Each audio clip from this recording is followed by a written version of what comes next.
All right, we're going to call to order the August 3rd, 2021 full city council meeting. The clerk will call the roll to record attendance. Anderson Burgos, I am here. Bartley, Here. Graney, Here. Hernandez, Here. Leahy, Present. LeBron Martinez, Here. Lisi. Here. McGee, Here. McGivern, Murphy, Here. Sullivan, Here. Tallman, Here. Bacon. Here. Please stand for the Pledge of Allegiance. I pledge allegiance To the flag of the United States of America, and to the republic for which it stands, one nation, under God, indivisible, with liberty and justice for all. God bless America. in the city of Hoyoke. And the city council. Good evening and welcome to the, what we call the Midnight Madness meeting. We're going to get it done before midnight, though. This is our first meeting after our summer break. It is a lengthy agenda, so if things are going to committee, let's not debate it here. Let's let it go to committee. Sorry, can you say that again? Let's let it go to committee. Okay, Jerry.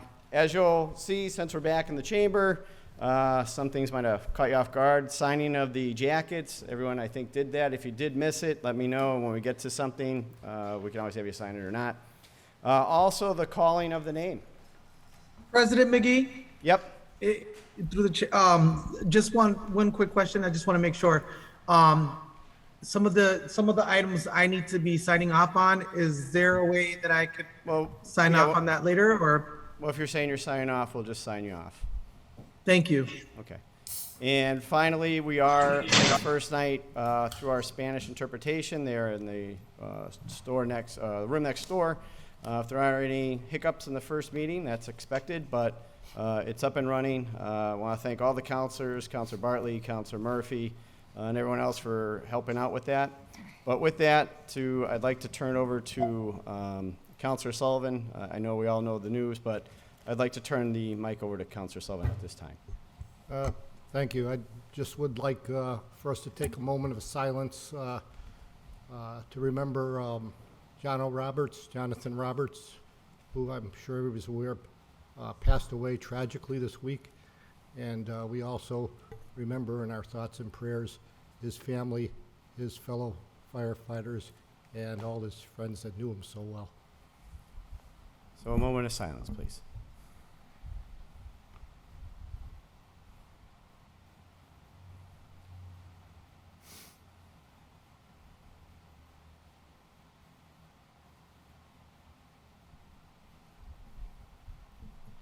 Thank you. With that, the first item on the agenda is a petition. 1 and 2 are for petitions for polls for HG&E, Verizon, Valley Heights. Make the motion to send to committee separate. These were already addressed. Yeah, motion to suspend the rules, take these as a package and open up the public hearing. Motion to suspend the rules, take up 1 and 2 Second. as a package. All Second. those in favor? Aye. All opposed? These are to open up the public hearing. Just as a reminder, we did remove or not approve petition requests for a certain number of polls. It was agreed to have these go underground now, but there are 2 poles that are required that are currently there, so they're not adding to it. They're just replacing the ones that are currently there, and this is to finish up the project, which we heard in our public hearing and committee meetings. Are there any questions with regards to 1 and 2 from the council? Is there anyone here from the public to have any questions on this? Anyone online?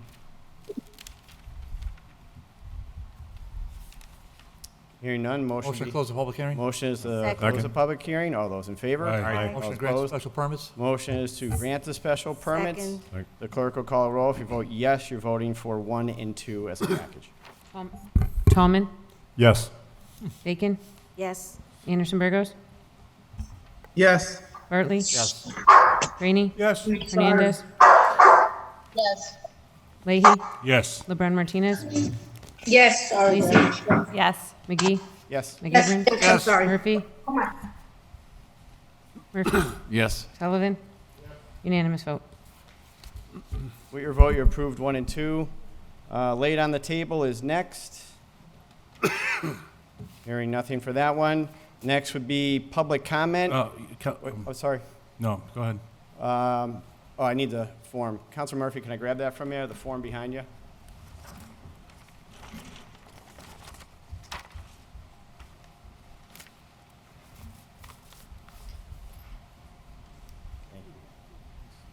There is so far one member signed up here in the chamber for public comment, and that's Mr. Thiru. We'll have you come up first.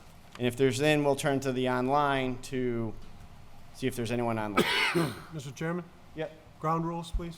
Yep, so as a reminder, whether it's here in the chambers or online, up to 10 people can speak unless we suspend the rules. If you're not a Hoyoke resident, we'd have to suspend the rules to allow you to speak. And it's for a minute and a half. I'll set a timer around the 1 minute mark. I'll give you just a heads up, not to be rude or anything, but just let you know where you stand. And then after that, your time will be up. With that, Mr. Thiru, just state your full name and your address, and then we'll go from there. But I don't think the mic's make on. sure the microphone's on.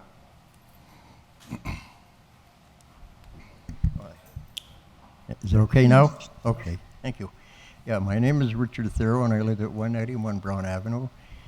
I was at the meeting the other night with the sewer meeting, and there's a few questions that should really be addressed before we pass this bill. As you know, all the money is derived from the water department on their billing and their readings. However, the readings in the billing don't match up because, you see, in 2015, there was 5 million gallons of water a day drawn down from the reservoirs, 4 million billed. Where's the other 20% gone? Nobody knows. That's a day. So, number one, all the buildings in the city, including the municipal and the rest of them, have water meters in them installed. Now, there's 365 days a year, so I only took 300 because some of it can't be billed, which is this fire hydrants and stuff like that. So this is very expensive because for every 100 million gallons of water that is not recorded and billed, we lose $470,000 per 100. For every 100 million gallons of water that the sewer department don't bill them, we use $659,000. That's per 100. Now So multiply that by about the 1 minute mark. 300. You know, so it really comes up to the point is that there's figures just don't add up. I don't know why. I don't know how to fix them. Somebody has to do it right recording. So anyway, there's probably new figures available from the water department, but you have to find out where's it gone. It just didn't evaporate into thin air, and it's every year. And we're here every year, every 3 years, looking to put the rates up 20%. Why don't we fix the problem where it starts? That's at the recording and the billing, and get the right figures down, and we'd probably be putting money in the bank at that point at $1.5 million per. That is per 100 million now. So we're at our time. Okay. Again, I thank you very much, and I know some of you have heard us before, but what can I say? Thank you. Kip Foley. And that's online? Online is Kip Foley.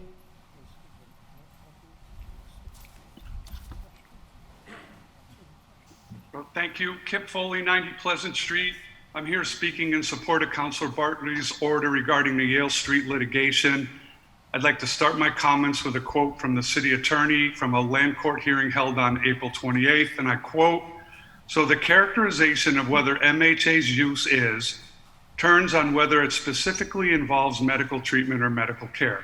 The city is not, conducting any investigations into that, but we're not required to assess or look at those detailed facts when issuing building permits. So there's some interpretation of that quote, but I read it to mean the city does not know whether MHA is providing a level of medical care in violation of the Holyoke zoning ordinance. It's not something the city has investigated, and the law department doesn't think it's required to look into things like that, detailed facts. But let's talk about some facts. The Holyoke zoning ordinance clearly states group homes for emotionally disturbed where medical care is of a secondary or lesser importance are allowed. In other words, group homes where medical care is of a greater than a secondary importance are not allowed. So the entire matter rests on that one question. If medical care is not of a secondary or lesser importance, then MHA is in violation of the zoning ordinances and their permit should be overturned. 2 independent experts have provided sworn affidavits that MHA is providing medical care that is greater than a secondary importance. I'm asking you to support Councilor Bartley's order and provide an opportunity for a hearing on the facts. The court's clock is ticking. We need the full city council to take action on this matter tonight. There's no time for referring this order to a committee. Please show your support for resolution of the Yale Street matter based upon the facts by supporting Councilor Bartley's order directing the law department to withdraw its motion for a summary judgment. Thank you for listening. Thank you. Anyone else? Is there anyone else for public comment in the chamber or on Zoom?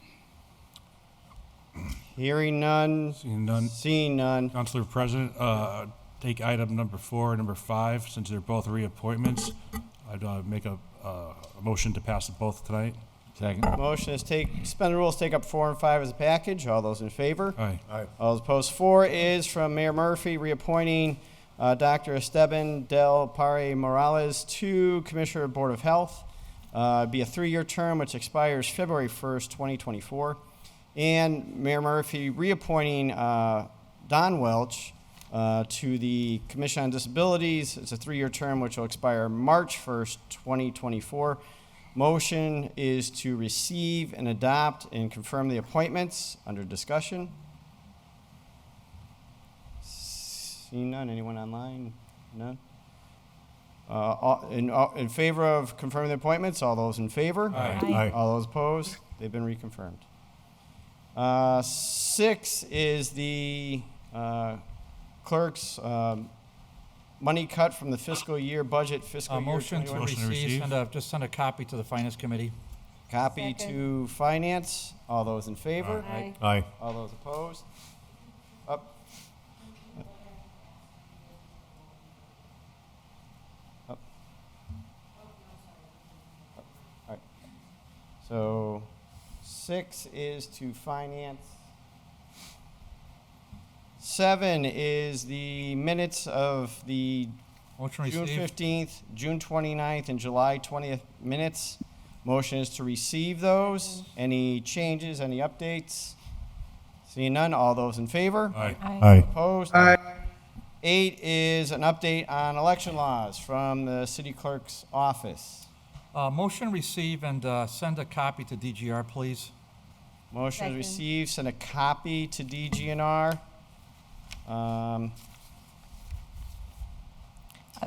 Just under discussion? Yep. Well, Counselor. we're waiting on, and Councilor McGivern filed a great order relative to our redistricting, but we're all waiting on Boston. What a shock. So once we hear from Boston, some of the legislators want to go backwards out of order how they generally redistrict, and now there's a big spat with the Secretary of the Commonwealth. So we're trying to wait for that to get sorted out. But once we get the data, we hear from them, we get the data from the Census Bureau, then we can start to reconfigure what we need to reconfigure for the future. Thank you. This one is from the clerk. This is regarding early voting and the elections, doing early voting for the primaries, in-person early voting for 5 days. I think we need a vote on that. Is that what we need? So motion would be to suspend the rules to allow the clerk to speak on this one. I think we need a vote because it's for the primaries, 5 days before the primaries during early voting. So moved. All those in favor? Aye. All opposed? Thank you. We just received a memo from the Secretary of State's office outlining some of the new legislation that was just filed for updating the new laws, and some of the new laws were made permanent, some are still temporary through the end of this year. One of them was to allow early voting for municipal elections, including preliminary elections. And the clerk had to suggest and recommend early voting for a preliminary election no less than 5 days, up to 10 days. So in the letter, I had asked if we could do 5 days, just normal business hours in my office. Early voting is going to be the same as absentee voting. It's going to be one application, so it kind of just makes sense to allow early voting since we can absentee anyways. And the only way we can opt out of mail early voting is with a public hearing of the city council and then a vote on that as well. Counselor Bartley. I'll make a motion to accept the recommendation of the city clerk. Second. Second. Thank you. Counselor Lisi. Thank you. Just one quick question. If we are doing mail early voting, when do those ballots become available, and until when can they be submitted? So we just did the drawing on this past Friday. We have the ballots all ready to go. We're just waiting for a little bit more guidance from the state on, in the past, we've had a regular election ballot, we've had an absentee ballot, we've had an early ballot, and it sounds like this year it's going to just be one ballot, two ballots, a regular election day ballot and as well as a mail-in ballot, which will also be the early ballot. So we're just waiting, like I said, from the state to see how many different styles we actually need to order. So we should be getting that order in, I would say, probably by the end of this week, early next week, and the turnaround should be pretty quick. I did post the vote by mail application that was released by the Secretary of State's office on my website. So we have started accepting them. Our module's ready to go.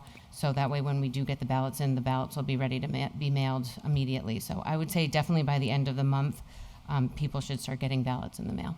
Great. Thank you for that. You're welcome. Counselor Rainey, then Counselor Leahy. Through the chair to the clerk, are there going to be any alternate sites this year for the voting? I'm definitely planning on doing, I talked to Neve today, the senior center for the November elections, but because of the low turnout we usually see from preliminary elections, we're going to just stick with office hours at City Hall for the preliminary election. I mean, unless the will of the council is for me to hold one at the senior center one of the days, I'm happy to do that as well. Okay, thanks for the clarification. You're welcome. Counselor Leahy. Yeah, just, thank you. Brenna, is the state picking up any cost? Sometimes hasn't the state picked up cost of the elections before for the ballots? Or is this coming out of your budget? So the state always picks up costs for state elections because this is, I would call it like a COVID extension law. We probably will end up getting surveys to fill out from the Division of Unfunded Mandates. So I'm assuming that that's going to end up happening just because of the whole pandemic, and this is why they've extended the legislation for that. So I'm assuming that's going to happen, but as of right now, municipal elections are solely on the city to pay How for. much ballpark? You don't have to give me For the early voting? Yeah. The early voting won't really cost us anything extra because we have to order the mail-in ballots anyways, and we're going to just do office hours. We won't have any extended overtime hours, especially for the preliminary right now. I just don't see the need. All right. But for November, it could be a different story. What about, how much does the printing cost? Just ballpark.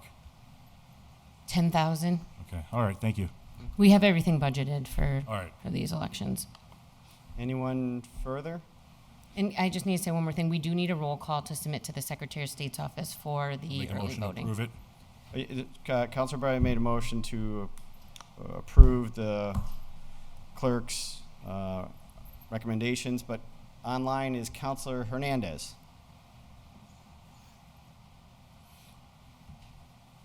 Counselor Hernandez. Yes, Can't can you hear hear her. me? She's on mute. Can you hear? Hello? You hear me? Yeah. The sound's Very- not coming very in very faint. clear. Not coming in very. Okay, I'm gonna disconnect and connect again.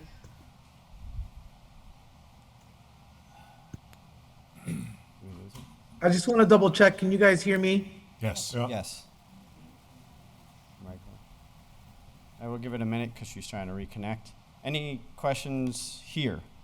So while we're waiting for a reconnect to the clerk, you're going to ask for a roll call. and it's to accept your recommendations per your communication? Yes. Okay. So that's what you'll be voting on? Yes will be to accept the recommendations, no will be against. Is she back? And Counselor Bartley also wants it sent to DGR, correct? And a copy to DGNR.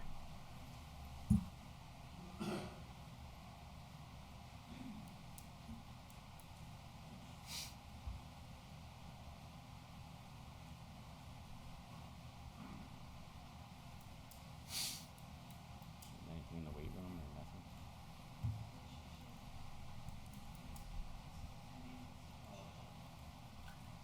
All right. Mr. President, Yep. Where? Who's that? I'm getting, this is Juan Anderson Burgos, Counselor Anderson Burgos. I'm getting some communications in regards to the volume. People are saying they can't hear on TV. It's not coming out clearly. Just wanted to pass that by you. All right, thank you. I did tell you there Absolutely. may be some hiccups tonight.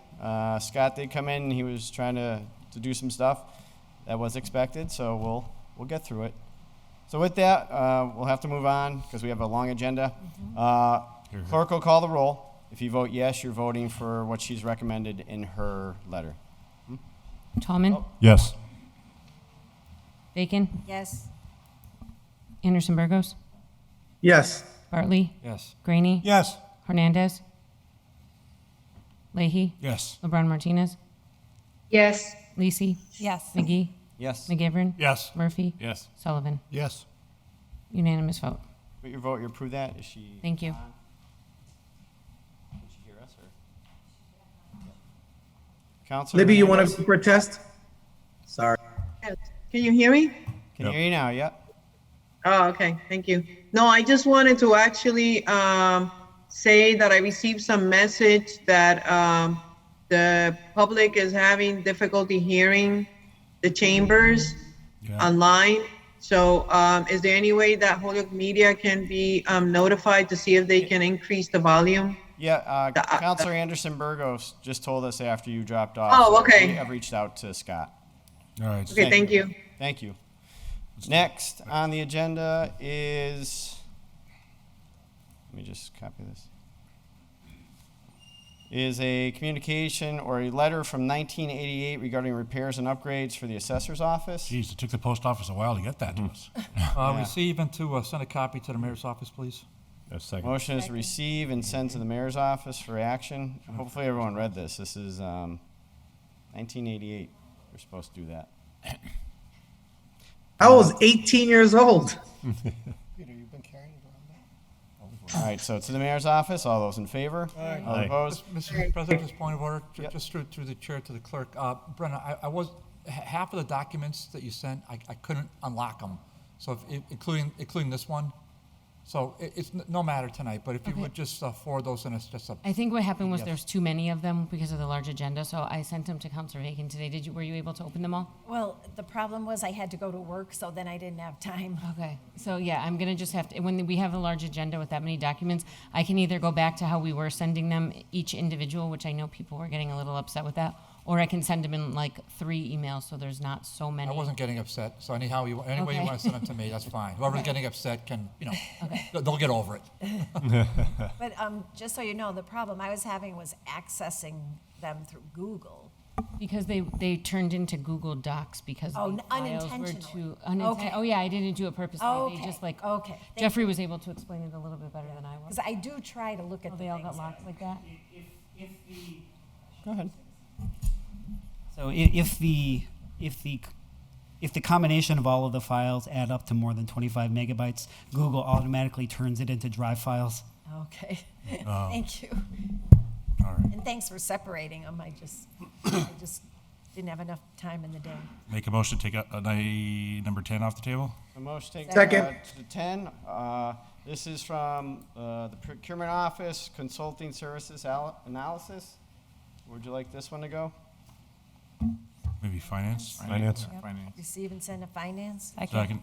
All right. To finance, all those in favor? Aye. Aye. Opposed? Second. 11 is the 2021 spreadsheet for the American Rescue Plan Act. Yeah, motion received, send a copy of DGR. Second. Copy to DGNR. All those in favor? Aye. Those opposed? 12 is the 2021 ARPA fund request. Refer to public DGNR, comment. probably DGNR as well. And that's the DGNR. All Yes, those in on copy. favor? Thank you. All those opposed? Aye. Make a motion to take number 13 and just receive. Same thing, send a Send copy to to DGR. 13 is a letter from Senator Vilas supporting the Boys and Girls Club request for the ARP Act. And that's going to be a copy to DGNR. All those in Second. favor? Aye. Aye. All opposed? Aye. 14 is a notice for a community outreach meeting for the Receive and marijuana send to establishment. ordinance. Ordinance. Motion is received, copy to ordinance. All those in favor? Aye. Aye. Opposed? Aye. 15 is another one. 15, 16, 15 and 16 maybe take as a package. take as a package. Second. All those in favor? Aye. All opposed? Aye. Both are Receive and send to meetings. ordinance. Second. So receive and send a copy to ordinance. All those in favor? Aye. Aye. All opposed? Aye. 17 is a communication regarding the American Make a motion to receive and send to public service. to public Second. service. Second. Second. All those in favor? Aye. All Aye. opposed? Aye. Mr. President, Yep. can, Councilor Hernandez? what is this exactly? The number 17, communication regarding Americans distrustful of mass media. I believe we got a copy of it, didn't we?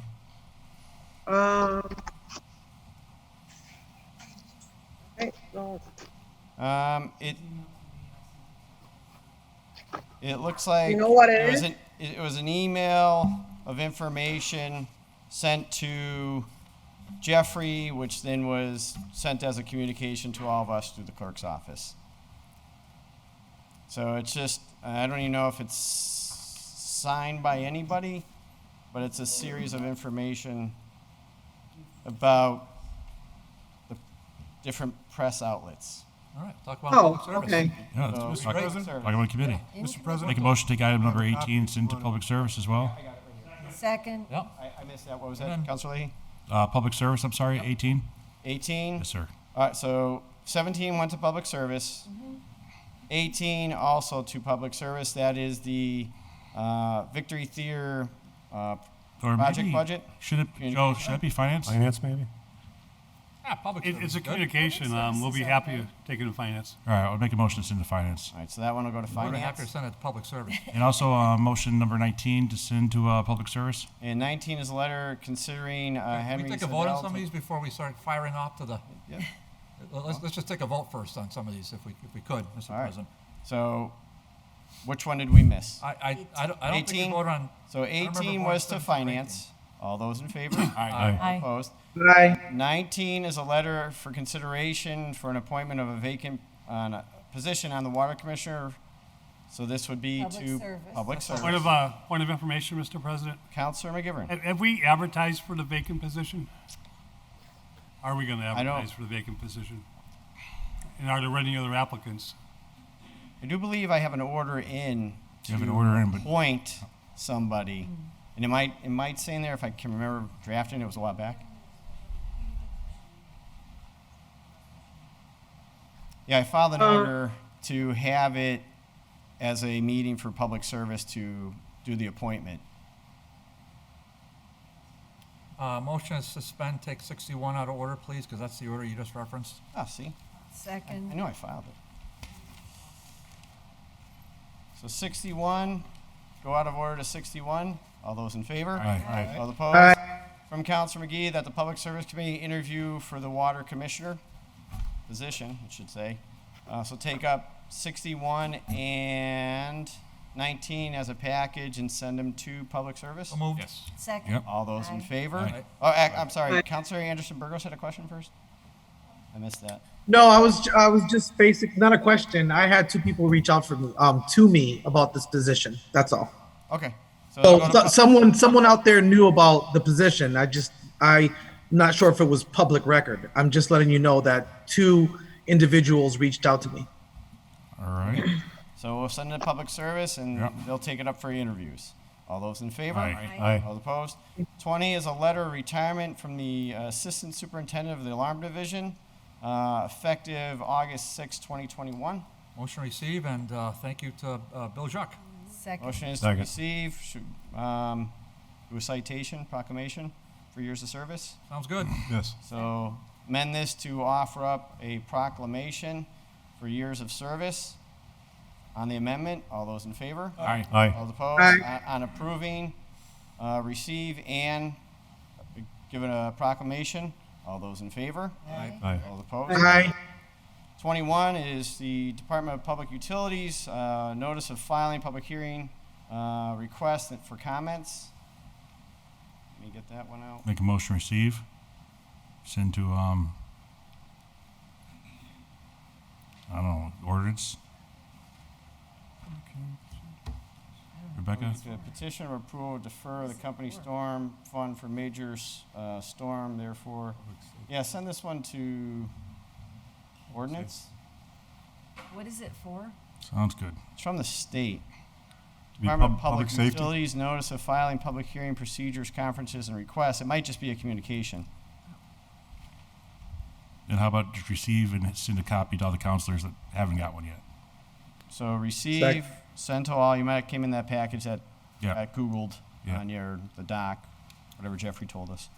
And then we'll send it to ordinance in case it doesn't go there, we can get it to the right committee. Sounds good. Will you send a copy to legal? I mean, Yep. maybe there's something we need to adopt from it. All right, so send to all counselors, Second. copy to legal, and to ordinance for review. All those in favor? Aye. Right. All those Motion to take Suspend 22, 23, and 24 as a package? Second. Second. Thank you, Joe. second. Sorry. Receive. Counselors. Second. Ordinance. So 20, 22, 23, and 24, you said? Yep. Yes, As please. a package. All those in favor? Aye. All opposed? Aye.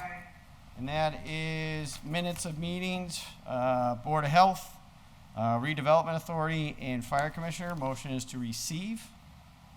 All those in favor? Aye. Aye. All- Aye. Motion to suspend and take 25 and 28 together as a package, ship those to DGR, please. Second.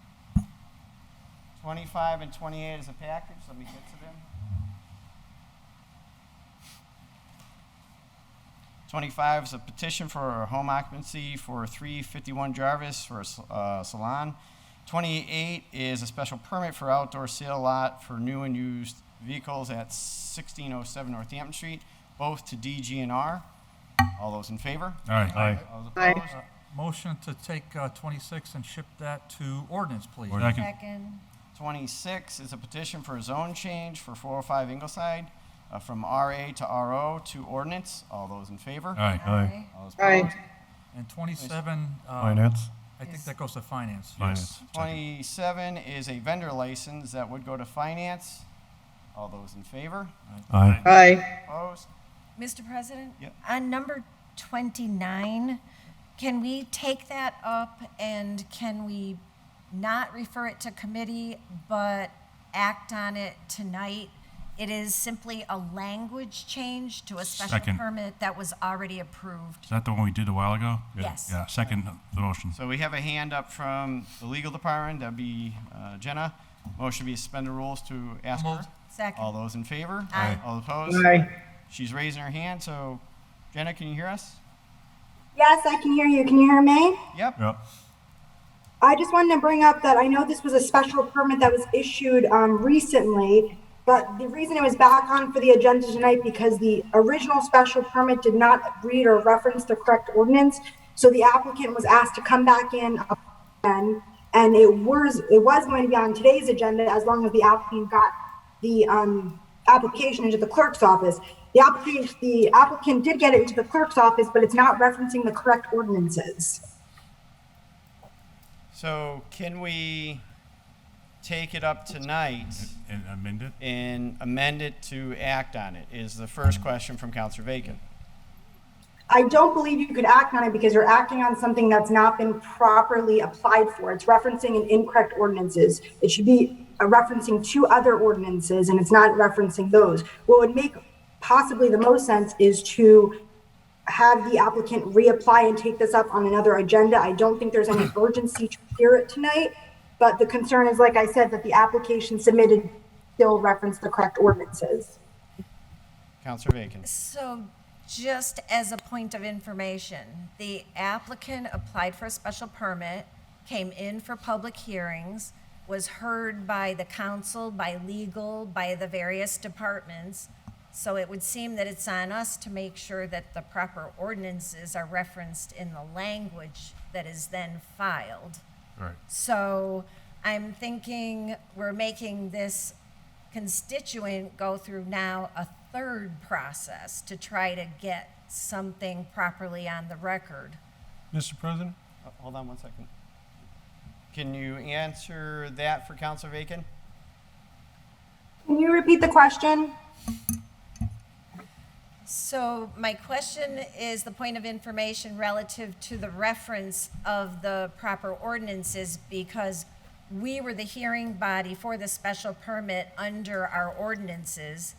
And it seems to me that the departments that were involved in this process are now causing this applicant and constituent to go through this a third time to get proper language, which it seems is kind of on us as the city to make sure that the constituent has the accurate information, because as we know, these variances and ordinances and language things can be complicated. So now it's the third time this person will be coming again to refile based on a language issue. So my question is, do we, as a city, have some responsibility to help this constituent who we've already approved the special permit for to get the language correct? I would think that would have to happen before it makes its way to a city council meeting. To be perfectly honest, the special permit as put forth, if I'm reading it correctly, the special permit application was granted to this individual for a non-conforming structure to change property from non-conforming to conforming. This is a non-conforming. You can't grant them a change from a zoning ordinance. So that's why it's my suggestion that this should be reapplied before it comes to city council and make sure that the application at that point is submitted appropriately to avoid this conversation.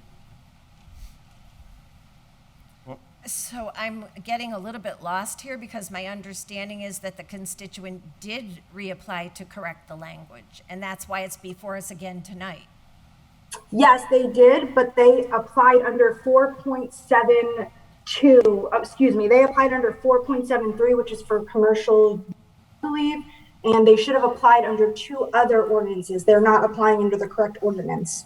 So what would those other two ordinances be? According to my notes, it's 4.75 and 4.72.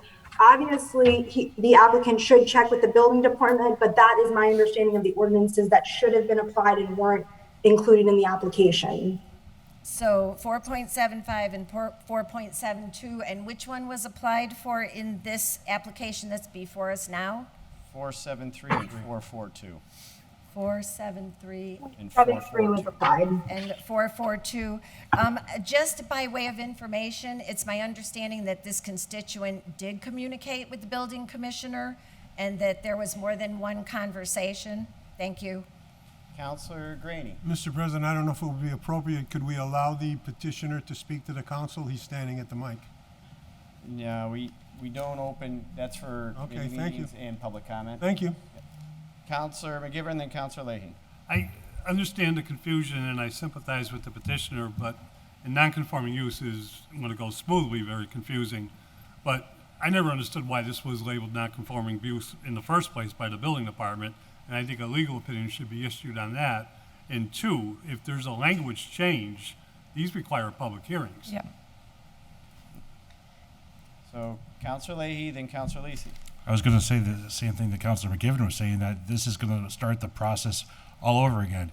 This is one of the reasons, and the good attorney, Wellhoff, this is what she believes is the correct way, but I don't believe it is the correct way. I believe that we can cross out what is wrong, put it in what is right, have somebody initial it, have the petitioner initial it, and let's move forward. This is just another reason why people think that Holyoke is not business-friendly or constituent-friendly. Thank you. Counselor Lisi. In the interest of time, I won't repeat the comments that were made. I mean, at the end of the day, in the same way that the amendments were reviewed for some of the special permits that are coming in for these marijuana establishments, and they have to be heard from the beginning. I think that that's what needs to happen here for a new petition.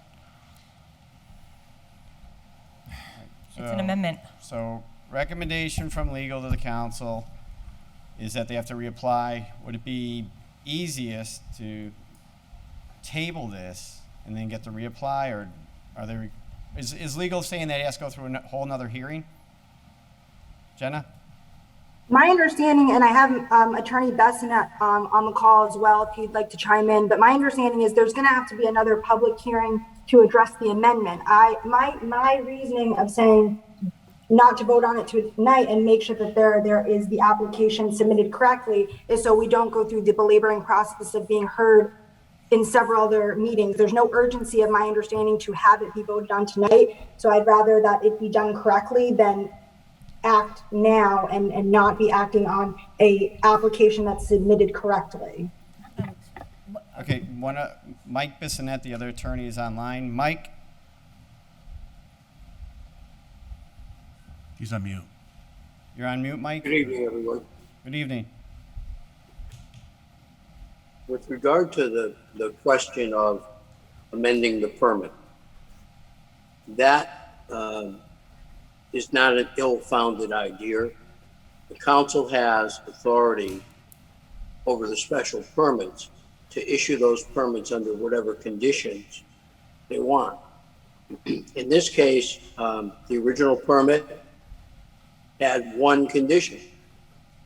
This was an application to get a larger electrical load into the garage.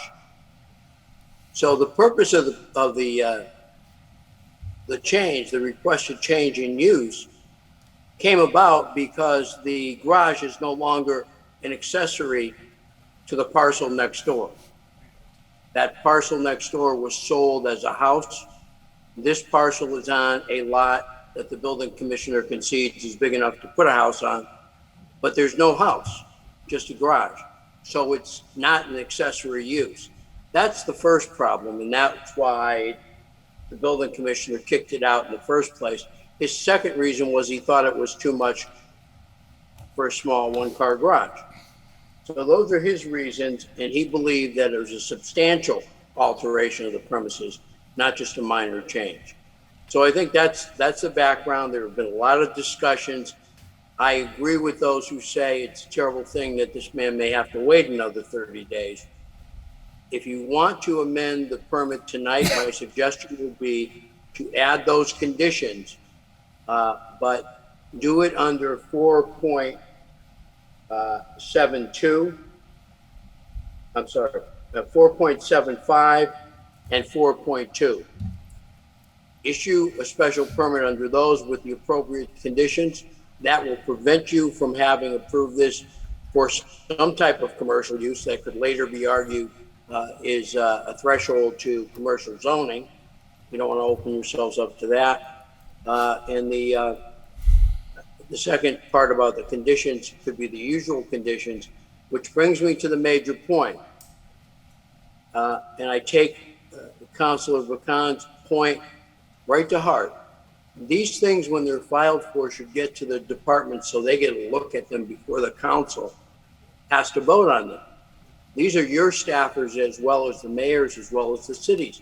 So when these petitions come in, they should, before you even get a first reading, let the staff take a quick 2-week look at them and at least have these kinds of issues pointed out so that we're not, in this case, I think it's 10 months down the road now, getting closer to resolution, but not quite there.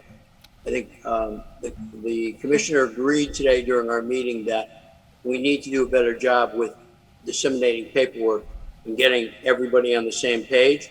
I think that's what everybody wants here. And it's unfortunate that this particular gentleman has become sort of the fulcrum point of trying to resolve this internal issue. So you do have the authority to move forward if you wish tonight.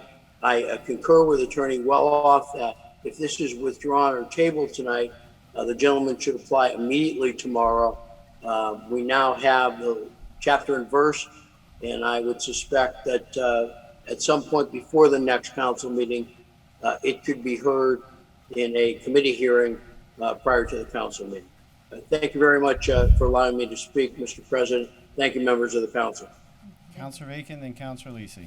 Thank you, Mr. President. I would like to offer a motion that we amend the special permit and add the conditions that we originally placed on it under 4.75 and 4.2 as Attorney Bissonnette just Second. advised. Second. All right, so Is that 4.72 though? 4.75. And 4.72? That's right, Terry. 4.72. Yep.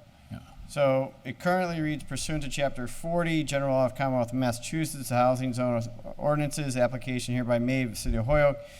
Change this property/building from a non-conforming as stated under 4.7.3, that should be 4.7.5. Non-conforming structure other than a single and two-family structure for conforming to allow a variance. This lot is owned by me as a resident of 37 Upland, and the garage is 50 Upland. Accessory use of this structure, 4.4.2, should be amended to be 4.7.2. That's what we're looking to do? That's right. Yes. All right. And that's, Jenna, that's how you want it read?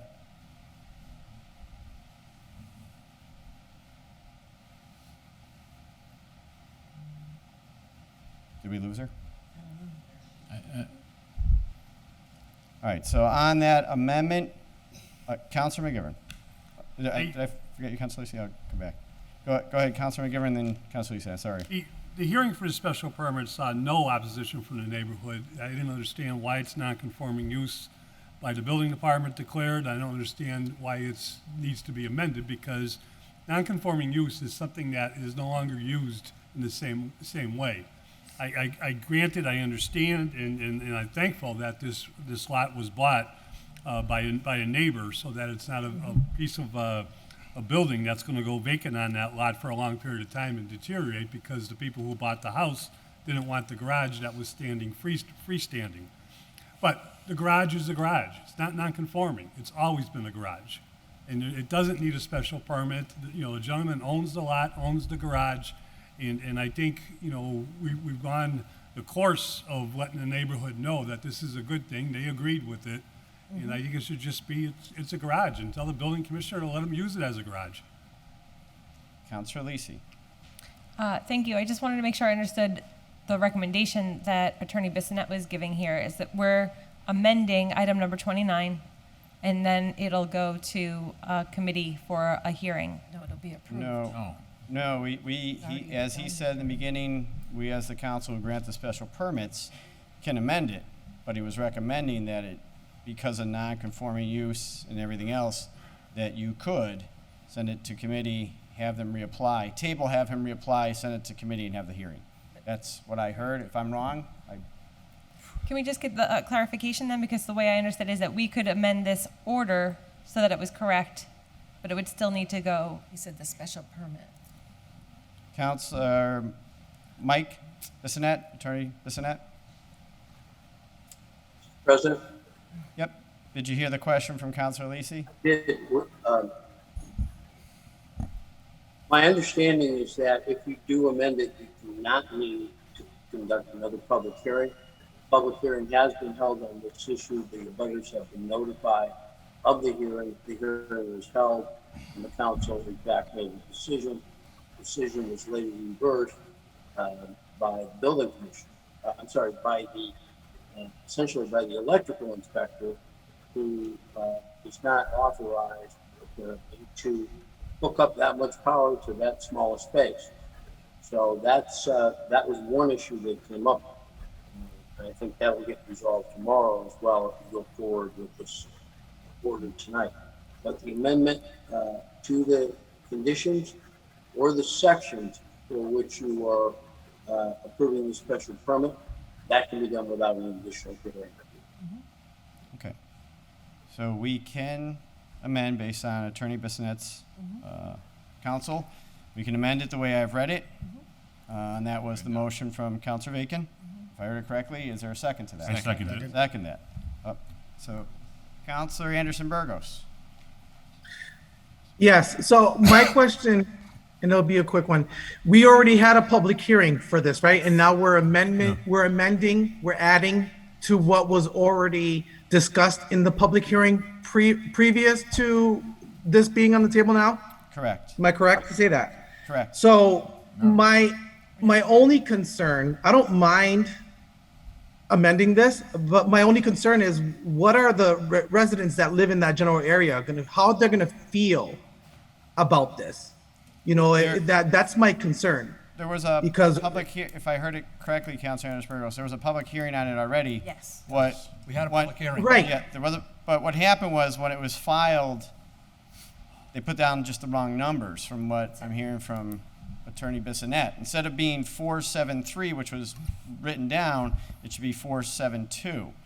So nothing's really changed from the public hearing or anything else other than the numbers that were put on this form, if that's what I heard. Okay, from legal. so if that's the case, and if this is correct and it's going on record, I think we should just move forward. We have a long night. Let's not hold this up anymore. Let's send the resident back home and let's move forward. All right, on the motion. On the motion. And Councilor Hernandez. Yes, Mr. President, I just had a really quick question.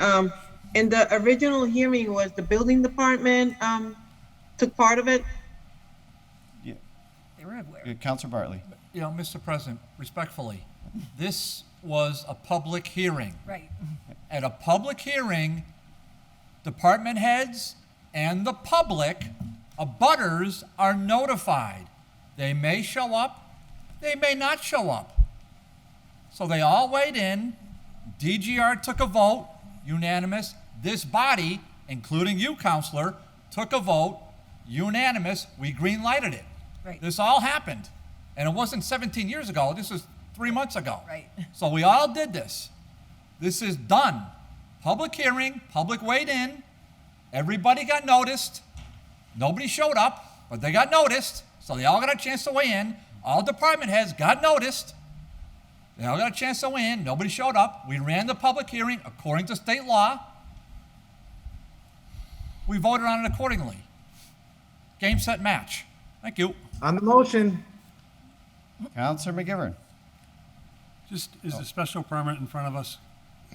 Yeah, it's right here. Yes. It's on the agenda? Yep. Yes.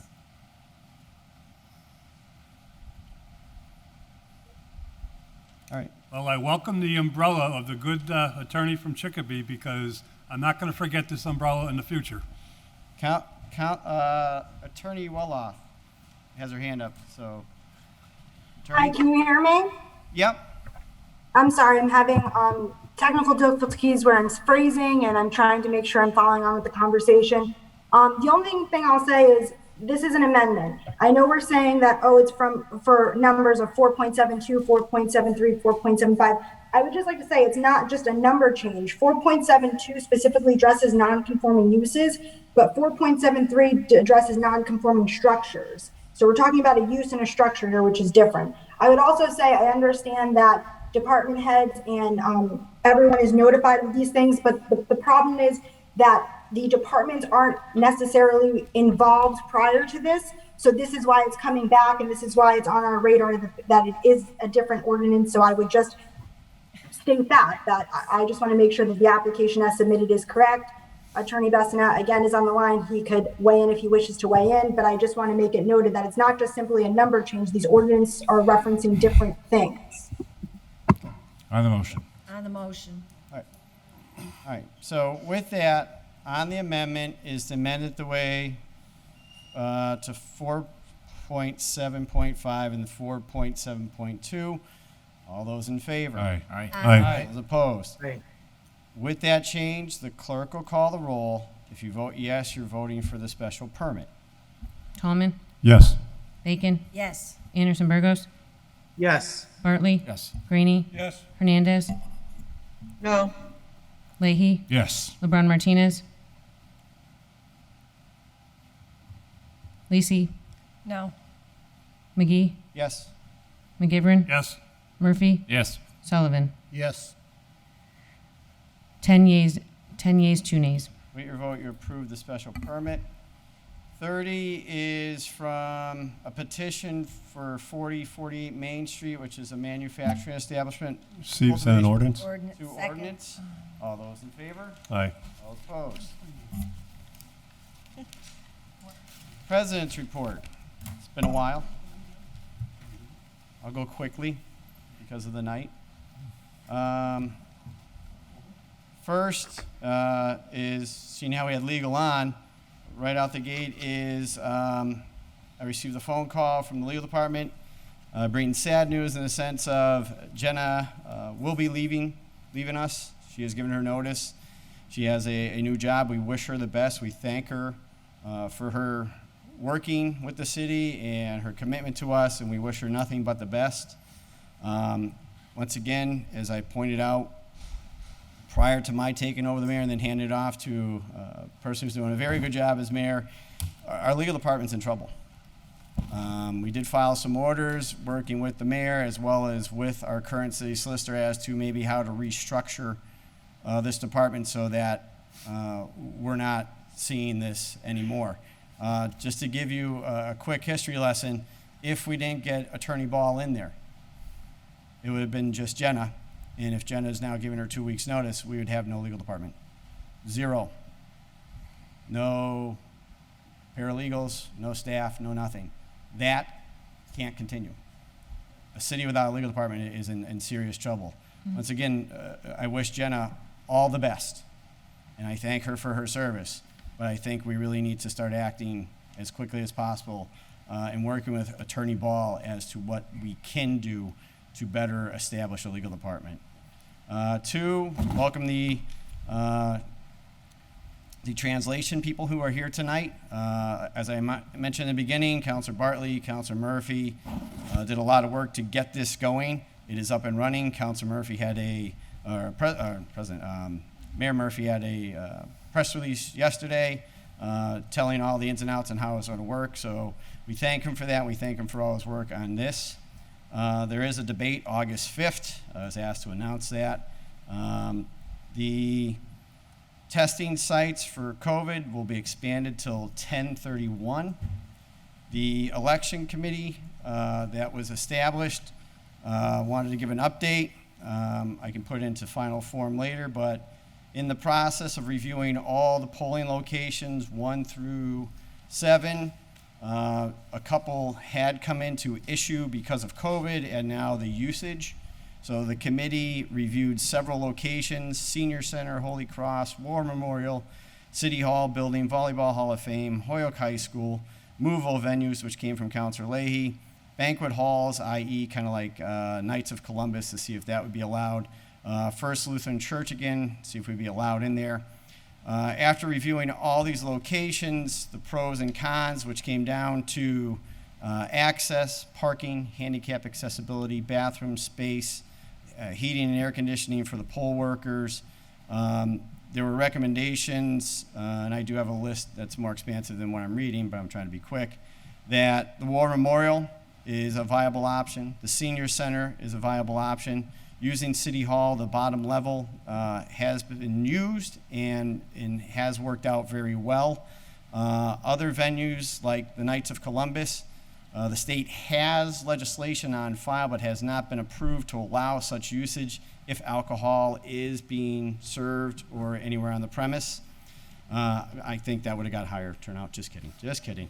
Lutheran Church did not get back. I'm not sure if I even called the right person. It was an old contact. But they had issues with us there because of the schooling, and it wasn't conforming right. Movable venues, there was a series of pros and cons to it. One being cost. Seeing how we have no money, how would we come up with the cost for that, as well as accessibility, handicap accessibility. And I can go further on into the report to get to you. The high school not using the cafeteria because of sometimes elections are when school is still in session, so therefore you'd have to rule out the cafeteria, but maybe the back of the building, then that came into parking, accessibility, handicap accessibility, and flow of voting in the usage in the small gym. And Whitney Anderson had some issues there. He was on the committee.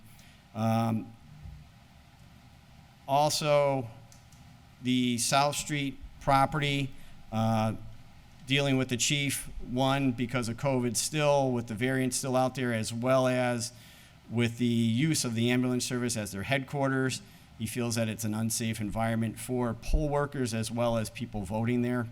One suggestion is using Medcath and potentially using Medcath, the second building that is now the old BS building, using them as an A and a B, or just using Medcath itself. One thing he did point out is because of the usage of the old BS building, that added 45 new spaces to allow for parking for voters and staffing in that area. The senior center is a very viable option, but right now not something to be used because of COVID, the variant that's being still out there, and that they're hoping that we can take it up next election cycle as being used, and that was from the VA. There's a history of the voting uses and some of the troubles, like Ward 6, we went from the synagogue to First Lutheran Church to the fire station and then to Sullivan School, and then the history of all that fell apart and why we are still stuck with the schools. Having the school department on as a board member, we had Anthony Soto and Whitney Anderson. They agreed to work with the clerk to try and make sure that all elections, whether it's primaries, special elections, or general elections, that they would have professional days on that day, trying to make sure the kids aren't in the school. So that's something that they're going to work on.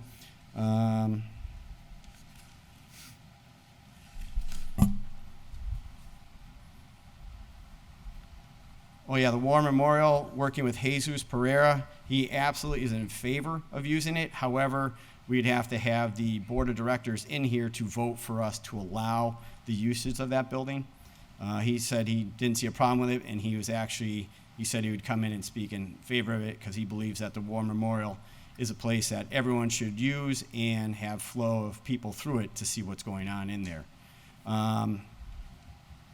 Finally, we took up the new information that the clerk provided us from the governor's office that just came in, and that's it for that report for now, but I can always finalize this report and send it to everyone. Jeffrey reached out to me. I've been asking him to follow up on the pictures, as we're missing one that fell down up there. The other frame is still in storage that has a different frame than the rest. The frames do not match anymore because they can't get them.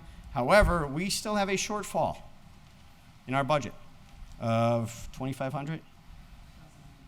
You didn't have to brag about it. Yeah, so $2,000. So Ryan paid. We remind the council, when Kevin was here, we had an issue of the money was taken away. We fell behind 1 year, then it was another year. Kevin retired, I took over. We fought for the money. We were able to get 1 year paid. And now we're still behind. And if we're trying to get pictures for this group, this 2 year period, we still have to pay for that. So now we're back 2 years behind. So that's where we stand on that. I'm going to call a certain mayor and try and figure out how we catch up on that. And then August 17th, having spoken with Mayor Murphy regarding the grant money that's coming in and the meetings that he's going to hold, he's asking that we consider a special meeting for the 17th. Is that correct? That would be correct and I haven't been able to ask Councilor Bartley if he could do a GGR meeting on the 16th. I don't know if that works. Those are just some time frames to consider, depending on DGNR. That's my list for now. Councilor Graney. Yeah, Mr. President, just quickly, does Holyoke Media, or do we have a vehicle to get feedback from our Spanish-speaking community about the new system? I'd like to hear from the residents what they think about it and how it's going with them. That'd be important to get the feedback, I think. Holyoke Media should have a system where they can either petition or call or talk to residents that are enjoying the new Spanish-speaking system. And we certainly, as a council, would like to get some feedback as well. Yep. So I'll follow up with Scott. I know Councilor Murphy, Mayor Murphy, was having some people watch for tonight to see how the system flowed, get kind of their input. But we always can put something up on the public access channel to see if people want to respond to it. That'd be great. Thank you. Okay. Councilor McGivern, then Councilor Hernandez. Hey, are we polling about the special meeting? I just wanted to put it out there because it was mentioned. I mean, Well, I'm not available, and I think this is unfair if it's not necessary, because we plan our summer around this meeting this evening. And the way we do things is for a purpose for everybody, not just city councilors, but department heads to plan their summer. And there's no need to have a special meeting before September. There's plenty of work to do in committees to get ready for September. I'm just giving the communication. We can always, it wasn't set in stone. Counselor Hernandez online, then Counselor Bartley. Yes, Mr. President, my question was arising from Councilor Greeny's comment. I tapped into the services just to see how they sound in Spanish, but I'm not getting any audio or any services. So how does it exactly work? So from my understanding, Mayor Murphy, is that on the, I'm not the technologically savvy guy, but on your clicker, you can click the button for Spanish for channel 15, Right. and it should click over to the Spanish channel to allow for the interpretation of flow. Yeah, but on the Zoom, it should work as well. There's an interpretation button and you click on it and then you select the language and then you mute the original audio. Yep. But what it's doing is that it brings me back to just my regular audio in the meeting. So I'm trying to test it, in a way to see how it sounds in Spanish, but it's not working. Is there any specific way to do so? Well, what we'll do I is think, if you don't mind, can I? We'll follow up with Scott on that one, but then Counselor Anderson Burgos, you had a comment on that? I believe, this is me just guessing. I believe because you're a panelist, you're part of the group. I don't think you have the options to change the setting. I'm just guessing. I'm assuming because you're part of the panel, you don't have the option to change that setting. I think. Okay. We'll figure that out. Counselor Okay, thank you. Bartley. Yeah, you're welcome. Counselor Bartley. Thank you. Thank you, Mr. President. Just a few quick things. Just to your point regarding the law department, how we got in this mess started 10 years ago. If you remember, Mr. President, we had a new mayor come in. The whole department was either fired or quit or sued the city on an MCAD, which the city lost. So we overcame that. I'm thinking we can overcome this. But let us not forget what happened with a thriving Holyoke City Law Department when the former mayor came in and eviscerated it. So let's keep that in mind. Relative to the polling locations, I want to personally thank the president for putting together the committee. This is something that I suggested, I think last December. I'm very grateful to the whole committee. It's my hope that a report will be generated and sent to the city council as a communication, and the communication will be sent to DGR committee when we do this whole census stuff, okay? So that's that, and whenever that happens, it doesn't seem like anybody in Boston or any of the Census Bureau is in a rush to do this, so, if you do in the fall, Mr. President, I think that'd be great, but I want to give a personal thanks to you for doing that. Relative to the pictures, I'm just going to skip that, but I want to just through the chair to the acting mayor. I appreciate, again, the acting mayor's hard work on this area, and I know he'll support the photos of the government, and I hope the past governments, as I said, double-digit times here, I hope we can get some of those past governments hung up in the hallways. Again, I know we didn't have much cooperation from the former mayor about Holyoke's history, but that's now behind us, so we're hopeful that we can have the current acting mayor put up photos, because I think people really like to look at them. And then one other thing, I do want to really express my thanks to Maura Shea and to the former council president, who really led the charge on getting us the pool. Councilor Tallman and I had a terrific tour the same day as the acting mayor's press conference. I couldn't attend that day, but Councilor Tallman and I met with Maura at 9 a.m. I think if anyone wants, not that I want to quote newspaper reporters too much, but if anybody reads the Mass Live article relative to Puyallup Pool and read the quotes that were taken by the Mass Live reporter from Holyoke residents and how much they really admire and like our pool, I just think that's a tip of the cap to every member of this board who voted on that. I know that vote was unanimous, and it really, the city deserves a lot of credit because we've got the nicest looking pool with the nicest lifeguards and a public that greatly appreciates it. And for a $5 fee per the year, and it's just a wonderful asset for the city, and I think we can all be very proud. We all know it took more than a couple false starts to get through it, but we got through it. And wow, it's a real gem, and I hope Pete has a word or two to say that about our tour. So that's it. Thank you. I'll say a word too about that. It's an awesome pool. I can recall going up to Shumore Pool as a kid up by Scotts Tower, and this pool is amazing how they have it set up for the area, for the lifeguards. The downgrade going into the pool, the place where somebody is handicapped, actually there's railings going down there, and it's really well kept, well lit, cameras around, and I think it's a definite bonus for the citizens of Holyoke, and especially for the youth of Holyoke, that a lot of these kids were going down in lakes and in a river swimming. Now they have a safe place to go swimming, so it's really a benefit to the community of Holyoke. Councilor Murphy. Yeah, if I can just do a few things as well, Mr. President. So first of all, I do want to thank Jenna. Having worked with her in the mayor's office, she's been right there whenever I've had questions. And Jenna, I wish you the best. And we still got a week and a half, so I know we'll see you again. But I do want to thank you for your efforts and your energy. A couple of things in terms of vaccines, which we've got to do a better job getting vaccines out. We're a little over 50% citywide. The school department, with Holyoke Health Center, we're having a vaccine. I believe it's on 8-9 at the Holyoke High School small gym. It's for 12-year-old and up, but they are encouraging families that have not been vaccinated to also think about getting it. The follow-up on that would be 8/31. Regarding the pool, we had, as of last week, 600 people that have registered to use the pool and taken out those permits, and that was still growing, and it is a beautiful pool.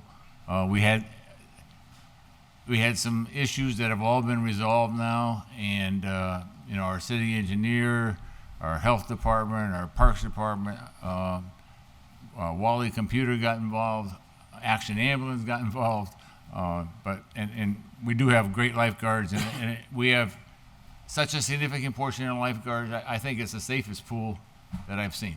I mean, we just got coverage all over the place, and they do a great job. I just give you a couple other things. The Community Police Relations Board that I have nominated some people. We had our first meeting last Thursday. It was a very constructive meeting. I'll be meeting with the chief on Thursday, and we'll be going over some of the recommendations that came out of that meeting, which I will then report back to the Relations Board. The ARPA proposals, I've had people ask me to get more information out there, so with Scott's agreement, beginning tomorrow, I've offered all proposers a chance to have a 15-minute television review of their proposal, the pros and cons, who they expected to benefit, the cost of it, what they could do with less, how much they could still do some things. That starts tomorrow from 11:30 to 1:30, and from 2 to 4, also on Thursday at the same time. And Holyoke Media has agreed that on the weekend to try to get the public that information. If they don't see those times, they can also review it from 9 to 5 on Saturday, and it looks like 11 to 7 on Sunday. So all those presentations are going to be covered. So the public that wants to know more about the proposals, which many people have told me they'd like more information, you have a good chance to get that. Last thing I will say, I met with Action Ambulance. Has been a very positive corporate citizen here. We met with the principal at Dean School and the vocational coordinator with Action's cooperation and the school system's cooperation. I expect that there's going to be an EMT program for between 10 and 15 seniors for the second half of the school year, where they would be certified, and once certified, they would be eligible for immediate hire in some cases for approximately $45,000. So that gives those students, primarily in the health field at Dean, an opportunity to come out and have a career right away, and maybe have that help them go to college as well. So those are some of the things that are going on. Thank you. Thank you very much. One final thing is Councilor Bartley, Mayor Murphy, Councilor Anderson Burgos, and I attended the HG&E and Citizen Energy dedication for Marty Dunn. Just a phenomenal job by Mayor Murphy in his words, as well as Citizen Energy and HG&E for what they put on for our friend Marty Dunn. And some humor, since we discussed the pool at length here. Brett and I sent our son Miles to the Boys and Girls Club for camp, and they went swimming one day. They went to the pool, and I see a Facebook picture, and I see a diving board. I don't see anything else. She says, "Look closer," so I expand it, and I see Superman, our son, flying off the diving board. So great pool, great for the city. My son loves it, so I'll leave it at that. Next is reports of committee. Mr. President? Yes, Councilman. Mr. President, to Acting Mayor Murphy, Terry, August 16th is a Marty Dunn event, completely impossible. Okay, yeah, all right. So with that, reports of committee ordinance is first, 31A. Do we want to do 31A and B as together or one separately? Or I don't mind taking them up as a package, and if there's any objections, of course, we can separate them. All right, so take 31A and B as a package. All those in favor? Aye. All opposed? Committee on ordinance was referred. An amendment for a special permit for 28 Appleton Street for the expansion of the MME in its existing building. Recommended that it be adopted with the following conditions: that the owners of the building always pay commercial property tax rates extended allowed by federal, state, local law for the duration of the special permit. That the building retain a minimum of 30% of Hoyoke residents for non-security jobs. That hiring preference be given to security personnel who are retired Hoyoke police officers or retired members of another police department now living in the city. There shall be no marijuana consumption allowed on site. That the hours of operation be set according to city ordinance.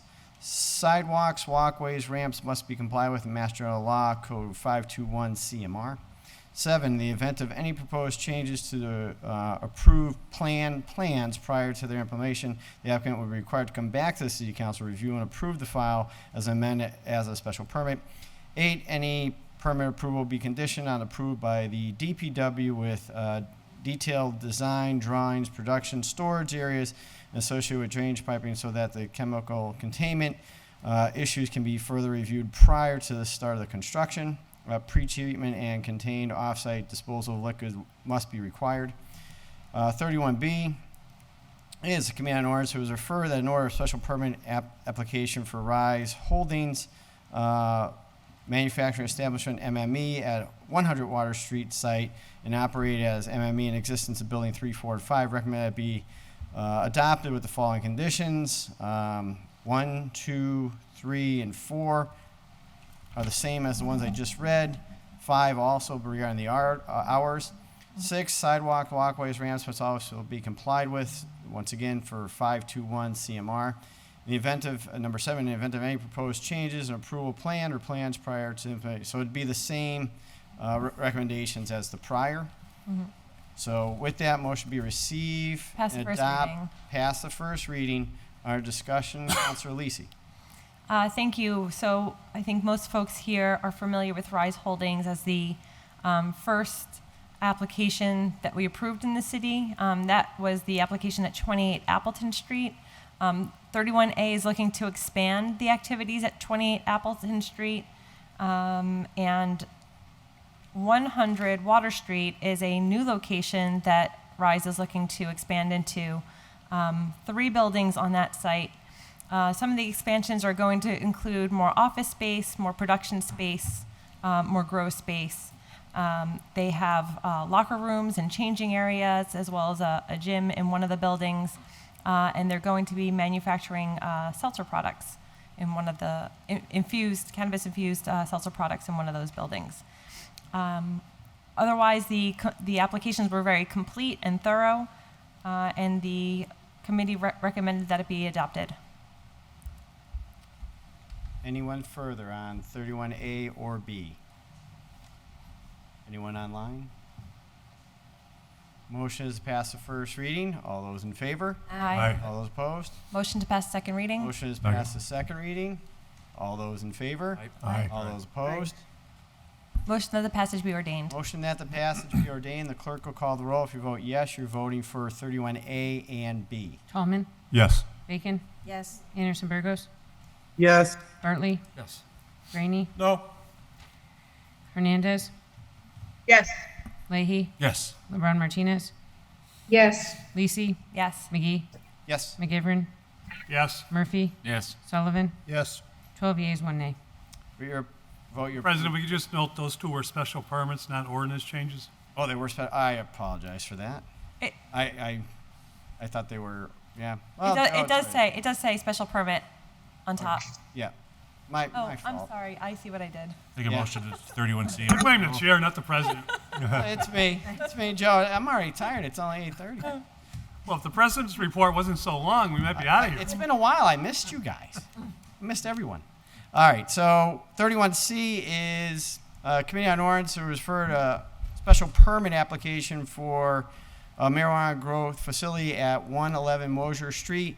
Retrofit marijuana cultivation and processing facility. Recommended that the order be adopted with the following conditions: that the building always pay commercial property taxes allowed by federal, state, local law. That the building retain a minimum of 30 Holyoke residents for non-security jobs. That hiring preference be given to security personnel who are retired police officers, retired members of another police department living in the city. There shall be no marijuana consumption allowed on site. That the hours of operation be set by city ordinance. And that all standing issues identified in the planning department letter or engineering letter be addressed.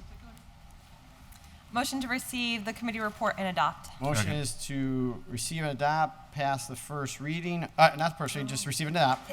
So you already got me confused again. Counselor Lisi. Thank you. Pleasantries is a new special permit application. They were here in the past week talking about their project. They're going to be having about 150 new employees right from the start of their operation. Those 150 to 175 new employees are going to be working in staggered shifts. And they're making creative use of water in terms of a cooling system here. And so, given some of the committee hearings that we've been having about gas and the availability of natural gas, I thought that was a particularly interesting facet of the way that they're constructing this project here. But they are going to be growing and cultivating and processing product at this site. Any discussion? Seeing none, motion is to pass the special permit with the conditions. Clerk will call the roll. If you vote yes, you're voting for 31C. Tallman, Yes. Bacon, Yes. Anderson Burgos, Yes. Bartley, Rainey, No. Hernandez, Yes. Leahy, Yes. LeBron Martinez, Yes, yes, sorry, yes. Lisi, Yes. McGee, Yes. McGivern, Yes. Murphy, Okay, Yes. I gotta let you Sullivan. go because I'm in the Yes. middle of this meeting. 12 Bye-bye. yeas, 1 nay. With your vote, Right. you approve that. 31D, Committee on Ordinance was referred, in order that DPW saw a stop sign at the end of Ridgeway Street where it meets, recommended that adopted according to recommendation of the city engineer. Make a motion to pass. Do we need, Receive, adopt, and pass the first reading. Second. before we go any further, I don't have any legal to this to show the measurements where the stop sign will be placed and everything. So lay it on the table. Second. So 31D, E is to remove the handicap sign. We'd need that as well. Second. There's no legal there either. No, that's why I'm just looking now. Oh. F, no parking at the S curb, nothing there. G, 7 Russell Terrace, remove G as well. H, H is going to be different. all right, so H is Great. different. So for the ones D, E, F, and G, there's no legal language, so the motion would be to table. Second. Second. Although, just for people at home, 31D is for a stop sign at Ridgeway Street. 31E is a handicap sign at 143 Oak Street to be removed. 31F is no parking on the S curb on O'Connor Ave. And G, disabilities, a handicap sign at 7 Russell. Unfortunately, there's no legal language, so we have to table them. So D, E, F, and G all, to be tabled. All those in favor? Aye. Aye. All those opposed? 31H, the Committee on Ordinance was referred that the City Council raise the sewer fee to a minimum of 8.05 per 1,000 gallons. Order that maintains certain enterprise recommended that we amend it to 7.77 per gallon. So what we learned in committee is that this vote takes place, we could have a discussion first, but people offer rates in the same way that we set a tax rate, and then the first rate that gets a majority vote is how the rate is set. So motion is for recommended that the rate be 7.77 per 1,000 gallons. The order was originally at 8.05. Under discussion, Councilor Lisi. Thank you. So we had a special hearing where we had several people from the public come in and talk about their thoughts on the sewer rate increase. I think that basically what we learned is that we have a $9 million, roughly $9 million operating budget for the sewer enterprise fund. And we are collecting about 97% of all the funds that we're charging to operate that enterprise fund. The remaining 7% is about $500,000 that we are behind on.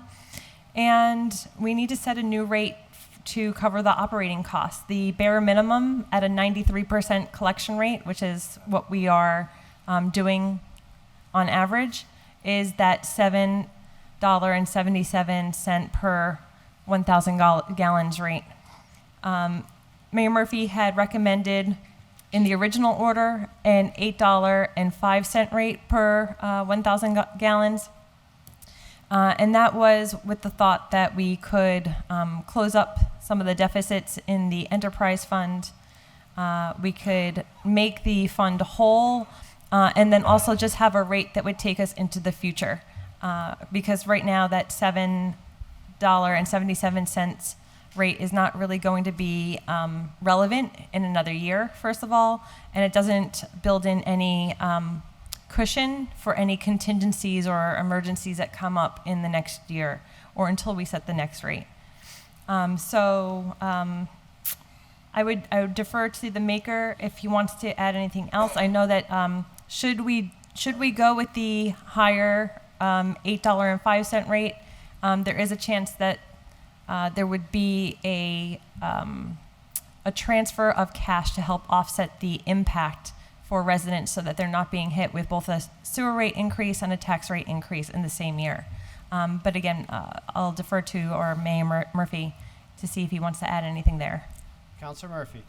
Thank you, Mr. President. So, I've had meetings with the superintendent. I've had budget meetings trying to determine how to get the enterprise fund balanced. And my goal all along has been to try to get that balance so that whoever's going to be in room 1 come in November is going to be able to start without having to worry about an enterprise fund deficit. When I first started the budget negotiations, it was 1.7. We've collected some money. It's about 1.2, I believe, right now. What I tried to do, and when I first came out with the 805, that was with the idea that this would create a surplus for this fiscal year, but within the next 2 or 3 years, it would also allow us not to have another sewer rate increase until probably FY26. With the 777, if we collect, and I will also say, I expect our collections are going to increase, our percentage, and that is certainly my hope.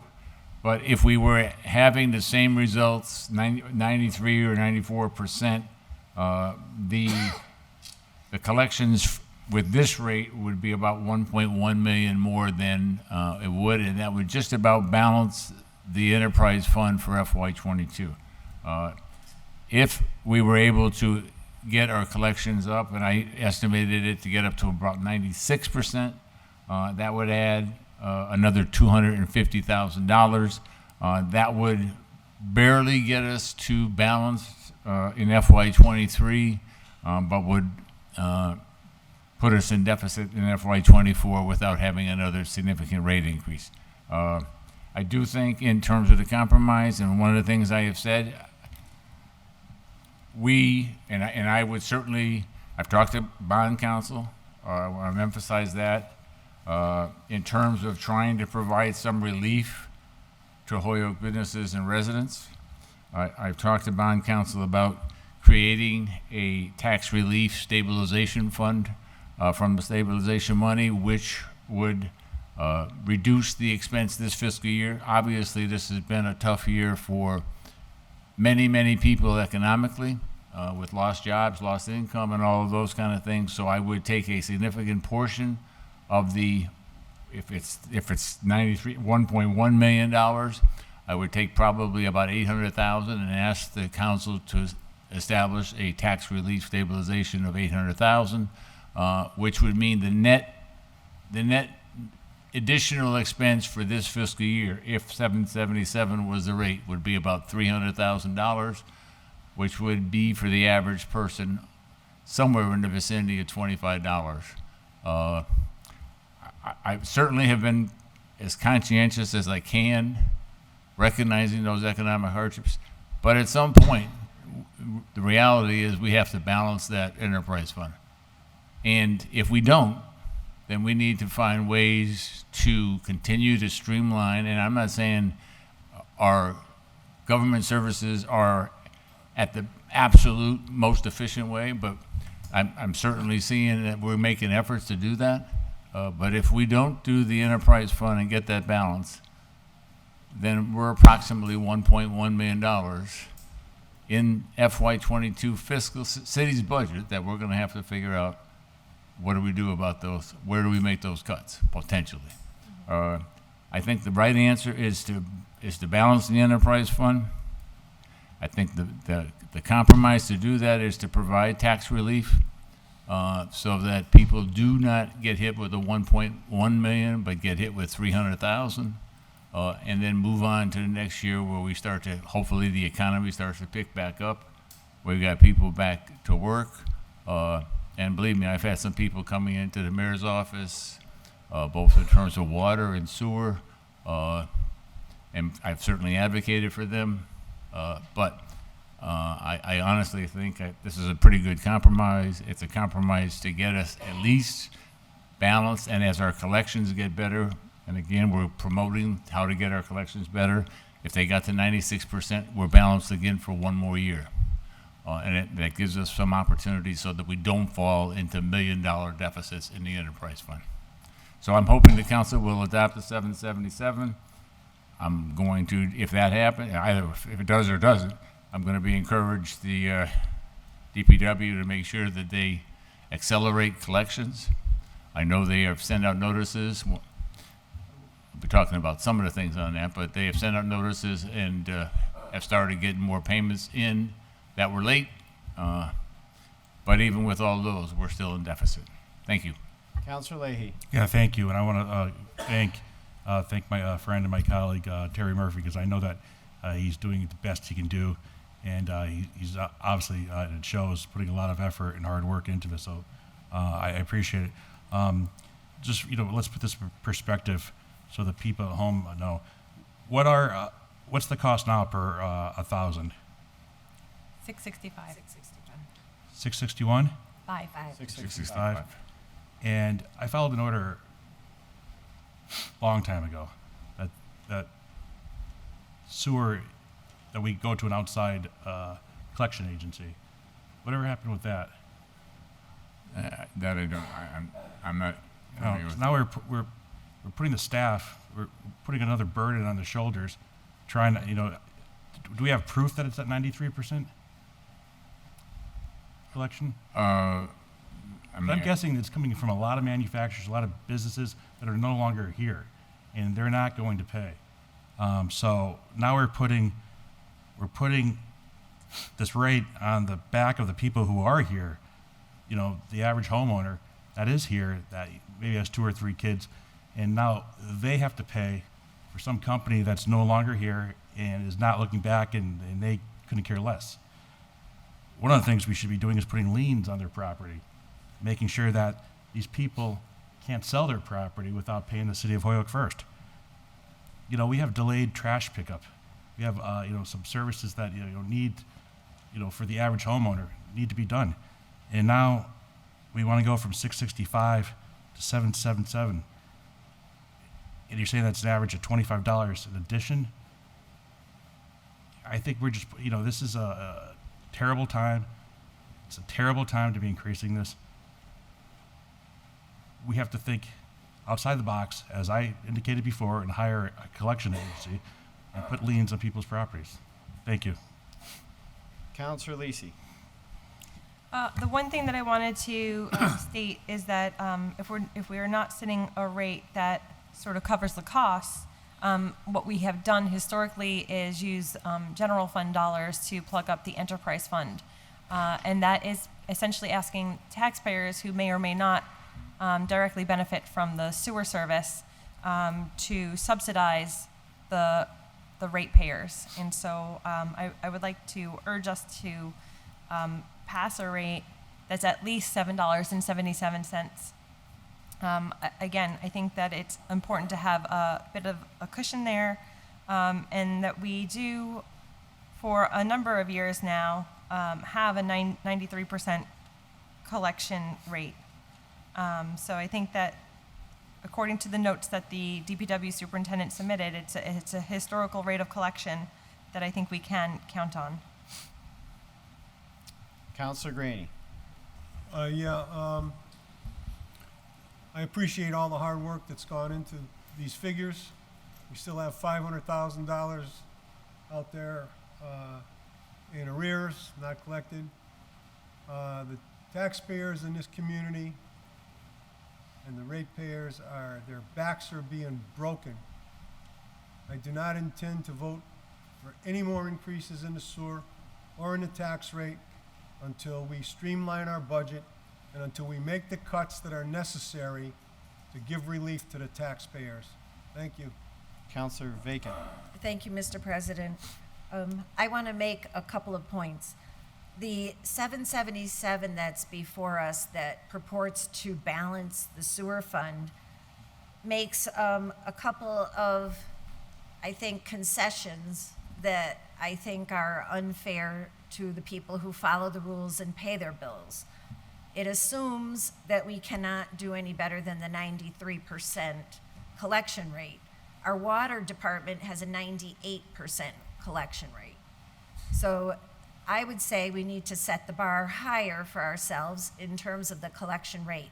The biggest objection from the taxpayers is, why should my rate go up when so many other people aren't paying their bill? And to the earlier point made, the residents in our city who cannot access the sewer service have been subsidizing the sewer fee for 3 years now. So this is nothing new. However, this is probably or possibly the worst year to make a significant increase in the sewer rate. So I think we need to challenge ourselves around the collections. If we were able to significantly reduce those, we would reduce the deficit. This is an annual loss of $500,000 in that fund due to uncollected bills. This is happening year after year after year.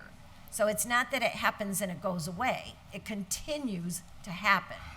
And I don't see how, by setting a rate on the backs of the people that are paying their bills, that's putting any incentive on us to get the people who aren't paying their bills to do so. So I think we should be setting a rate that might make up $500,000, at the most 0.7, but to be talking about covering the 1.2, I just think is not fair to the people who have been doing the right thing all this time. And I will not be supporting the 777. Thank you. Counselor McGivern. Thank you, Mr. President. We learned from the superintendent that the bulk of the deficit is not from the collection problems. Not saying the collection problems is not an issue and a better collection rate would help out here, but the bulk of the deficit is from the lack of revenue for the daily cost of operation for the wastewater treatment plant, which we all know is a mandate by the federal government to stop pouring raw sewer into the Connecticut River. The one local news, Channel 22, did about a month ago, a little bit of a peek at a sewer pipe that was throwing raw sewage into the Connecticut River off of the Smiths Ferry area. We weren't breaking the law at this time, but we know in the future the mandate is going to force us to take care of all the CSO problems that have not yet been addressed in the city of Holyoke. There are two major ones going on right now. You know, Mayor Murphy is correct in the effort to balance this enterprise fund. An enterprise fund is a user fee service that is connected to the general budget. Therefore, if we don't balance with the user fee, the general fund budget is going to see the impact of that $1.3 million deficit. That alone could wipe out free cash this year.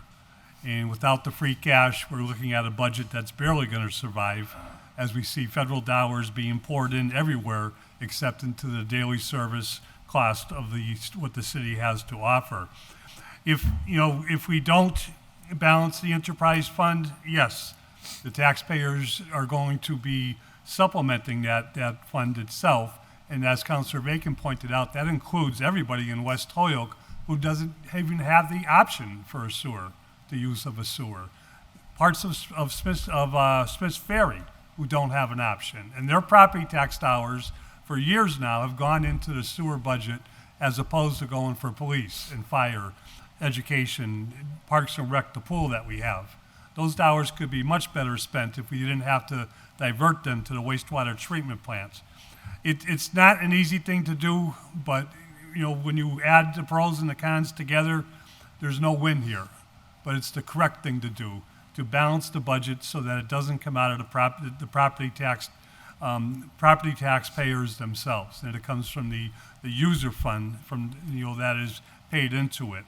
The collectibles is an improvement, needs to go a lot further, I agree, but it wasn't that long ago, it was at around 79–80%. And we worked with the water department, and a number of city councilors worked very hard with the water department to make sure that the DPW could use the incentive of shutting water off, even if someone paid their water bill but didn't pay their sewer bill. And that's helped. The DPW is doing better, I think, in demand notices, and as Councilor Leahy pointed out, doing better and starting to get better in terms of liens and looking at properties. No matter who you are, the private or public sector, there are uncollectibles in this business. Uncollectibles are people who left their property, who abandoned their property, abandoned their business, sometimes abandoned their home without paying these bills. And eventually we may get some of that back through liens, but there's no guarantees. Eventually uncollectibles need to be taken off the books for the purpose of the true picture of what it costs to run the wastewater treatment plant for those of us that are using it. So if we don't do something, it's as bad as doing something. But at least if we do something, we're correcting the unbalanced due to the cost of operations of the wastewater treatment plant. And hopefully the federal government will send some money, as they have done to so many other communities, to help us take care of this CSO problem. Councilor Murphy. Thank you again, Mr. President. So just a couple of things. At 777, at 100% collection, in FY23, we start to go back towards deficit. So, I mean, this is not trying to alleviate or trying to ignore the problem of collection. I mean, obviously, we're trying to increase that, but the realistic numbers, and even at 96% collection, next year we're approximately $200,000 in deficit. We have a $540,000 increase next year. Significant, almost $400,000 of that is from bonding because we have no choice in the combined sewer overflow. We got to make those improvements. Only $100,000 is based on the contract. So it's a $500,000 increase that we've got to be able to come up with. At 100% collection, at 777, we just barely do that. That's one thing. And if it's the will of the council to balance this, I have no problem going, based on the comments that I've received from bond counsel, I have no problem going to the full, whatever we raise in addition, that we would take a stabilization fund, give a tax break based in a stabilization fund to make the increase not have an impact on residents or reduce the taxpayers' burden. But we have got to decide at some point to truly deal with the economic issue. And the economic issue is we do not have enough money right now in that account to balance it. We have got, collections can be part of it, but it's not the total solution.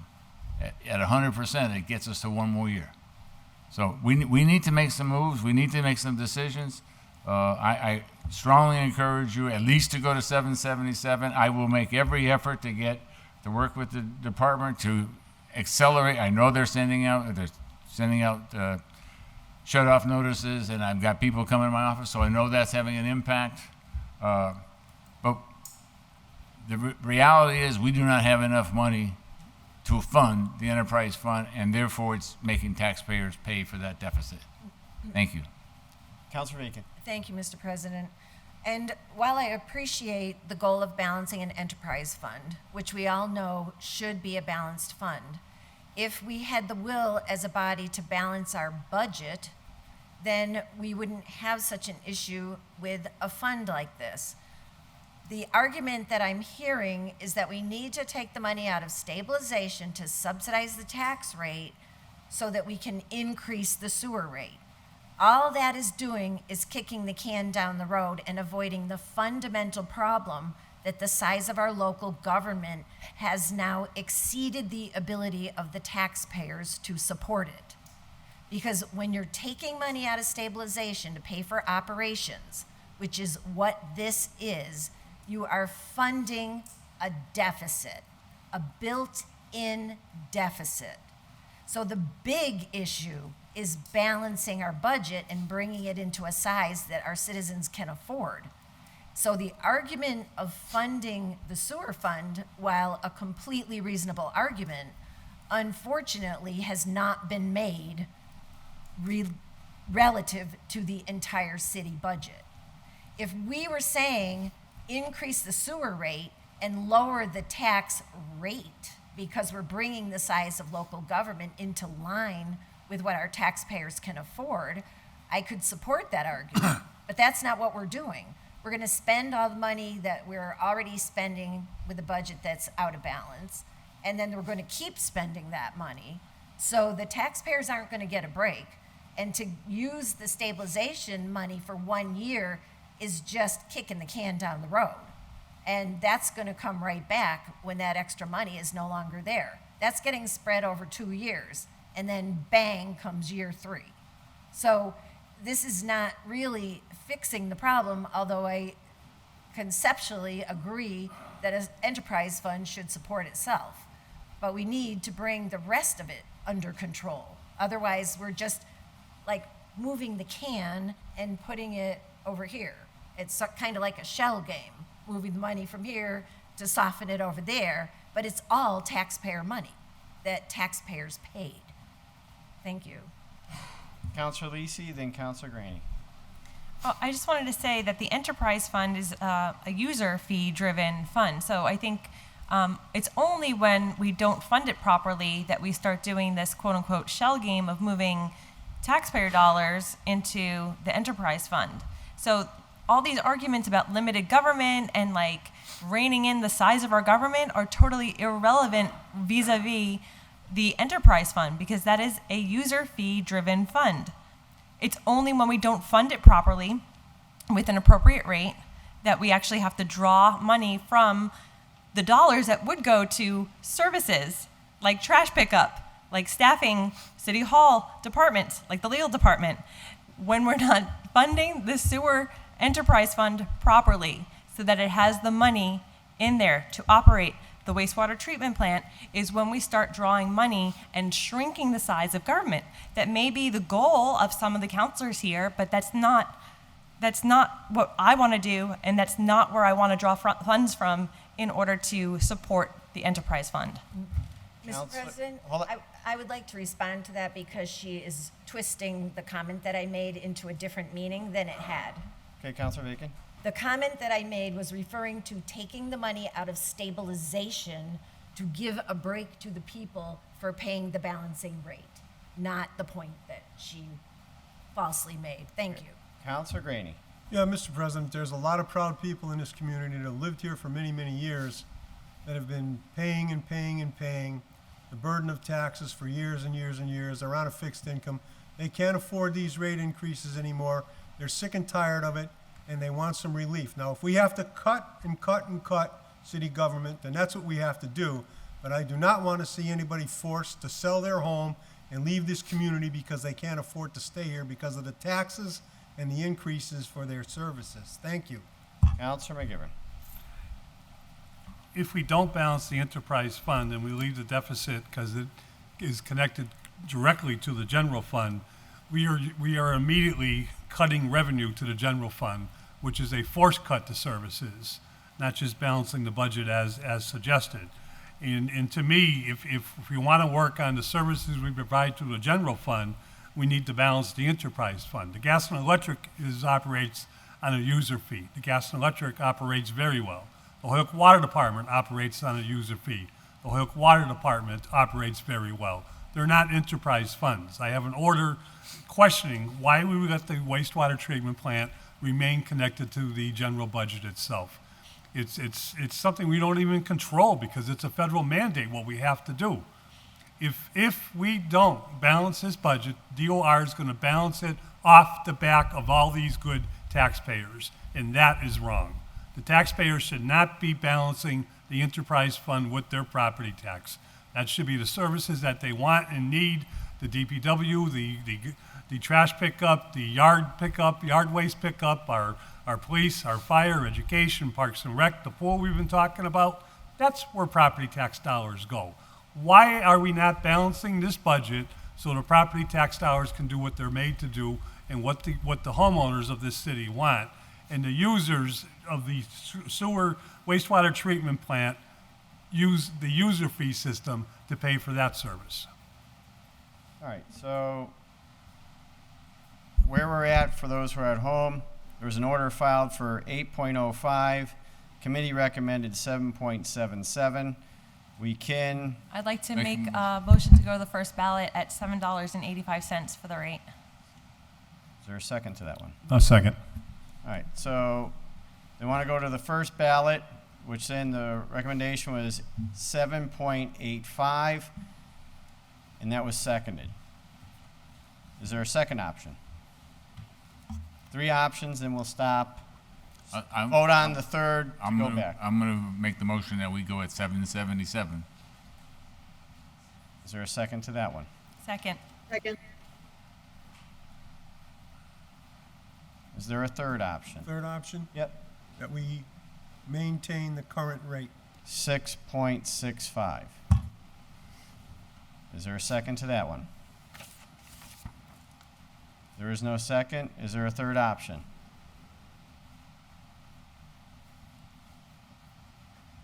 Hearing. Well, Councilor Bartley? sure, I'll make a motion that we do the break-even rate, 100% collection, 723. There's a motion for 7.23. Did I hear you Yeah, correct? that looks like the break-even rate on the memo. Is there a second to that one? Second. And that was seconded. So we'll start with the third and work our way back, which is the way we do the tax. So option 3 is for 7.23. The clerk will call the roll. If you vote yes, you're voting for that one. Vote no, you're voting against it. Tallman? No. Bacon? Yes. Anderson Burgos? No. Bartley? Yes. Graney? Yes. Hernandez? She mute. I think it's her voice that's Yep. not coming through. And then it's She's shaking. Can you hear me? She said, Now we can. Can you hear me? yep. That's This is Gladys. You asked for my vote? No, not Not yet. yet. Oh, sorry. Hernandez. Okay. Hernandez. Can you hear me? Yeah. Hello? Yep. Do you hear me? I said no. Okay. Leahy, No. LeBron Martinez, No. Lisi, No. McGee, No. McGivern, No. Murphy, No. Sullivan, Yes. 4 yeas, 9 nays. That one does not carry. Option 2 was 7.77. The clerk will call the roll. If you vote yes, you're voting for that one. Tolman, Yes. Bacon, No. Anderson Burgos, Yes. Bartley, No. Graney, No. Hernandez, Yes. Leahy, No. LeBron Martinez, Yes. Lisi, No. McGee, No. McGivern, Yes. Murphy, Yes. Sullivan. No. 6 yeas, 7 nays. That one does not carry. Option 1 was 7.85. Clerk will call the roll.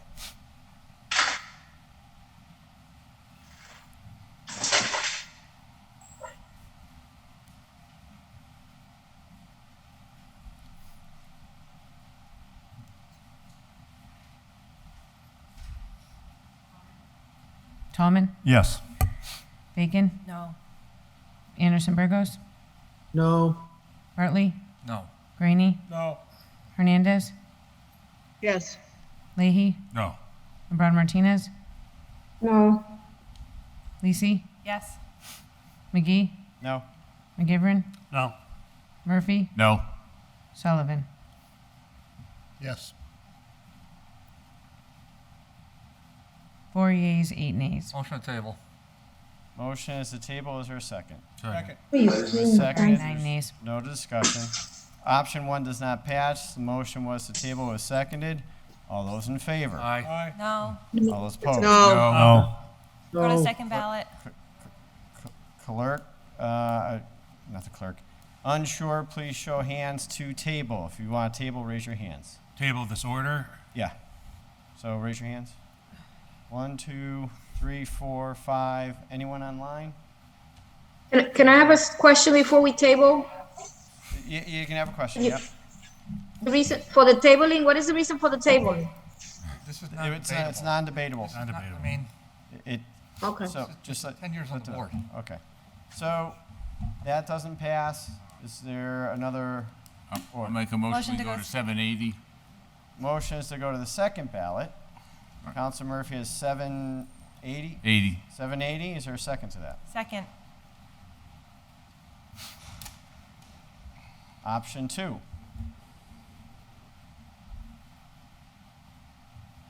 Motion to go to 750.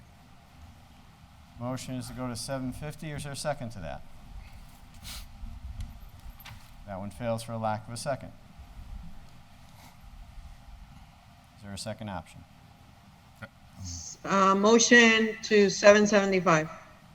Motion is to 775. Is there a second? Second. There's a second. Option 3. Motion to go to 670. Second. Motion to go 670. That was seconded. So we'll start with option 3 and work our way back. So this motion is for 6.70. Clerk will call the roll. Tallman, No. Bacon, Yes. Anderson Burgos, No. Bartley, Yes. Graney, Yes. Hernandez, No. Leahy, No. LeBron Martinez, No. Lisi, No. McGee, No. McGivern, No. Murphy, No. Sullivan. Yes. 4 yeas, 9 nays. Notice pass. Option 2 was 7.75. Clerk will call the roll. Tallman, Yes. Bacon, No. Anderson Burgos, Yes. Bartley, No. Graney, No. Hernandez, Yes. Leahy, No. LeBron Martinez, Yes. Lisi, No. McGee, No. McGivern, Yes. Murphy, No. Sullivan. No. 4 yeas, 9 nays. That was that. Carrie, option 1 was 780. Clerk will call the roll. Tallman, Yes. Bacon, No. Anderson Burgos, No. Bartley, No. Graney, No. Hernandez, Yes. Leahy, No. LeBron Martinez, No. Lisi, Yes. McGee, No. McGivern, No. Murphy, Yes. Sullivan. No. 4 yeas, 9 nays. Motion to table. Motion is to table. Is there a second? That was seconded. All those in favor? Aye. All those opposed? No. No. Show of hands to table. 1, 2, 3, 4, 5. Anyone online? Does not carry. Under discussion? Under discussion, Councilor Lisi.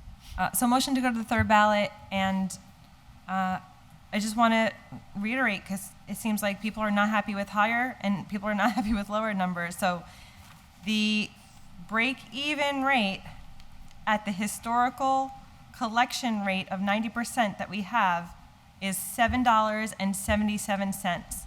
That means that we can't have any contingencies, problems, nothing can happen in the year, and we have to collect that historic rate of 93% on the $7.77 per 1,000 gallons. So if you do less, you're creating deficit immediately. If you do more, you're creating a little bit of a cushion. So I just want to provide some context there, and hopefully in the third ballot, we can land on something that folks are happy with. So I'm going to initiate the ballot at 780 again. It'll be the last. And I'm going to go back to 777. Hold on. So first option is 780. Is there a second? Second. So Second. Okay, thank you. Councilor Murphy. 777. Second. Option 2 is 777. That was seconded. Mr. There's President. hold on, Councilor Bacon. I'm going to make a third Okay. motion for 723. Second.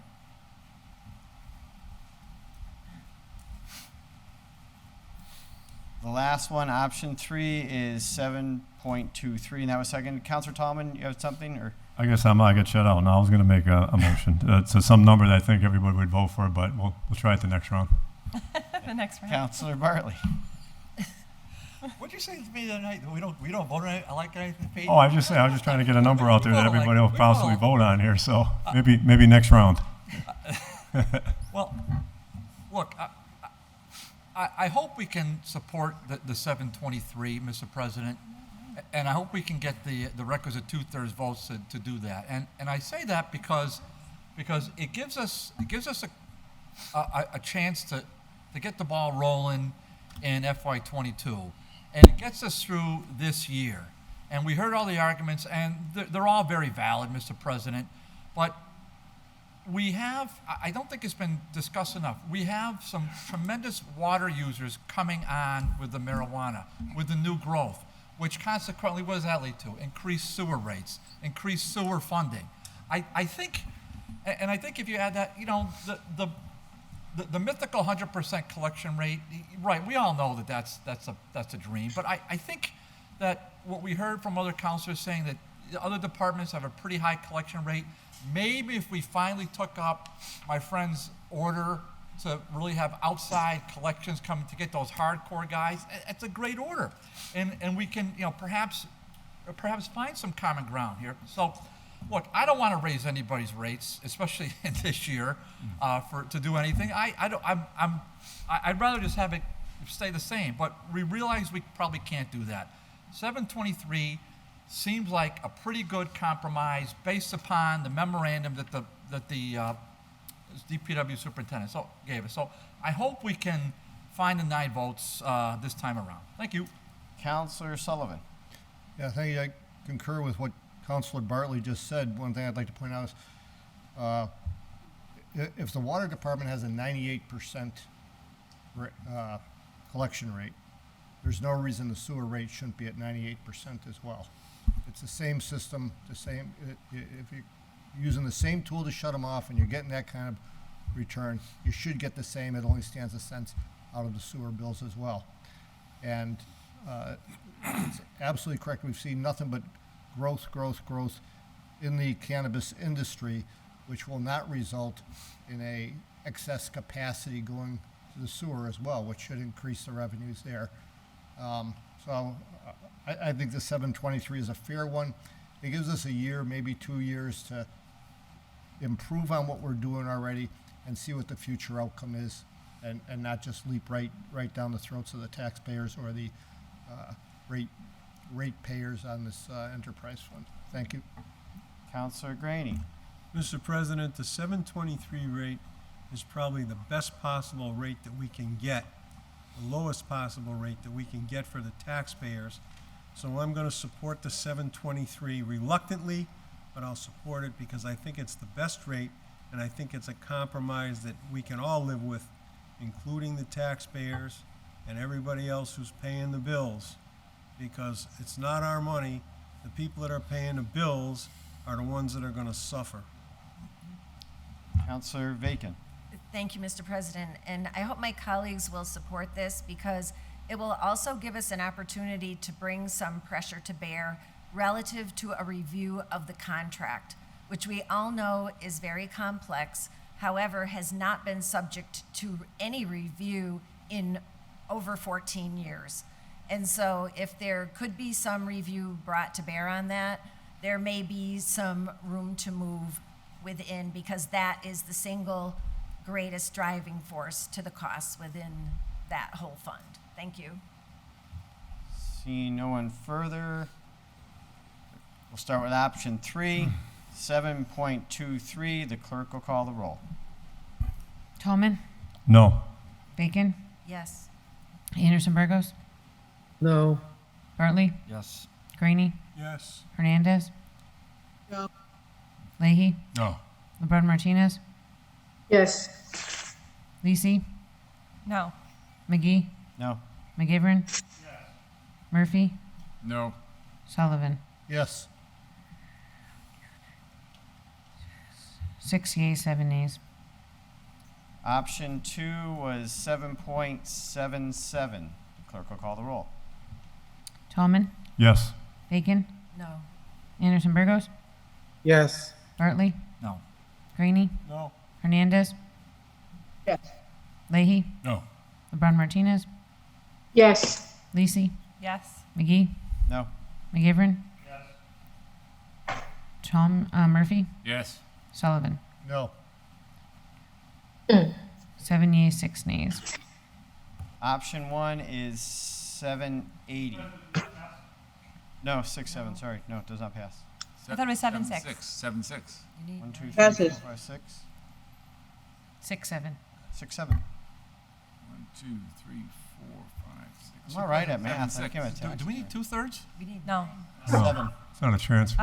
That was 7-6. Can you roll call the 7? I'm sorry, this I have 7, but maybe I have 7 too. I have Tallman, Anderson Burgos, Hernandez, LeBron Martinez, Lisi. Oh, I had Anderson Burgos as a no, so that could be my mistake. I said yes. Okay, so then yeah, it's 7-6. So that passes, correct? Oh wait, I'm sorry. I do have 7-6. I was reading the other one, the first one. I have 7-6 for that one. Sorry. It's getting late. So for the sewer rate, Getting late. I'm going to defer to legal. I was under the assumption it needed 9, but if it's like the tax, it would be 7. So if we can suspend the rules to ask legal. Suspend the rules. Suspend. All those in favor? Aye. Opposed? Aye. Jenna or Mike, if you're on? President, Yep. for the sewer rate increase, the majority vote is sufficient. Majority? Based So on 7? what? Yeah, I heard that, but based on what? What's the Unless you criteria, have, Mike? unless there is a rule in your own sewer ordinance requiring more than a I majority. can't hear him. Yeah, can't hear it. do what he Can't said. hear him. The federal rule, which allows for a majority. I lost him. Did anyone hear The what I Hoyle said? third rule in the sewer. Councilor Press, can you ask him to speak up? We have a bad connect. I can hear. He's got to speak into the, Can you say that again, Mike? speak clearly.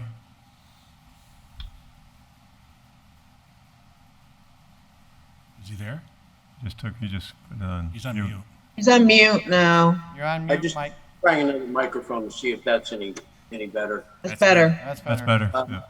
Yeah. The question is a majority is needed, and the question I believe from Councilor Bartley was why or where. In the absence of a contrary rule requiring more than a majority in your own sewer ordinance, if you had a rule, for example, that said for the council or the board of public works to pass a increase, there has to be a 2/3 vote, that would supersede. The federal rule is a majority in a public hearing. You've done both. Point of information. Councilor Bacon. Mr. President, is our sewer rate in ordinance form? It is ordinance form. Right, and our rules say that an ordinance change requires 9 votes. Yeah, 2/3. Yeah. Absolutely. That's our rules. Right. No question about that. I'm sorry, Because it is an ordinance. When all ordinances require 2/3? Our rules say that. ordinance amended change.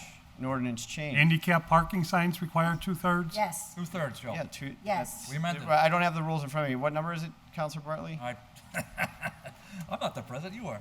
Well, I left them at home because I usually sit at my desk. I'm looking it up. No pressure, but hurry up. No, just kidding. Just kidding. Yeah, I do remember. I think it was like 30. We just talked about this. We did. You Yeah, did. a couple months ago. And I think legal weighed an opinion on it. They did. Cleaning. It's 2/3. It's 30. 35. Yeah, I know it was in 30s. And the 35 says if it's an ordinance change, you need 2/3 of the vote. And I remember when this came up many moons ago, it was an ordinance change.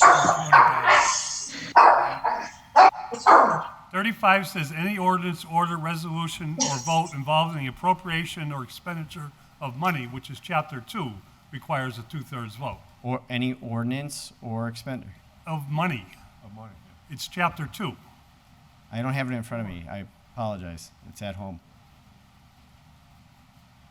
It's all about $200 or more shall require the passage of the affirmative votes of the majority of members of the city council.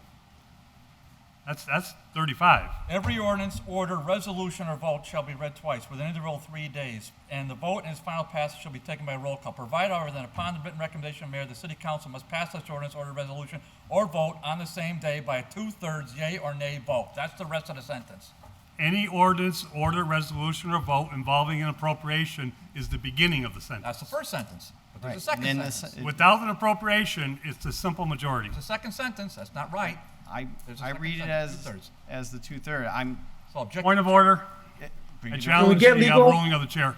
All right, so it's been questioned whether or not my ruling is that's 2/3. You can do it's a roll call to see if you want to overturn my ruling. President, the law department has weighed in. The language is clear. That Route 35 applies to an expenditure of money, which is actually chapter 2, which I agree with. And the law department has said it's a simple majority, and I just challenged respectfully the ruling No, I of know the it's chair. respect. I take no. I understand it's rules, and if I had it in front of me, I would definitely read it to you.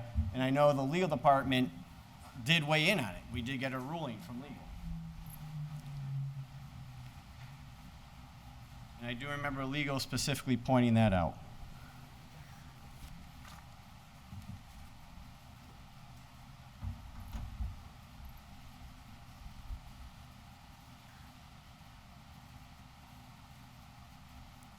So, I mean, if you read Rule 35, you can read it in parts or in parcels. Any ordinance, comma, order, comma, resolution, comma, or, that's the key, it's a two-letter word, or vote involving the appropriation or expenditure of money. So it's segregated into each separate part. Ordinance is one, order is one, resolution is one, or a vote regarding appropriation, that's a separate issue, shall require a 2/3 vote. It's not an ordinance regarding an appropriation of money. The sentence doesn't flow that way. That's why you have the comma. That's why the legal department weighed in that fashion.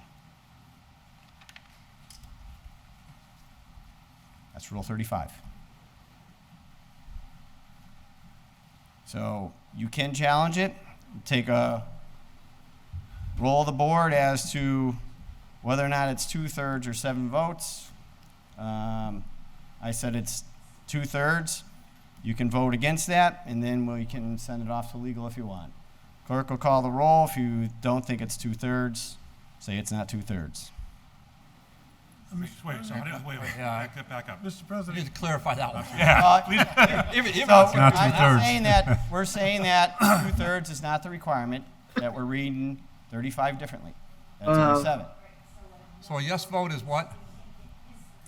Yeah, so no vote is, yeah. It's the reverse. Sorry, I didn't say it correctly. So if you vote no, you're saying that no is to say you think it's 9. Am I saying that correctly now? I have no idea. I don't know, but if I could ask a question. Sure. I mean, you're a scholar here. So just read this. If you read it, I think it's 2/3. Am I reading this wrong? That's what I just said. Yeah, okay. Yeah. All right. It is. Just making sure I'm on the same page. Yep. It's Rule 35, page 10, I think it was. Point of information. Counselor Bacon. Does there need to be a second to challenge the ruling? Actually, yeah, I didn't hear the second. Thank you. Is there a second? I'll second. Okay, there you go. So, you think it's 2 have said, Counselor Lisi. I mean, I just want to say, I know what the rule says, and I know that it says 2/3 vote, but when this came up, 2 or 3 months ago, I have to say, I was shocked because that's just not the way we've been conducting business in this chambers. It's just not. But that's for why years we and got, years and years. That's why we got the legal opinion to. Right. I guess what I'm sort of implying is that rule got changed somewhere along the way, and then we never practiced whatever rule change was enacted until we did this review recently. So I'll be filing an order to change that language back to a simple majority. Otherwise, we are never going to get any business done in this chambers. I mean, it's hard enough to get 7 votes for anything. So we want to make everything done by supermajority. You're going to be lost in like the Stone Age pretty quickly. Mr. President. Thank you. I would just note that an ordinance is a change in law. Most of the changes that we make that relate to traffic and things like that are not controversial. So we have been meeting the supermajority. We just haven't had to count the votes because they're almost always unanimous. So the statement that we have not been following that rule, I believe, is just factually incorrect. Thank you. All right, Counselor Graney. Mr. President, the order says 2/3. So if it says 2/3, that's the order. That's what we follow. Well, that's what I'm going by because that's what legal told me in an opinion and on other opinions that have been challenged here, and we're kind of falling forward. Whatever we did in the past, and I've said this on other issues in the city, just because we did it wrong for 5, 10, 20 years doesn't mean you're doing it right. You got to do it right going forward once you figure it out. Yep. So that's what we're doing here. It's, well, take up another rate and we're going to pass something. So is Rule 35 a council rule? It's our rule. That's what we have abide by. Rules and orders. And can I ask one question? Sure. Is there something in our charter or in our ordinances that would overrule a No, because council that's what rule? we've No, adopted those are our as our rules. It's our council city charter, rules. section 22. Yeah, but you can, I'm not saying that's not the case, but the charter or ordinances that would relate to how this is done would, I would think, supersede the council making a rule if, in fact, they are conflicting. In the legal opinion, there was no issue of a charter trumping ordinance or that the vote that we're taking here is incorrect. Because this issue is very similar to, and I forgot what it was, but it is a requirement of a 2/3 vote on an ordinance change. And therefore, it does not violate the charter, and that was the legal opinion. So it's an ordinance change, but not a new ordinance. It's an ordinance change. That's what 35 is talking about. Counselor McGivern, you had something? My challenge is that Your microphone's off.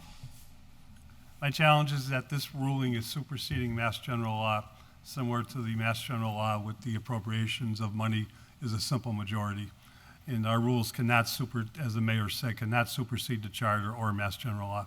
When we brought that up, I agreed with you way back when, and legal came back and said otherwise. I'll make a motion that we ask. Legal tonight is saying otherwise. And ask legal for a ruling on whether or not this vote was, at 7-6, was valid. What, do you want to table this, have legal opine on the vote, and then come back to the next meeting? It's 9:30 on an item agenda of 100 items. I'll make a motion that we ask for a legal ruling to come back to us at our next meeting and table this at this point. So that's why I'm asking you, if that's what you would like, Councilor McGivern. What would you like to do? Your motion was first. Well, I'll put it out to everybody. I think we need to explore this, and I believe that the Mass General Law and Charter, if not Charter, but the Mass General Law does not require on a simple ordinance change a 2/3 majority. And our Charter is a connection to Mass General Law. We don't exist without Mass General Law itself. So I just think, and I've said it before, and I'm not too sure, when it's explored by legal department, that they always go the full distance of looking at this. What I do know, Mr. President, is if we lay it on the table, it will give us some time to look at this quickly, I hope. If we don't lay it on the table, regardless of the ruling this evening, the vote stands. Yeah, if it is 7-6, we are correct. It doesn't matter what is ruled. When you wake up, the 7-6 wins. Well, so if people want to table it, I don't have a problem. I want to wake up, but no, I want to go to sleep just so I can wake up tomorrow. So if we table it, the vote was 7-6. When it comes back, it's going to be the same as 7-6 vote, and it would pass. If that's what legal says is the required vote.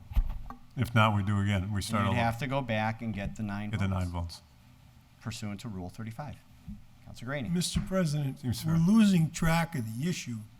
The issue is something that's very important to our taxpayers and the people who are paying the freight. And I think we better investigate it, and I think we better do it right, because the money's coming out of their pockets, not ours. So let's move on, please. And let's table it, let's get the information we need, and then go ahead. But there's people watching this thing, and we're dickering back and forth about the sewer rate, which affects their pocketbooks. We better get it right. Thank you. Yep. So, Councilor Leahy. Yeah, I agree with Councilor Grady. I'll make a motion to table this. But I also think that some time ago, I received a message regarding Section 43, which requires a 2/3 vote. All right, so motion is to table. It hasn't been seconded yet, so Councilor Bartley first. I just want a clear ruling. So if we do table this and there's a 7-6 vote before us and we come back, and what happens then? Well, if legal comes back and says the 7-6 vote won, it's basically your ruling was incorrect, Mr. President, then it would pass. But if they say your ruling is correct based on their prior ruling that they sent us, that you need 9 votes, we're just going to take it off the table and go back to 780. 780. 780 would be option 1, which is still part of the third. Yeah, I don't like it. I'd rather just say, let's take a vote on this challenge to the chair. I mean, we've already had, quorum calls in this body the last time. Remember that one? We had a quorum call. Do you remember that motion we had? Mm-hmm. A quorum call? Imagine that. We had that one. That was beautiful. So let's take a vote on this one. Let's vote the way we're going to vote on this and dispose of it, and then we'll start start a fair game. I don't want to table this now. Let's take the vote on this. No, this isn't a quorum call. That was the last time. Let's take the vote on the challenge to the chair. You want to play the game? Let's play the game. But let's not table it and come back guessing. We're guessing this thing's going to happen on 7-6 vote. That's nonsense. Take the vote now and move on. We can spend 3 more minutes and take the vote. On the motion. So the motion is, first was a motion to table. I allowed Councilor Bartley to speak before. Would there be a second to that? There is no second to table. No, what do you mean? So, there was a second. There was a motion. Wasn't there a by Councilor- second? Okay, hold on. So let's go through the rules. Councilor McGivern challenged the ruling, of which there was a second from Councilor Murphy. of which Counselor Leahy gave a motion to the table, said his speech, then I allowed Counselor Bartley to speak before any time there a second was said. If it was said, I did not hear I it. withdraw the That's why I motion, asked. nonetheless. Okay, so he's withdrawing it. Back to the original motion, Counselor Bacon has said on the motion, which is to stop debate and go to the vote, which is now back to Counselor McGivern's, which is he's ruling that my view of the rules is not a 9 vote needed, but it's only 7, so simple majority. Clerk will call the roll. If you want to challenge it, you will say yes, if I'm saying this right, yes with Counselor McGivern, no, viewing it my way. So can I ask one more question? Absolutely. So if we vote to deny your ruling, and then we get an opinion at our next meeting that that was not a correct vote, then we're back to where we We're are. back to square one. Okay, okay.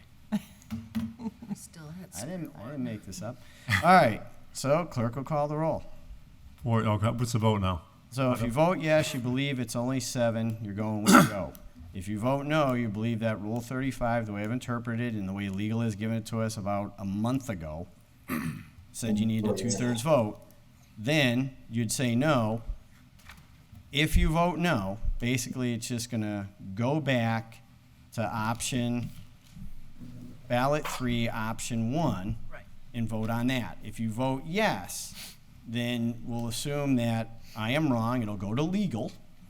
Legal will weigh in on it. If they come back and say I was right, you're coming back here anyways to vote. So clerk will call the roll. We're moving on. It's 9:30. Tallman, No. Bacon, No. Anderson Burgos, No. Bartley, No. Graney, Hernandez,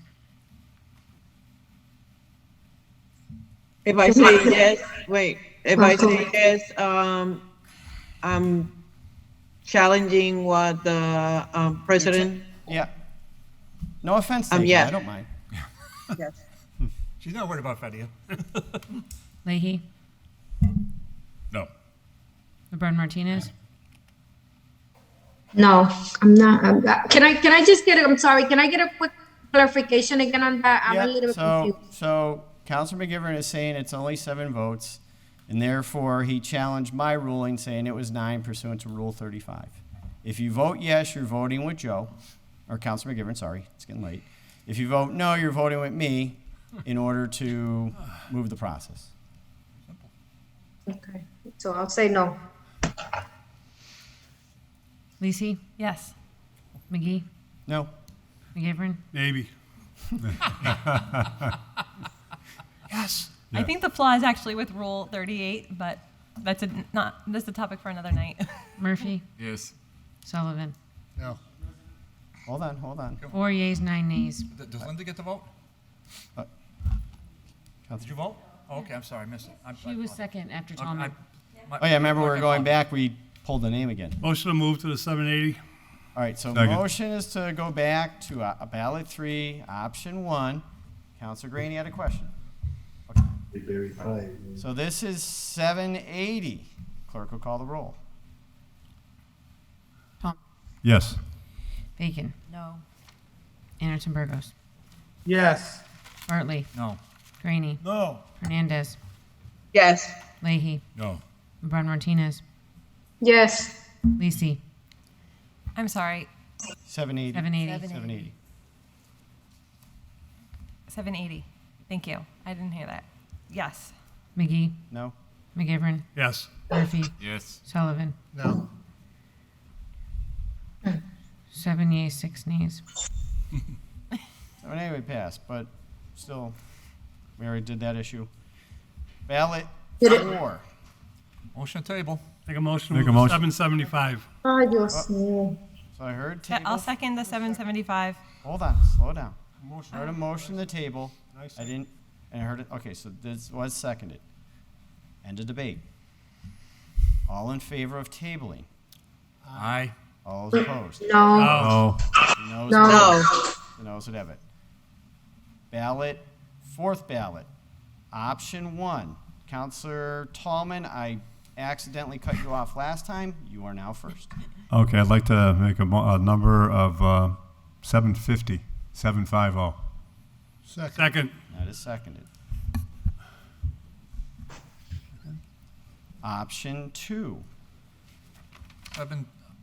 Counselor I'll make a Bartley. motion of 725. Second. And that was seconded. Option 3. I make a I'm gonna go with the motion. 777. Hold on. Counselor Anderson Burgos spoke. Counselor Anderson Burgos, Sorry, did you say something? I did not. Okay. I did. Who's Listen. who? Libby did. Okay. Yeah. Counselor Hernandez. Sorry, I knew someone said something first. So, Counselor Hernandez. So it's 750, and what's the other one? 725. 777. Is there a second to that one? Second. And that was seconded. All right. So we'll start with 3 and work our way back again. For 777, clerk will call the roll.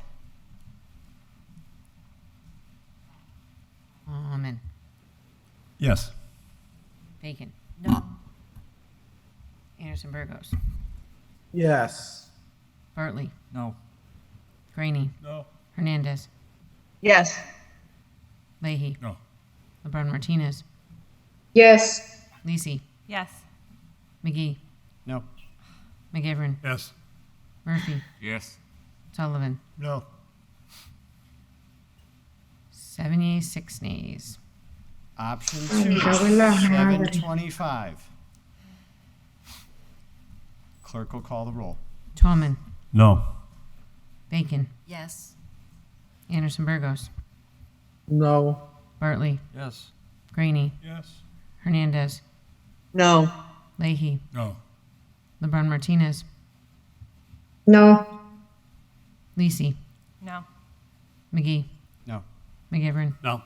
Murphy. No. Sullivan. Yes. 4 yeas, 9 nays. Option 1 is 750. I can't give a number, but I will say I think this is the compromise, in my view, that we've been looking for. So I'll be voting yes for this, just putting it out there. So I option third that 1. motion. Option 1, clerk will call the roll. Tallman. Yes. Bacon. No. Anderson Burgos. Yes. Bartley. No. Graney. No. Hernandez. Yes. Leahy. No. LeBron Martinez. Yes. Lisi. No. McGee. Yes. McGivern. Yes. Murphy. Yes. Sullivan. Yes. Oh, I just missed. 8 yeas, 5 nays. We reconsider our action 6 on nays, that I vote. mean. Reconsider. Second. Motion is to reconsider. It was seconded. I'm just going by. All those in favor? Mr. Chair? Aye. Hold on. All those in favor? Just a Aye. point Aye. of order. Opposed? No. Point of order. Okay, but there was motion to reconsider. It was seconded. That's how it works. Counselor Bartley. Okay, Counselor Graney first, then Counselor Bartley. How is the Motion to motion? reconsider come from the side, the opposing side? That's a good question, Counselor. Never read the rule that way, but we can look into that. Anyone can reconsider, is my understanding. But I could always review that for you. Robert's rules says it has to come from the opposing side. I have to check that.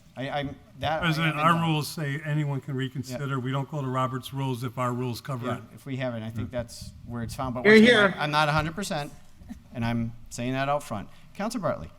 Just, can we cite the rule that says motion to reconsider, please, for anything? Because this is, and how is this in order? When we already set the rules, that we pick a rate and we do, 3, 2, 1. So how is this even in order? It was a motion to reconsider the action on the vote. Well, I mean, which why do we even have the process? Our rule. I don't even think it passed the reconsider based on so the can we voice just- vote. Right. I mean, So it's Rule 20. Oh, God. When a vote has been taken by either an affirmative or negative vote, it shall be in order for any member to move for reconsideration thereof at the same session, but not afterwards. But when a motion for reconsider is decided, the vote shall not be reconsidered. Motion. Mr. President. Yeah. Counselor? I will withdraw my motion. Thank you. But I would like to point out that this is an ordinance change. Yes. An ordinance change requires the first reading, a second reading, and so on, and then the motion to adopt. Correct? But this. We're not doing it right. Well, we're doing it the way we do the tax classification is set a rate. That's why it was a little different. So, fifth ballot? But I'm already under the impression that we passed the rate. We're waiting for a ruling at this point on how our No, rules. that was challenged. Fit with That the GL. challenge lost. I ruled that you needed 9, and legal will come back on that. And if I was wrong, then it will have passed. But that's why I said you could table it and then take it up, but that wasn't the vote either. Well, just another point of order. Yep. I don't remember us taking a vote to refer this to legal for its opinion. No, that's what I said we would have done. We would have, Yeah, I'm sorry, we would have Mr. done. President. We would have Okay, done. let me clear out the wax. So now we're going to the fifth ballot? Am I right on that? Yep. All right, so fifth ballot, is there an option 1? 7:45. Or second to that one? Second. Option 2. 7:30, please. Second. Option 3. 765. 65. Or second to that? Second. Mr. President? Yep. Can I just say, this is not as exciting as when Alicia turns the numbers for CDBG.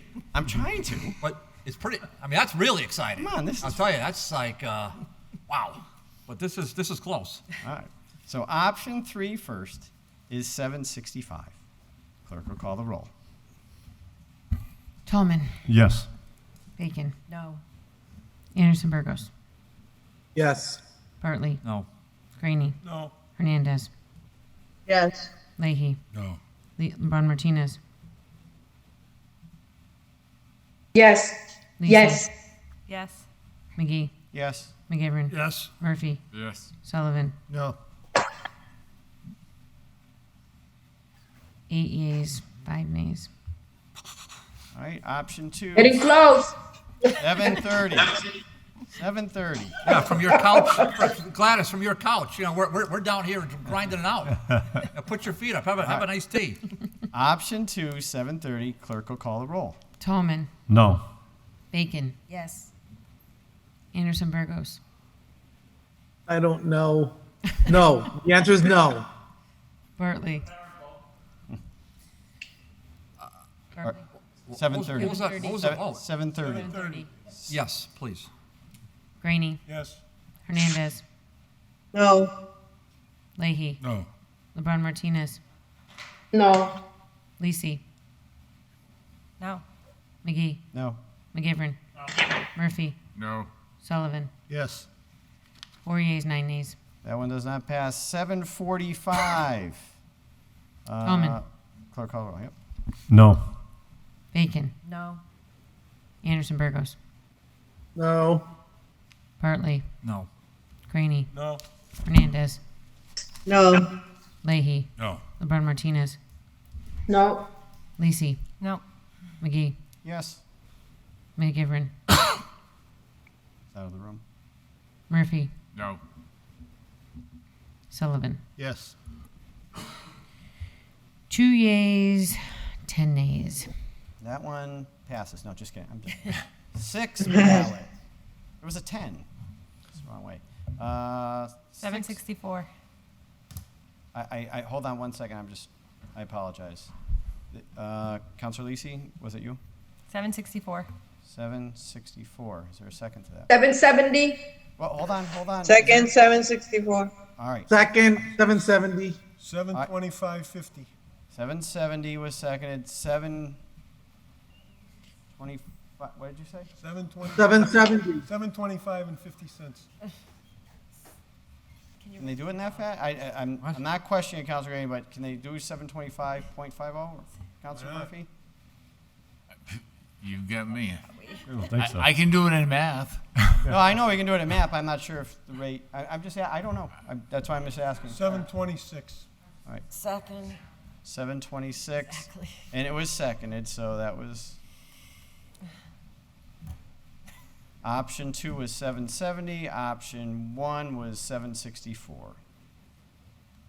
So we'll go to option 3, 726. Clerk, Tallman. call the roll. No. Bacon. Yes. Anderson Burgos. No. Bartley. Yes. Graney. Yes. Hernandez. No. Leahy. No. LeBron Martinez. No. Lisi. No. McGee. No. McGivern. 726. 726. Murphy. No. Sullivan. Yes. 4 yeas, 9 nays. Option 2, 770. Clerk will call the roll. Tallman. Yes. Bacon. No. Anderson Burgos. Yes. Bartley. No. Graney. No. Hernandez. Yes. Leahy. No. LeBron Martinez. Yes. Lisi. Yes. McGee. No. McGivern. Yes. Murphy. Can I get that number again? 770. 770? Yeah. Yes. Sullivan. No. I'm sorry, can you just repeat it? No. No. 7 yeas, 6 nays. Option 1, 764. Tallman. Yes. Bacon. No. Anderson Burgos. Yes. Bartley. No. Graney. No. Hernandez. Yes. Leahy. No. LeBron Martinez. Yes. Lisi.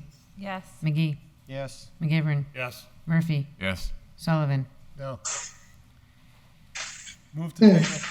Was that at night? 8 yeas, 5 It's nays. only 8. We're only getting 8, so motion to table. Move to table. Motion is to table. Table that. As seconded. Let's move on. All We those- try one more time? All those in favor? Oh my God. No debate, no debate. All No. those in favor? Aye. Aye. All those opposed? No. Oh. Show of hands to table. 1, 2, Table. 3, 4, 5, 6. Anyone online? Did you make the motion, Rebecca? I did, but I mean, clearly the will of the bot. I mean, I don't stick my heels in, and I like to All make right, progress. So we only have 6.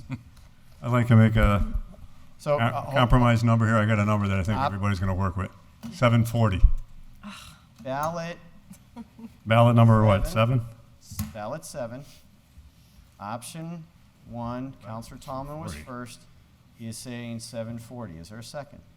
Second. That was seconded. Option 2. 7:45. 745. That was Councilor Hernandez. Just did Is there a second? I'll second that. That was seconded.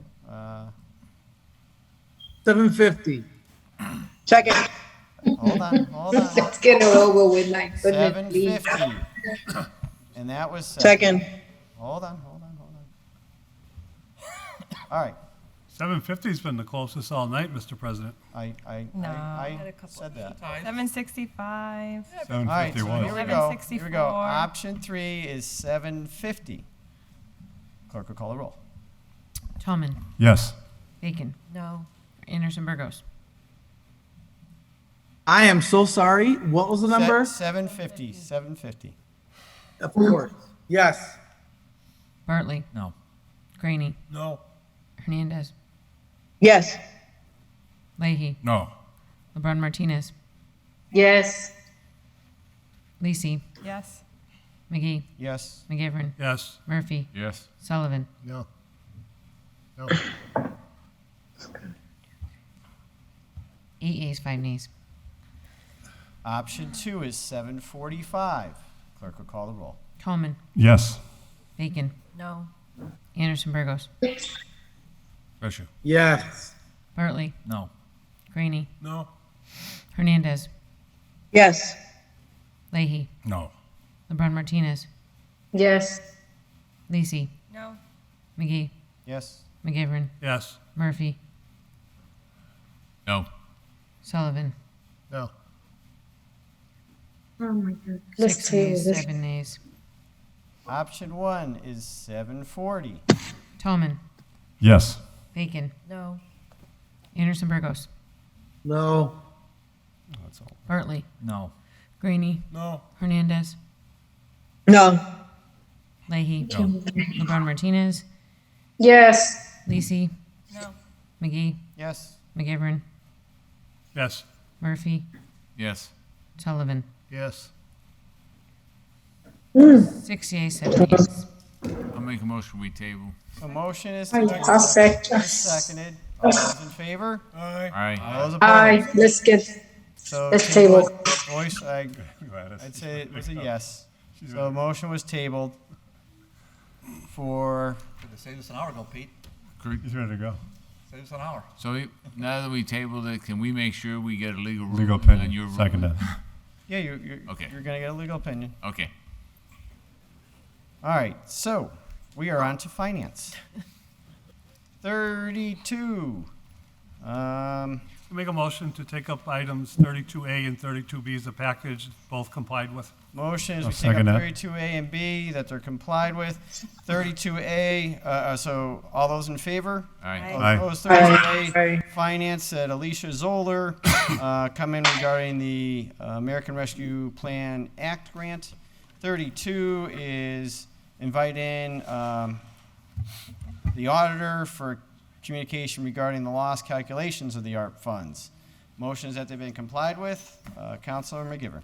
Thank you. It's a little bit more than housekeeping. We've had these orders in committee for some time without taking any thunder away from DGR's working very closely with Alicia Zoller on the federal dollars known as the American Recovery Act. And but we just wanted to check with her and with the auditor on any formula changes with how to use those dollars.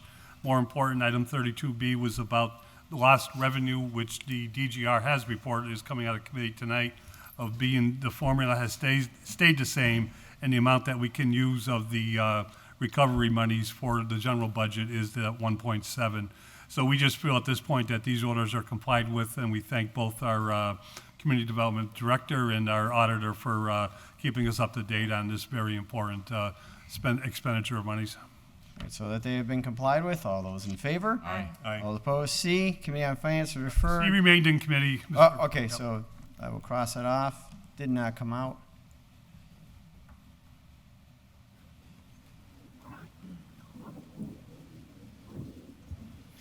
$32D. The committee report is that the city council consider receiving this. Okay, so Committee on Finance, who was referred an order at Lisa Ball, the acting solicitor, regarding the contract for Dave Pratt. And what's the recommendation? The committee report recommends that we just receive the contract. I'd like to make an amendment to the committee report and very quickly explain my amendment that we adopt the contract. All right, so motion was to receive and adopt from the committee? No, the Just to committee, receive? the Okay. committee report is just to receive. I'm asking for an amendment just Okay. so we'll be able to So the discuss. motion was to receive under discussion. Councilor McGivern. Thank you, Mr. President. And just like I said, I'm making the amendment to adopt. If I could hear a second for that, I would appreciate it. Second the The motion. motion is to make it receive and adopt. Very quickly, this is an employment contract with the chief of police, with David Pratt, who is now our chief of police, as by charter appointed by the mayor. To make it a little bit confusing, he was appointed by Mayor Morse before he left office. And I think we all know the legal opinion of the law department that appointment does stand. I don't think anyone is questioning that the charter is clearly, shows that the mayor of the city of Holyoke appoints the chief of police. Just a little history about this service contract. It goes back to the age of former Mayor Dunn, who at the time before Marty came to us, the chief of police salary was by ordinance. The chief was appointed by the mayor and served at the whim of the mayor who appointed him or her. And that, Mayor Dunn didn't think was fair, so he came up with the idea that there should be an extended period contract that would allow the mayor to appoint someone for multiple years. In this case, the standard's been the 3 years. But what the city council and the mayor agreed to was that in that contract, instead of doing the salary set by ordinance, that it should take into consideration an individual, especially when the individual is coming from within the ranks of the police department, so as to make sure that there's a fair salary paid to what that individual is currently making.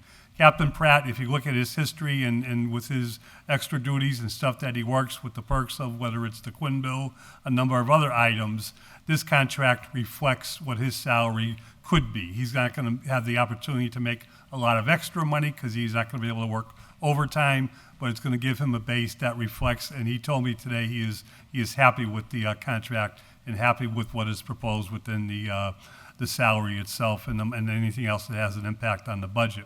My suggestion is that we adopt this contract. We do know that during the budget hearing, the line item for chief of police was proposed by Mayor Murphy. We did check with the auditor at the finance committee meeting that there's enough money in that line item to pay this contract and to pay the salary of Captain Pratt. And we suggest, my suggestion is that's why we should adopt it, because we should not allow a mayor to create an expenditure in the general fund without our approval. Anyone, Councilor Bartley? Yeah, I voted at committee to receive it. I'm going to vote tonight only to receive it. I'm not going to adopt it. I'm not going to adopt this contract because we didn't negotiate the contract. The incumbent, I mean, I'm not even sure why we're asking the incumbent if he's, I mean, the incumbent signed the contract. His lawyer signed the contract. I mean, I'm not sure why we're even asking whether or not he's happy with the contract. He signed it voluntarily. His lawyer signed it voluntarily. We had no role in negotiating it. Why are we adopting something we didn't negotiate? On top of that, it's, you know, the lame duck mayor appoints a guy knowing he's got his application in to be the Prince of Provincetown. So, so that shouldn't even happen. And then the incumbent is not a city resident. Now, so he's got 12-month leave to come into the city, and that's the one question I asked, and he said he would do that. Well, that's great. So when the incumbent comes into the city, moves into the city, and becomes a taxpayer like everybody else, then I will vote to adopt this. But until that time, no, I won't do it. Thank you. Going further, so the motion was from the committee to just receive, but Councilor has asked that it be amended to receive and adopt. That was seconded. So on the motion to have it be receive and adopt, all those in favor? Aye. Aye. All those opposed? No. In doubt, show of hands if you want to receive and adopt as the amendment. Under discussion. Why do we need a roll call? I hear. Why not? There was only one for roll call. Councilor Lisi has a question. That's two. I just, Three. I'm Okay. I'm unclear about what the difference is because, I mean, to the points that Councilor Bartley was making, like there's nothing to do with the contract except for receive it. Like there's nothing, I mean, there's no appropriation. There's nothing to actually act on except for receiving it. So I'm just a little bit confused about what I'm just not getting the arguments that were made about receive and adopt. Councilor McGivern. It's similar, different, but similar to any union collective bargaining contract that comes before us. We vote on the contract because it has an impact on the budget. And the appropriation often is with a transfer during the middle of a fiscal year. There's a little caveat here. There's a second one coming up in a minute that's very similar. Oh, I'm sorry, I got like the professionals. I'm sorry, I got laid on the table. But the language in this contract dictates a salary that has to come out of the general fund budget itself. Therefore, the city council, because it's a form of an appropriation, the city council needs to confirm it. We cannot create salaries by ordinance without the mayor signing off on Chapter 2, because only the mayor can initiate something that requires an expenditure and requires an appropriation within the budget. It's a little confusing because the money is in the budget that we passed at the beginning of this fiscal year back in June for July 1st, but it's pretty clear to me that this dictates an expenditure, and then, Captain Pratt's going to be Chief Pratt tomorrow, he is today, regardless, but I think it would make it a lot smoother for the auditor and everyone to pay them if we agreed that this is the salary.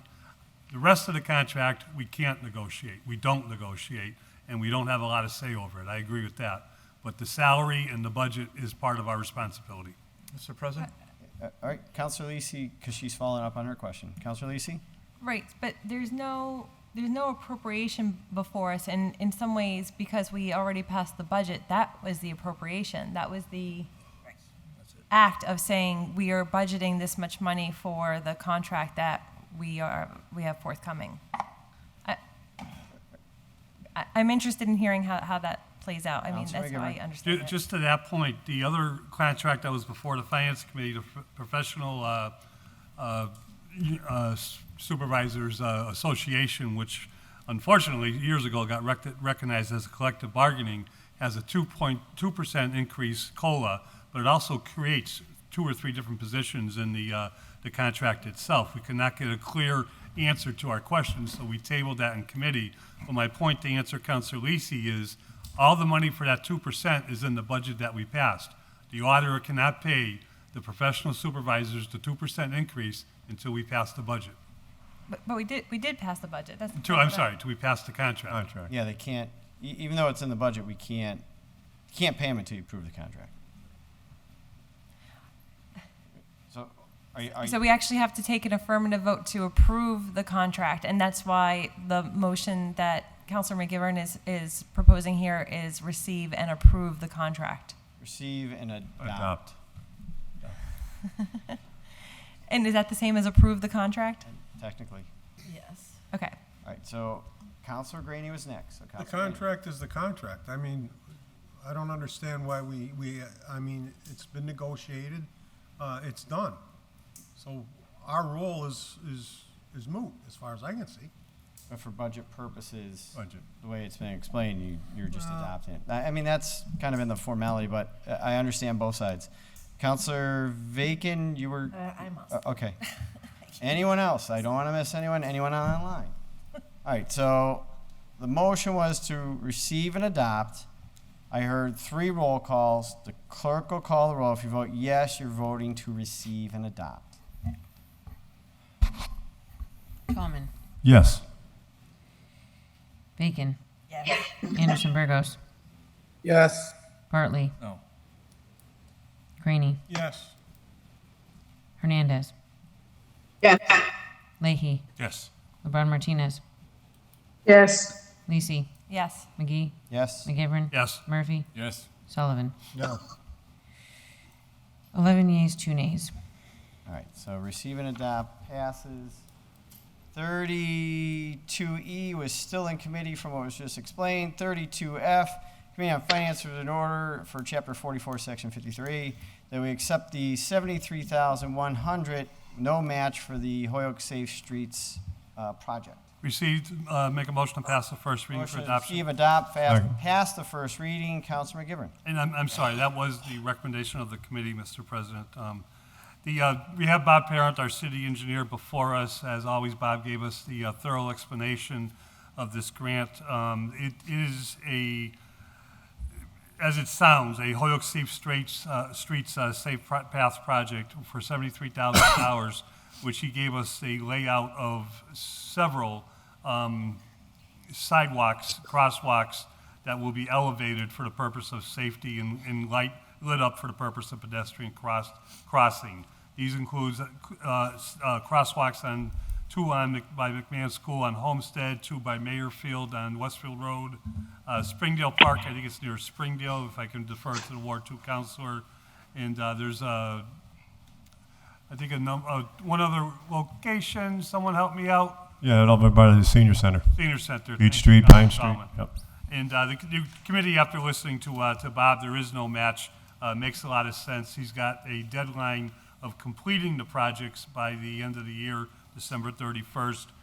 He says the nice thing about this grant is we get the money up front, so it's not pay as you go for reimbursement. So it's a little less hectic with the outside auditor and DOR watching the expenditures. And the only thing I cautioned was, in this type of grant, just don't overexpend it, because that becomes a deficit itself. Councilor Bartley? Yeah, we had a good meeting the other night. It was actually helpful to hear this out, although I would rather have had this passed July 20th. You know, it always makes sense to hear these things out. I mean, regardless, of our feelings on July 20th, I'm just grateful we have it. Bob said we already have the money funded. We're very excited about what's going to happen with the raised crosswalks and the flashing signals on Homestead by by McMahon, on Westfield Road by Mayor Field. I mean, that's really exciting. Then, of course, in Springdale, a couple by Dean Tech, or Holyoke High South, and I think it's Holyoke High South, and then in the Springdale section. And so, and there's going to be a couple flashing beacons at each intersection. So, especially for the Mayor Field, because we've got some significant investments going into Mayor Field, and I think we can all be very proud of that. And especially, Mr. President, as you're aware, there's a lot of young families moving into Elmwood Heights section, and then across the way with all the the Vermonts and Rhode Islands and Connecticut's and all the rest of that. So there's a lot of young families going there, and to have increased public safety going to what's going to be a really nice community related park is going to be a benefit to the city that I think we should all embrace and support. Thank you. Councilor Murphy, then Councilor Bacon. Yeah, just make a correction. So the council, we voted when we voted to bond about 6 weeks ago. The bond was for the raised sidewalks. This grant is for additional lighting to kind of announce the raised sidewalks in some cases and make sure that people are aware that there are other crosswalks that are not raised. But this money is primarily for equipment and lighting. The raised sidewalks are at Dean, at Mayor Field, and on West Franklin Street. Councilor Bacon's next.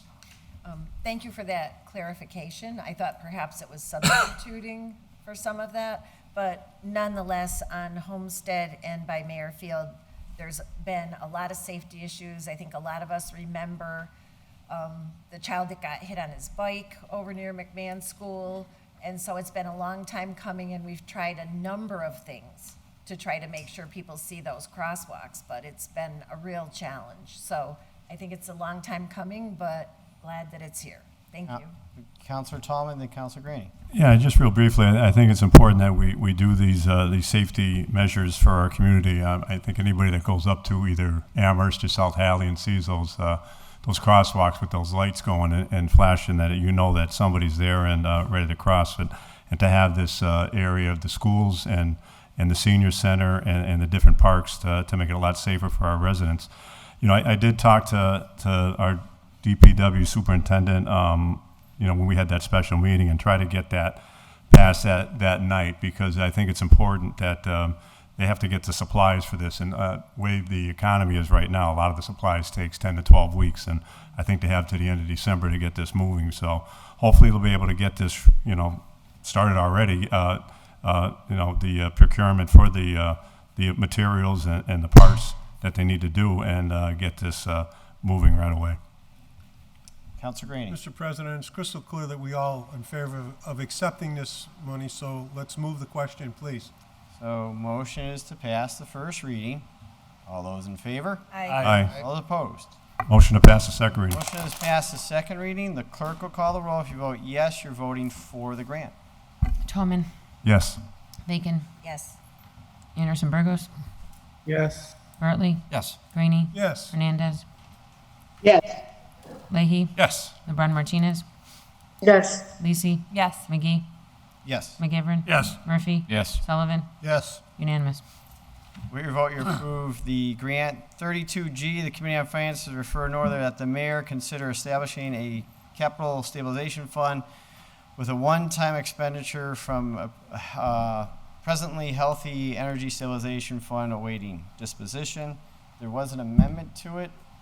The committee, the motion from the committee is an amendment to the language, an agreed amendment.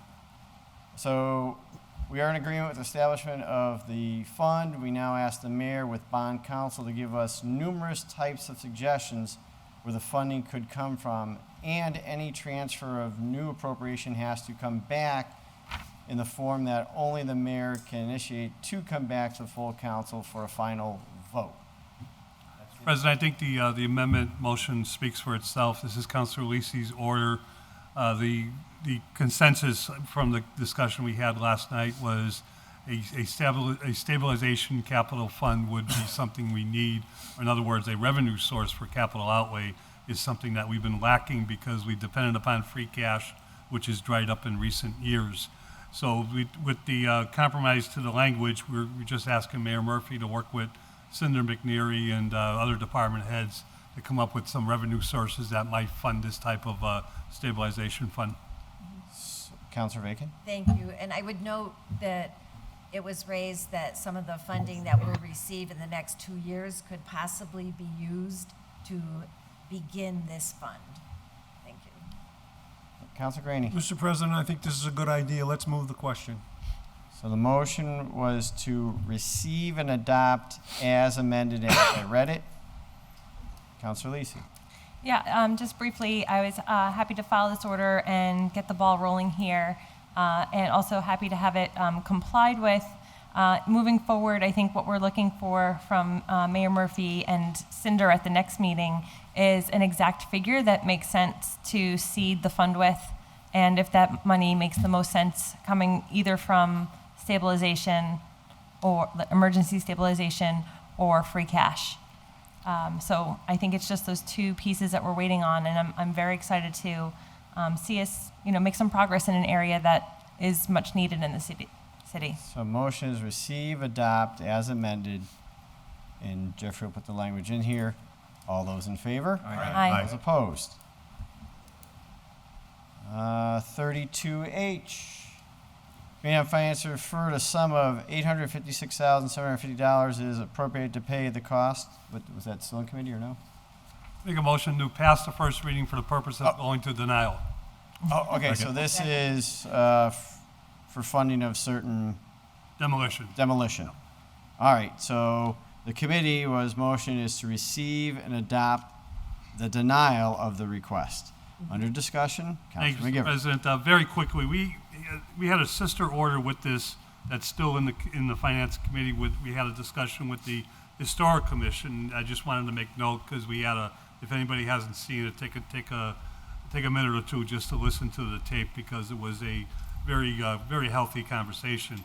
But with this order, Mayor Murphy has and has been promoting with a lot of people, of taking down unsafe buildings. We all know that we have, it's a new name, but we do have an unsafe building committee, which now is the Preservation of Unsafe Buildings Committee.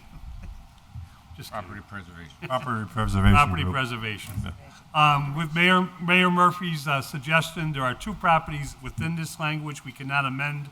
One, that One Holyoke is been required to and has finally agreed that they will demolish their property. And two, there's been an offer made and it looks like it may be sold. So with the change of language, with the number of things that are coming out and some questions about any property that's not owned by the city being demolished unless it's ruled unsafe by the building commissioner, we all agreed that we would vote to deny this particular language and wait for a modified proposal from the mayor. All right, so the motion is to receive, adopt, pass the first reading, which is to deny. All those in favor? Aye. All those opposed? Motion, I'm sorry, Councilor Tallman.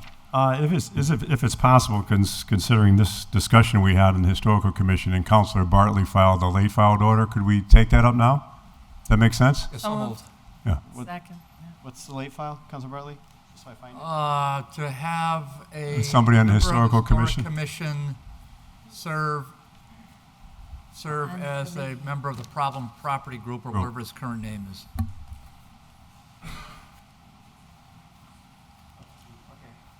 The motion is to go out of order, take up late file B.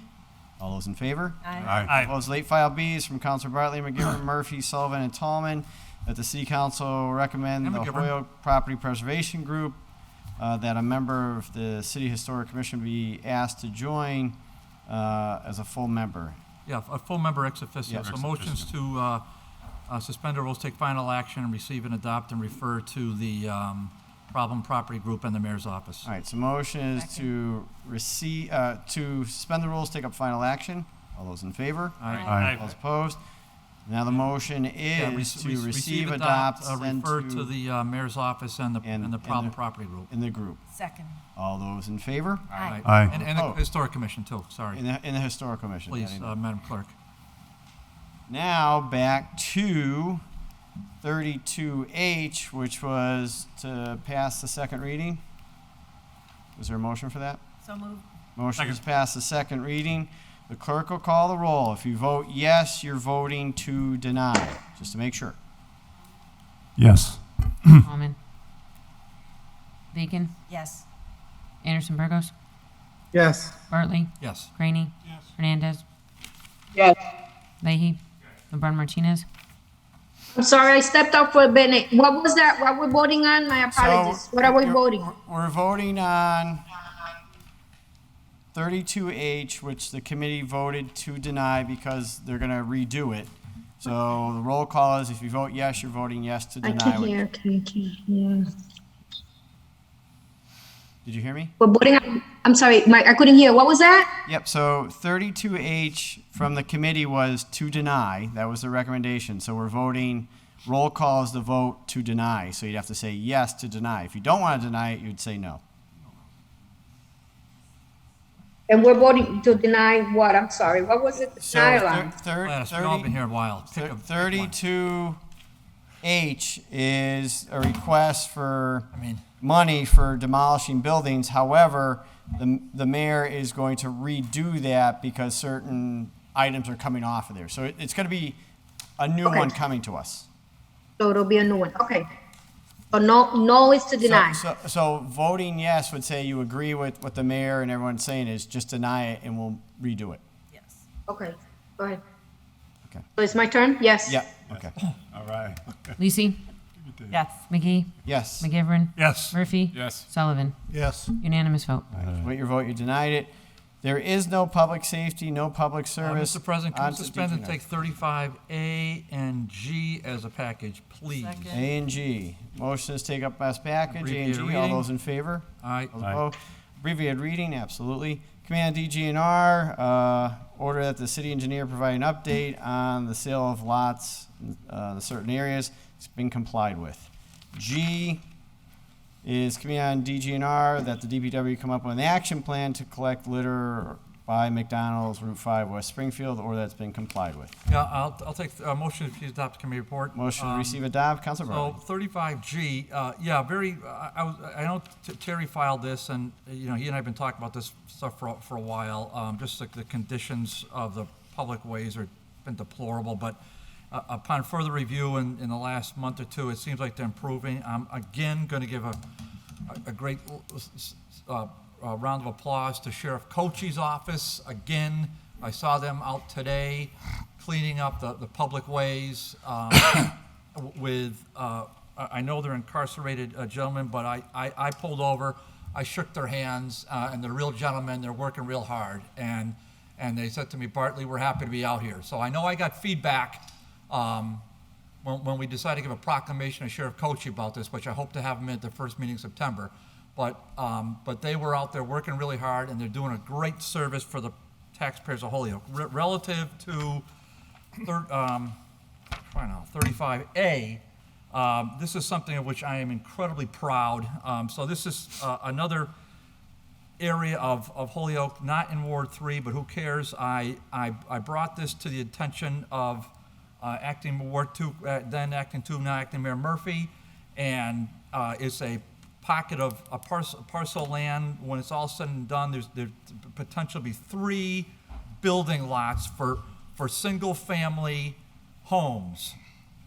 I'd like to know any other counselor who's done that in their tenure here. I'm going to suggest nobody. So that's going to be a great development, and again, it was just something because I pulled over and I saw an issue, and then Terry ran with it. And so now we've got it before the School committee.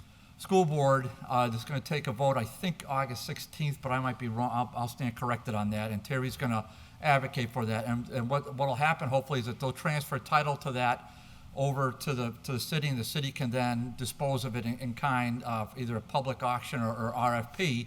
And the Dean Tech principal has already said we don't need it. The superintendent receiver, it says we don't need it. And they're going to be 3, what we hope to have 3 nice new single-family homes, because in this housing market, which is unreal, The development opportunities are, they're just chomping at the bit. So a lot of credit to Terry Murphy. I already took my one little bow for bringing it to his attention. So we're very excited about what could possibly happen in the Ingleside section of Holyoke. So thank you.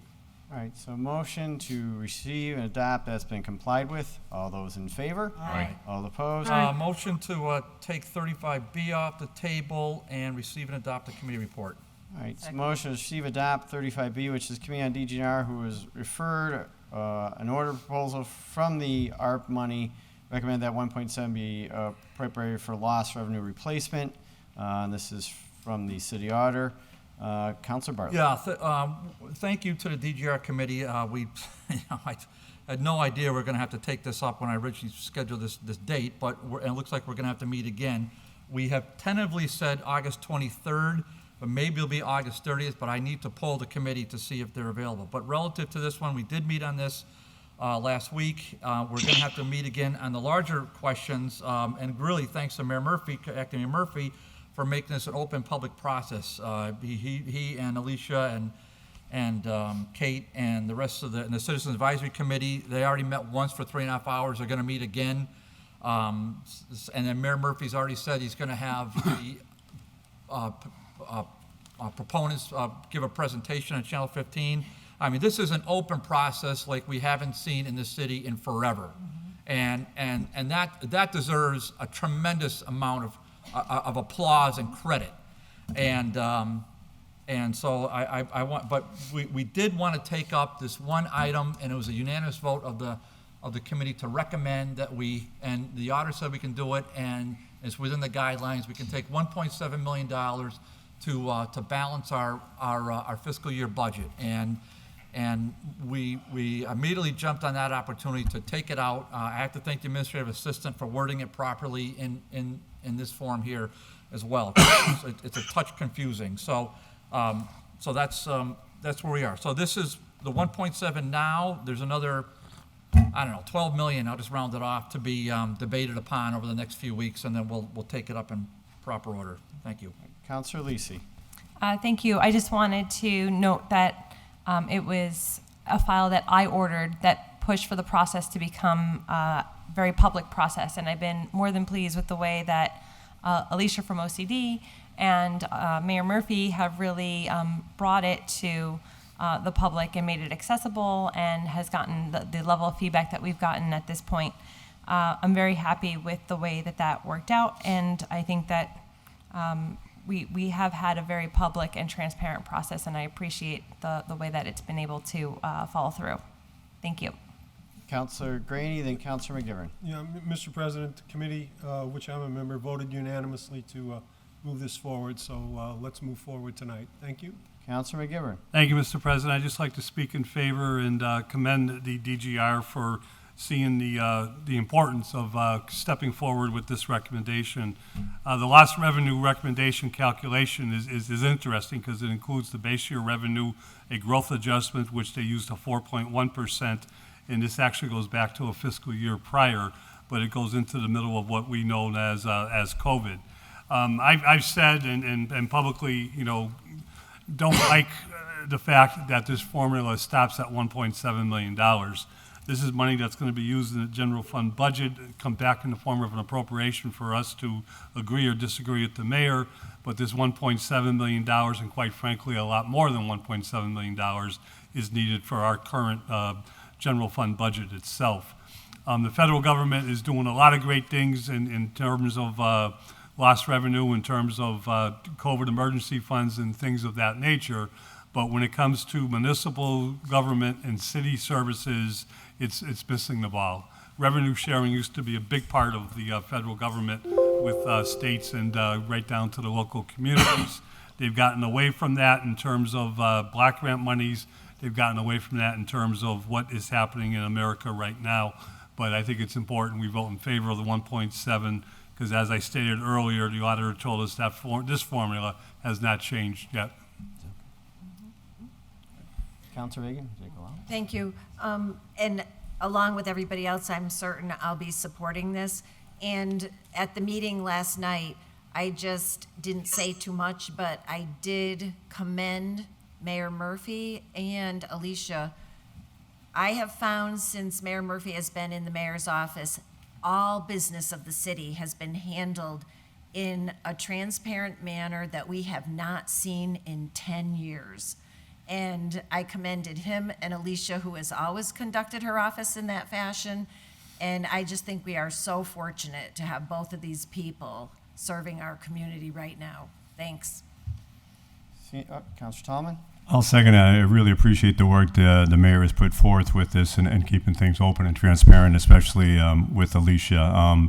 Being on the DGNR committee, and we've really worked hard to try to make everything fair and above board, making sure that the money gets put to the right areas. And in the CAC, too, the Citizens Advisory Committee, that's done a lot of work.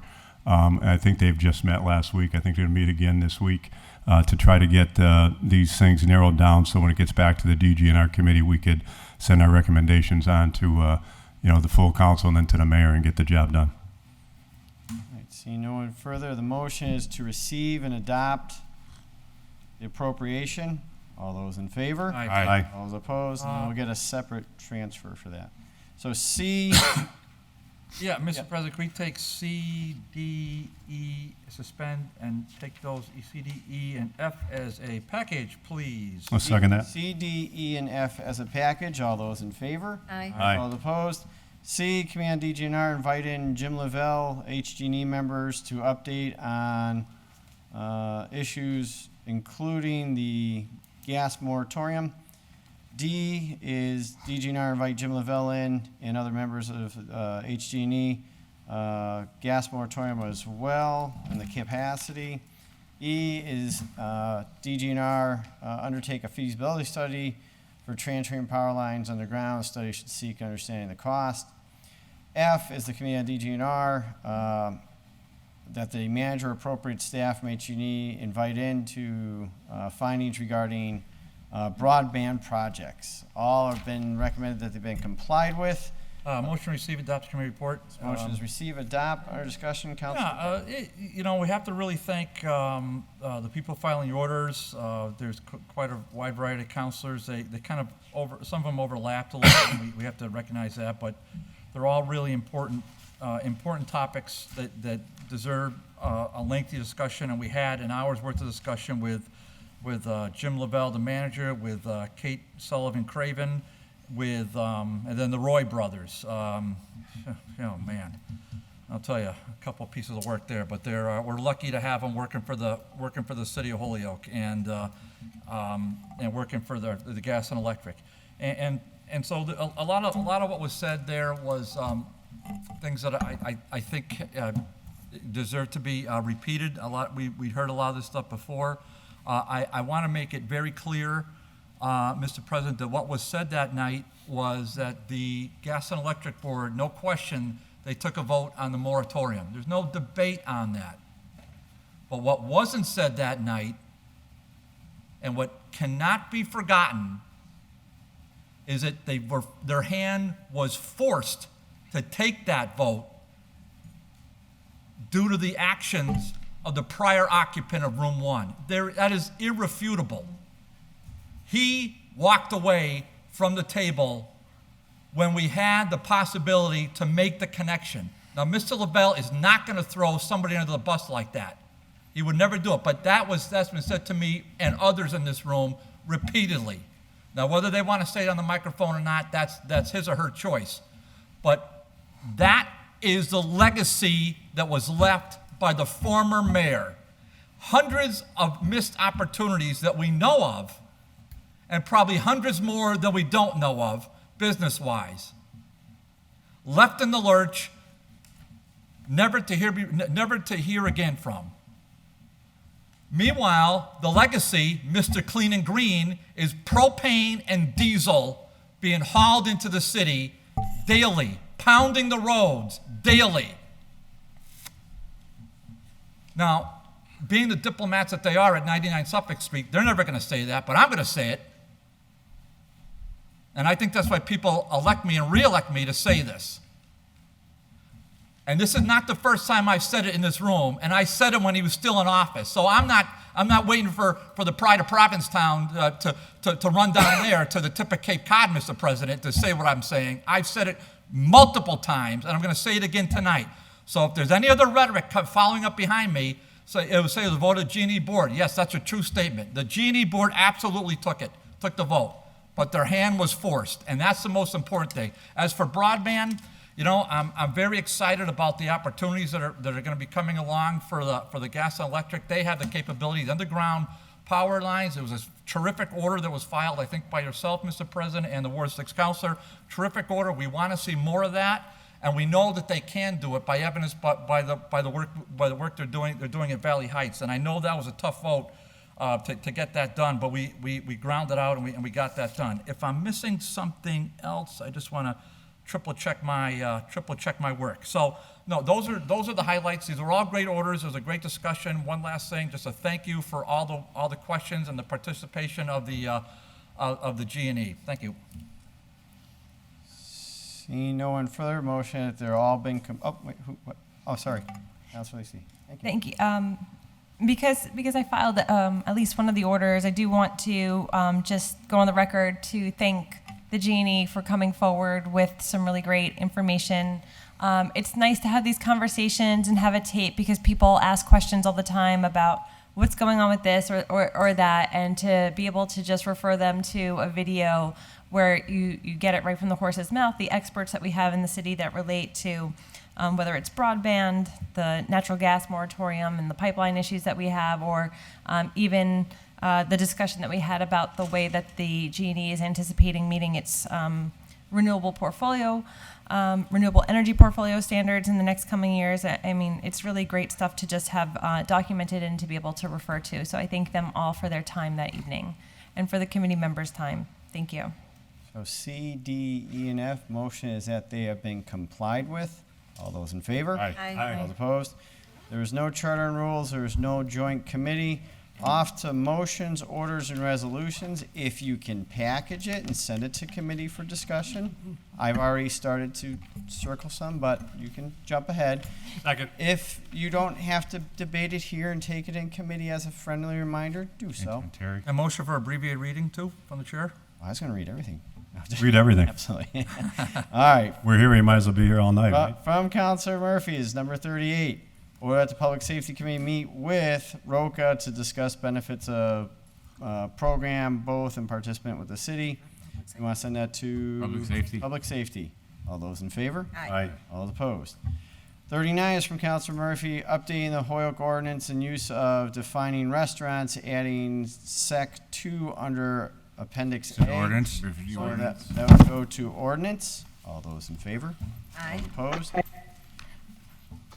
40 is from Councilor Murphy, or that the Finance Committee meet with the representatives of Wally Computer. Finance. Go to Finance. So to Finance, all those in favor? Aye. All opposed? Aye. 41 from Councilor Murphy, order that the Ordinance Committee meet to discuss downtown parking meters and the terms and amount to allow and the price. Send to ordinance. So the ordinance, all those in favor? Aye. All opposed? 42. Order from Councilor Murphy, order that the Ordinance Committee meet to discuss amending the demolition order regarding Historic Commission, which we already discussed, so want to send that to ordinance. All those in favor? Aye. All Aye. opposed? Aye.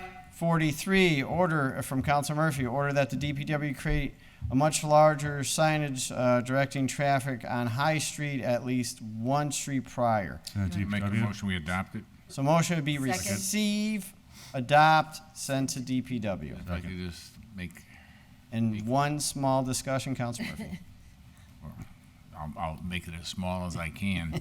This is just, and it's a legitimate request from the, we got a lot of new businesses here, and they have customers that have told them, I was gonna stop by and I missed the sign. And I looked, and there's only some small, very light blue signs that really are not prevalent. So I'm gonna work with the DPW to make sure we get larger signs that make it very obvious where parking garages is for people coming into the downtown. And there are new people coming to the restaurants down here. So it's an attempt to really try to make sure that our businesses are not losing customers because they're missing the parking lots. And that basically has been what's happening.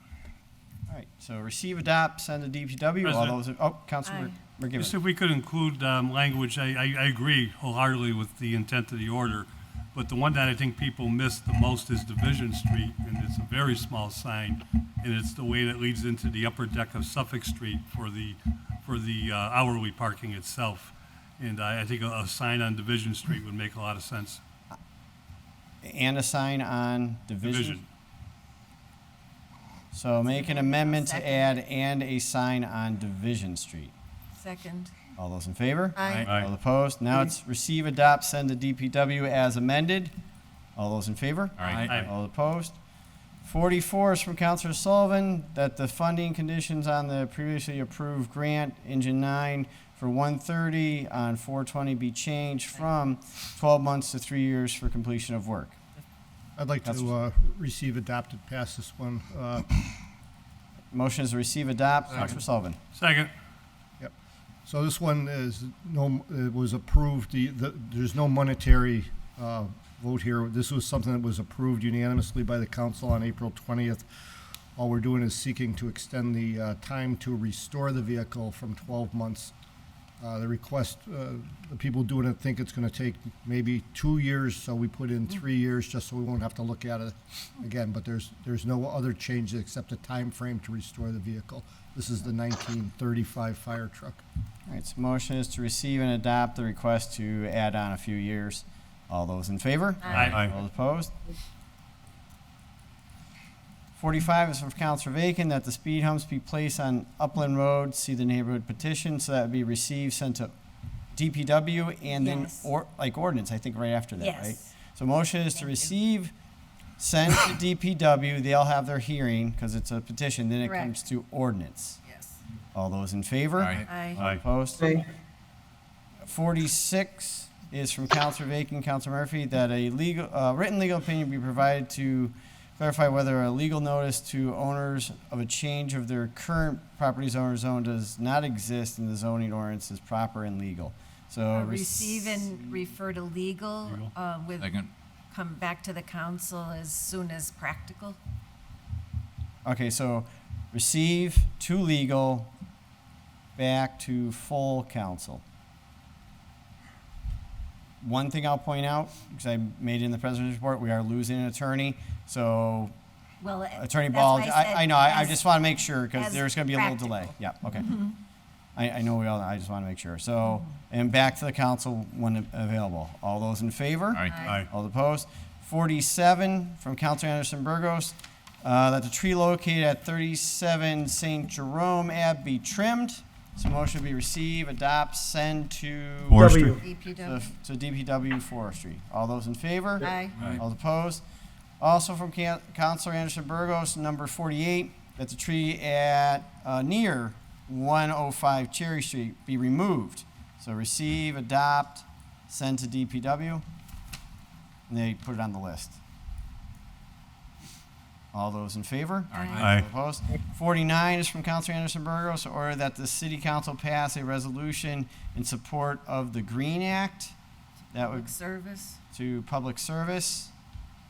All those in Public favor? service, yeah. All opposed? 50 from Councilor Anderson Burgos, that the guardrails located in front of 233, 237 Sergeant Street be replaced. So receive, Public safety. I would like to act on this tonight, please. So Adopt, receive and adopt. receive, adopt, send to DPW. Second.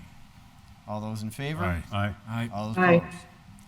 51 is from Councilor Bartley. Hoyoke amend the charter to provide the city council confirmation of all new mayoral appointments on the Board of Public Works and Fire Commission Charter and rules. to charter and rules. Yeah, just under discussion, I did run this by Acting Mayor Murphy. And so, not all of it, but I think Acting Mayor Murphy said he agrees in principle.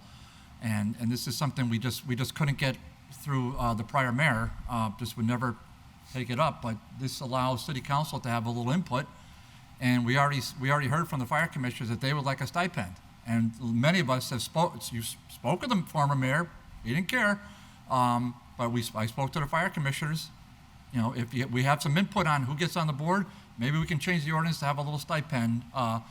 They're making personnel decisions. They're making huge decisions in that department. And they, in my opinion, should be compensated. Thank you. So charter and rules, all Thank those you. in favor?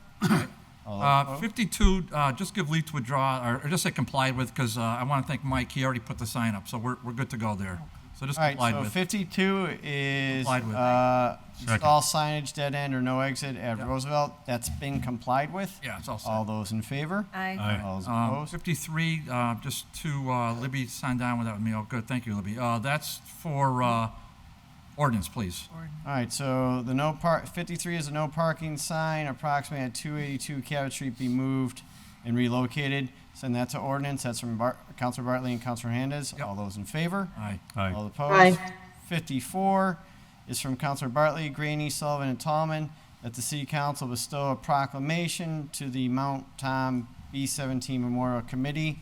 Yeah, just adjust to 222. I must have had a typo in there. I mean, it's obviously www. So just the motion is just receive and adopt. And I'm already working with Mr. Pereira on this. He's very excited. We're targeting the second. 16th of November. The second Tuesday in November, approximate to Veterans Day. So and a lot of us went to that memorial. I know Councilor Lisi was there, Councilor Sullivan was there, Councilor Tallman was there. Councilor Murphy was there. Councilor Mayor Murphy was there, was holding the umbrella, got a lot of free press out of that, holding the umbrella, and others were there as well. So it was a really nice event, and so I hope we can just pass this unanimously, and we'll just have them in for November. So motion is receive, adopt, and give a proclamation. It'll be on September 16th. November 16th. November, sorry about that. November. All those in favor? Aye. Aye. All those opposed? Aye. 55 is from Councilor DGR, Bartley. please. And that's to invite in Lynn Gary, she's General new Manager, Oakmont, new replacing General Bill Manager. Rogalski. And I just speak DGNR. with Lisa Ray, and Lisa Ray said she is looking forward to it. So. All right, so to DGNR, all those in favor? Aye. All opposed? 56 from Councilor Bartley, that the acting mayor direct the law department to notify the Mass Land Court that the city shall withdraw its motion for a summary judgment on Levin Yale. I'm going to make a motion to receive and adopt, and it's just under discussion. Second. Motion is receive and adopt. Councilor Bartley. We did hear from Mr. Foley earlier on, and he asked us to, and I'm sorry, just through the chair to Acting Mayor Murphy, I should have given you a heads up that I was filing this, and I don't know why I didn't, I just forgot. But I just want to point out, and this is from an official court transcript, the last time. So what's happening here is that the city of Holyoke is opposing what's happening at the Yale Street issue before the Massachusetts Land Court, and there are complicated issues in front of them. But what the Land Court judge is saying is as follows, and it's a it's a 54-page transcript, but I'm only going to carve out the relevant part here, where he says, so what I don't have with a de novo issue is any, and I normally will give substantial deference to a reasonable interpretation of a bylaw by the local zoning board, but I don't have that here. I don't have their interpretation. I just have them saying denied. The building commissioner just said denied. Zoning Board of Appeals said denied. There's no discussion, there's no reason, there's no basis, there's no, I mean, the judge, if the judge had something from our local officials, just some kind of a paragraph, anything, that's what he's saying in the transcript, I would give reasonable deference to the locality, because I always do. I mean, the people on the ground, the ground level. In this case, there's nada, zero.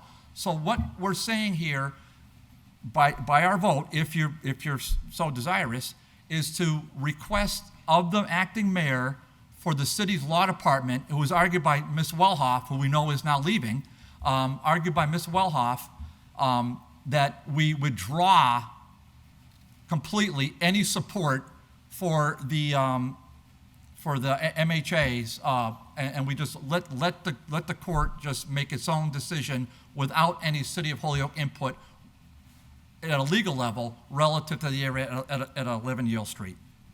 Councilor Bacon. And I would ask my colleagues to support this, and particularly in light of the stress on our legal department, they do not need another task like this to be engaged in, particularly when it's sort of a city within the city issue. Thank you. Anyone further?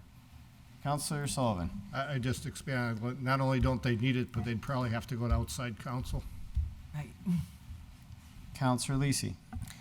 Thank you. So I want to just correct one thing. I think a denied ruling would have come from the ZBA and not any particular official in the city, number one. Number two, I thought that Crystal was saying that she wanted to have us as the city removed from the case because we are named in the case. So I don't know if this order is doing that. I hear a lot of mixing of different sort of, I guess, agendas or legal approaches, legal tactics. And, withdrawing its motion for summary judgment sounds a lot different than withdrawing from being named in the case. And I don't think that that is something that we can do. I think that the litigants need to be the ones that would be removing the city. So I personally, at the way that this is written, don't see the way that this is going to work. Just to let you know, Mike Bissonette from the legal department has raised his hand. Motion would be to suspend the rules to allow him to speak. Second. All those in favor? All opposed? Mike? Thank you, Mr. President. Thanks, members of the board. I can't tell you how inappropriate I feel this discussion is because of the ongoing litigation. I would urge the members of the council that if they have questions about pending litigation, suggestions on how we might improve our posture in litigation, or anything relative to contractual bargaining, or issues involving contracts between the City of Holyoke and individuals or unions, to move into executive session. That's the appropriate place to have these discussions. Solicitor Ball and I have discussed this, and we would be happy to sit with you and go over whatever cases that are open as we go through the files and kind of update it. We'd be happy to sit and update you as well. But I would urge you to, and respectfully do so, suggest that you move to executive session and schedule a session that we can discuss litigation. Thank you, Mr. President. Thank you. Councilor Bartley. Yeah, respectfully, I would disagree with that. Executive session, just for the public that's watching it, ultimately it does become public months, if not years down the road. I'm reading from what is a public transcript of a public open court session arguing against a motion for summary judgment, which is a public record and a public motion that is already before the land court, saying that the City of Holyoke opposes what's going on with the litigants or the residents and our neighbors over on Yale Street. Now, to put this bottled up into an executive session, and here's something that we already know the answer to, I think is a tremendous waste of time and is not on point with what is being discussed here tonight. It's a public process right now. What Attorney Bissonette just said is, take it out of the public, put it into executive session, and maybe who knows how long the road we'll hear about it. And by that point, the land court judge is already going to rule. So it'll be a complete waste of time. I would respectfully say, let's take a vote tonight. Now, if you don't want to, and all we're doing is recommending to the mayor that they do this. We're not taking the vote to remove it, to withdraw our motion for summary judgment. By this action, we're simply asking the mayor, the acting mayor, to consider directing his law department, the city's law department, to stop opposing what our resident taxpayers on Yale Street are fighting. That is simply it. Putting an executive session is a pretty way, and a cute way to say, kick the can down the road months from now, because gosh knows when we're going to have another executive session, and gosh knows when the land court judge is going to make a ruling on this. That is a huge waste of time. I strongly oppose that. Thank you. Anyone further? All right, so the Is motion. Attorney Bissonet's hand up again, or is that? It's up again. Up. Yes, If I we may, already Mr. suspended the President. rules. Go ahead, Mike. Just for the council's knowledge, I've been informed that the memorandum due on the motion for summary judgment, the abutters is due this month, second week of August. City's response is due the second week of September. That's the current scheduling order in this case. And again, this is a matter of state law.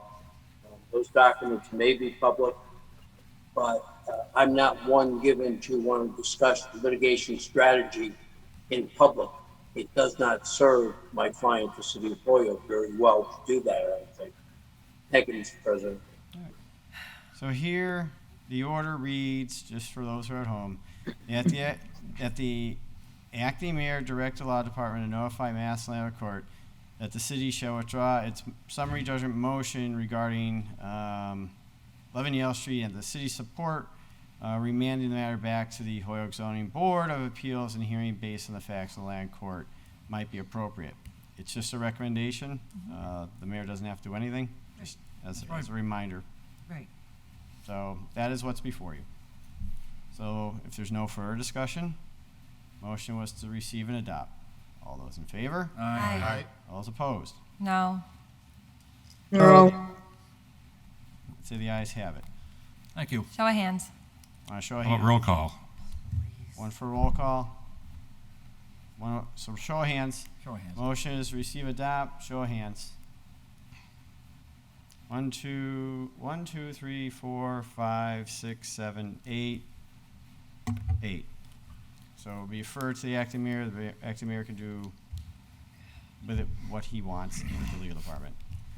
Taken out of the city council discussion. 57, from Councilor Bartley, the city council amends its zoning ordinance to no longer allow for the automatic right residential care and rehab center in RA1, RA2, so this would go to ordinance. Yeah, just under discussion, I've got to just elaborate on this, Mr. President, if I may. So the motions go to ordinance, and I guess I was seconded. So I'll second. my only fear, I referred this to ordinance in the law department. My only fear on this one, and I'd really rather hear from the law department.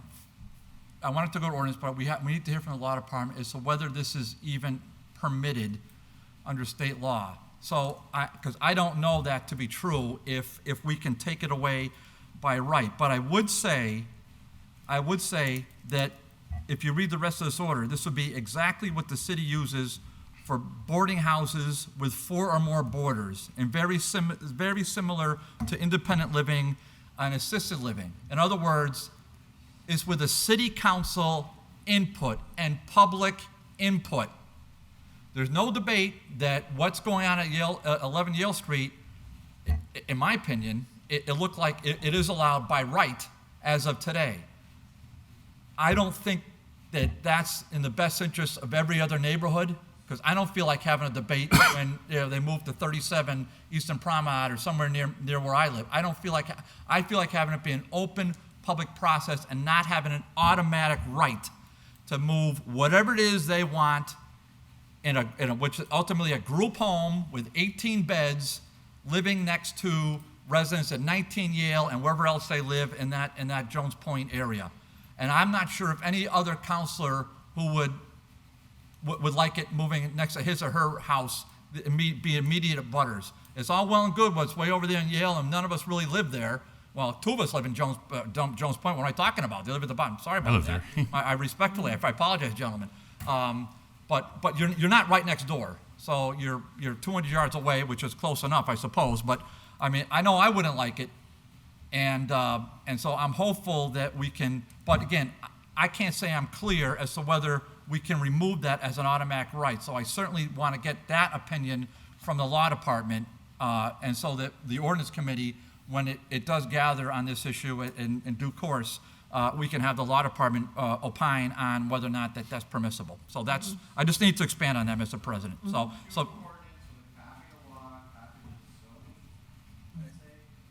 Yeah, however you want to do it, but definitely ordinance and law department. Yes, I would just note that there is already a companion order similar to this sitting in the ordinance jacket. It's been there for a while. Thanks. Thank you. Just on the request, I think Councilor Bartley in the right direction is to get an illegal opinion from the law department. There's a constitutional challenge back in the 80s that took what we called a special permit for group homes off the books, similar to what the proposal is here.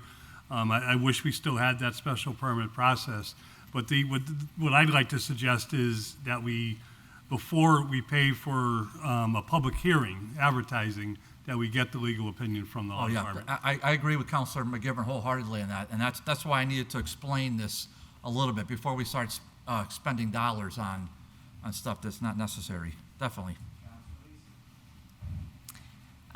Yeah, I just wanted to sort of reiterate what Attorney Bissonnette was saying earlier, in that we shouldn't be having public discussions of ordinances that could impact the pending litigation that's taking place. So I will definitely be interested in understanding the legal department's opinion on what can be done here before taking it up in committee. So if we haven't already, I think inverting the motion so that it's being sent to legal with a copy to ordinance actually makes more sense, because I'm unlikely to act on it until I have the thumbs up from the legal department.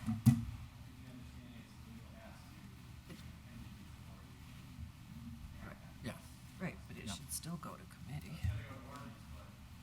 Right. Right. Yeah, that's That was the my motion. understanding. So the motion is to send to legal, copy to zoning, and then send to ordinance to ultimately see what occurs. All those in favor? Aye. Aye. All opposed? 58 is from Councilor Leahy. He said he wanted it read verbatim. I did not say that. Or that the Nice. committee Because be he wants formed, it Salem. called the Tourism Advisory Committee. The scope of the committee shall be as, and he has a laundry list of stuff. Yeah. You want this to go to I'm thinking DGNR, DGNR? David? Yeah, great, Jim. Yeah, we'll have a hearing on it. And Mr. Yeah. If I could just make a suggestion, if we're creating our own committee, it's a rule change. No, this is, if I could. Yeah, Councilor. We're getting money for the PP, the tourist board, and so the city council has to approve the committee that's being made. It's not going to be a standing committee of ours. Okay, It's not going to be the finance or DGNR or public service or that sort of thing. So understand. shouldn't it go to public service then? I suppose it could. Want to go to public No, service? public However you service. want to do it. That's okay. All right, public service, of which then you get to read it all. All right, to public service. All those in favor? Aye. Aye. Opposed? Aye. 59 is from Councilor Bar Martinez, that the handicap sign be removed in front of 130 Cabot Street. So to ordinance. All those in favor? Aye. All opposed? Aye. 60 is from Councilor Lisi, review and amend section 6.4 of the zoning ordinance to be in compliance with a judgment and permanent injunction. Receive and send to ordinance. To ordinance. What does that mean, that order, please? Councilor Lisi. Just that we have to take up the sign ordinance and make sure it's complying with the case that was brought against us. Okay, we'll take it up in ordinance and What see we have case? to do. Yeah, what's It's It wasn't- Mark Mastriani, our Honorable Mastriani, dated April 12th, 2019. Looks like there was some opinion. It was the ACLU sort of saying that our sign ordinance was unconstitutional and not compliant, and so we had to essentially, I think we put a moratorium on our entire sign ordinance to come into compliance and never actually took up the sign ordinance to correct the problems. Okay, so we'll take it up in ordinance. The sign said.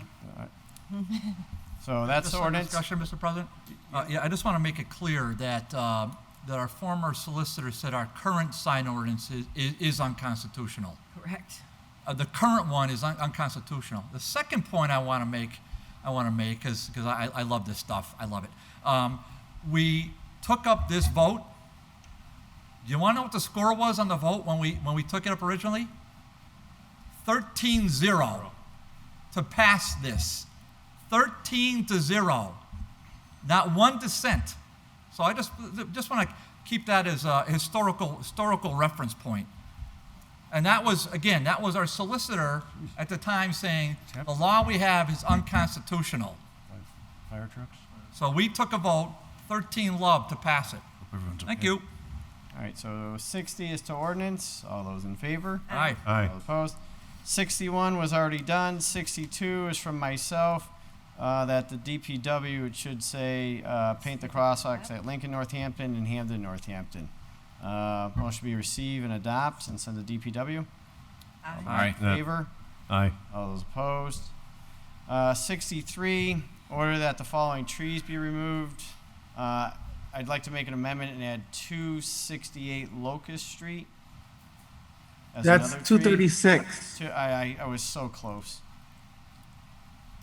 I told you I'd remember. Mr. Yeah, President? Counselor Bacon. Can I offer a friendly amendment of 357 Appermont and 419 Southampton Road also, that I think I filed 2 years ago? Appermont and Southampton, you said? 419 Southampton and 357 Appermont. Thank you very much. 357. Counselor Bartley, you got a tree? Yeah, I've got a tree from a constituent, and it was either 16 or 18 Willow Street. So we've got The dead one. Mr. and Mrs. Keba. So I'm not positive which house it is. It's one of the. Keba? It might be 16-18 for all I know, but Jim and Pat Keba, Kebba. Anyone else for a tree? All right, so hold on, because Counselor Anderson Burgos started all this. He harassed me the No. other day and said, "You better amend this order." I said, "Oh, geez." No, I'm just kidding. I just told him to remind me, and I tried to remind myself, but I got the number wrong. You did a good job, President, Mr. President. You did a great job. Thanks. So 50 Fairfield, 20 Jefferson, 10 George. Yes, that's in front of, not even in front of my house. It's kind of like by the neighbors, but more towards my house. I'll be honest. No conflict of interest. The tree is dead. 35 Amherst, 37 Taylor, adding 236 Locust, 16/18 Willow, 357 Ampermont Highway, 419 Southampton. Road. I'm going to add the median on Fairfield Ave.